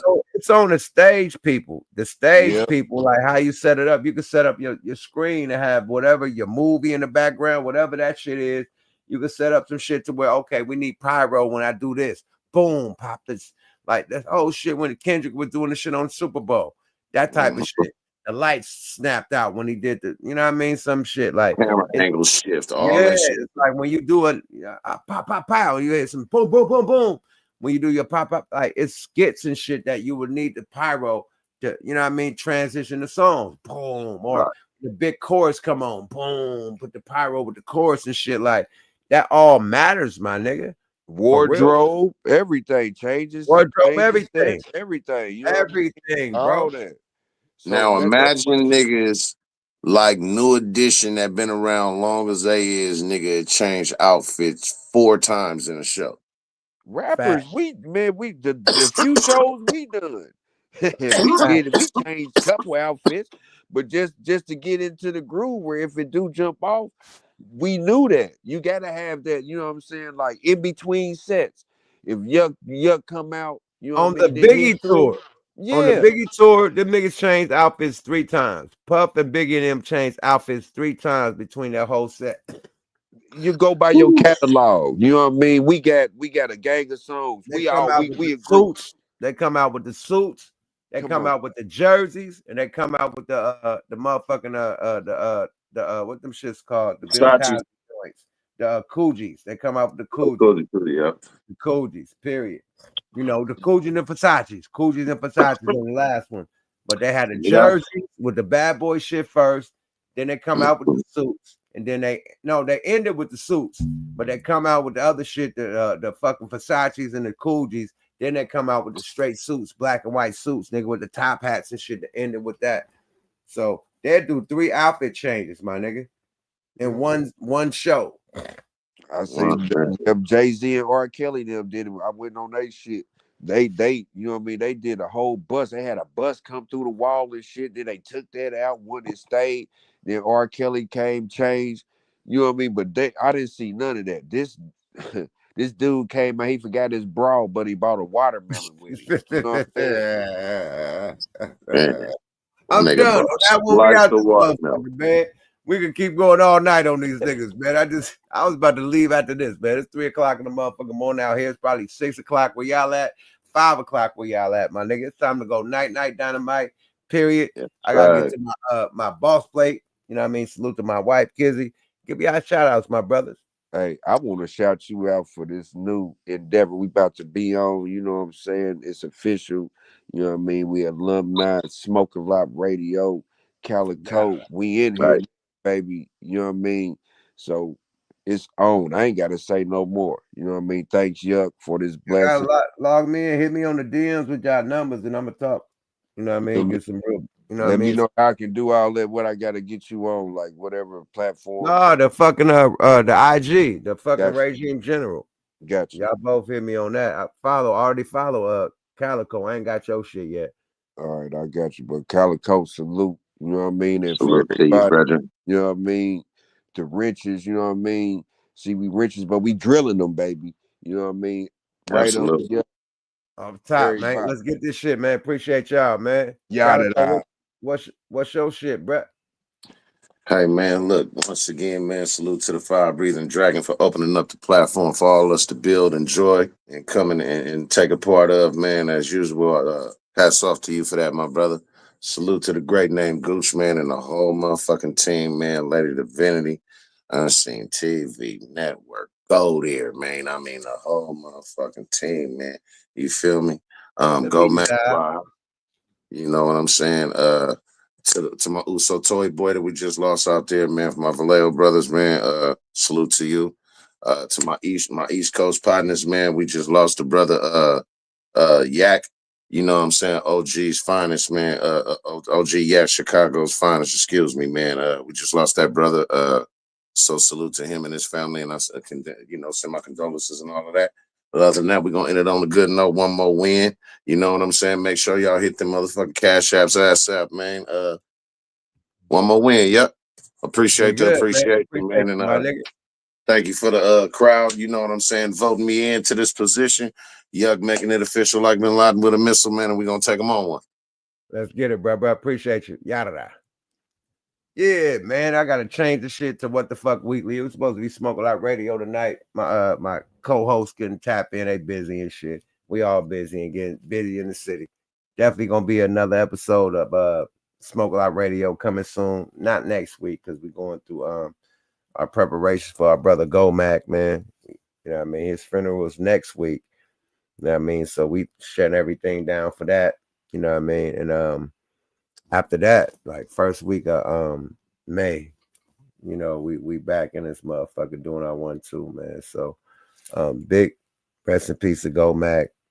The people who know, you know what I mean, the family members, the crew, the friends, you know what I mean, relatives, everybody. If you know, you know. You know what I mean? Next week, 3-day event. Pull up for everything you could pull up to, man, to show my nigga Gomac love, man, period, man. And shit, man, you know, another night on What the Fuck Weekly. Turn to What the Fuck Weekly, man. Salute to the new co-host, man. Shout out to motherfucking Network, Calico, you know what I mean? Shout out to motherfucking MJG, man. Alumni shit, man. You know what I mean? Gang shit, man. You know what I mean? Straight up. We out this motherfucker. Salute to y'all, though. Salute to motherfucking Unseen TV. My guy Abe and this motherfucker, man. You feel me? Definitely, man. Salute to the whole Coin Academy. You know what I mean? Everybody over there, man. Salute to my nigga Macca. You feel me? Holding it down. You know what I mean? Salute to everybody, the whole compound, man. It's family shit. You dig? And salute to the haters, man. You know, we can't do nothing without y'all, man. The more you hate, the more you motivate us to be great. Keep hating. We need y'all to hate, man. Yeah. To level up, though, we need y'all motivation, because hating is motivation. To make a nigga want to level up.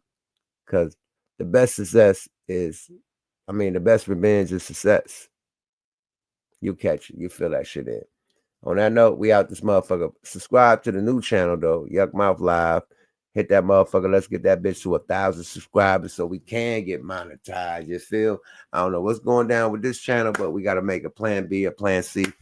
You know what I mean? So go to that channel. Let's see if we can subscribe. Even though you got to do 1 million views to get $1,000, at least y'all could, you know what I mean, super chat and do that shit without having to cash out. I just want to make it more easy for people to support the channel and fuck with us a long way, period. Yuck Mouth TV, subscribe to your guy, hit them likes on the way out. Salute to everybody tapping them from all around the world, little boys and girls. Good morning, America. You know what I mean? Good morning, all around the world from your nigga Yuck Mouth. We out this bitch. Yada da. Salute to Miles doing their job too. Deuces. We out this bitch. Yada da. Oh boy.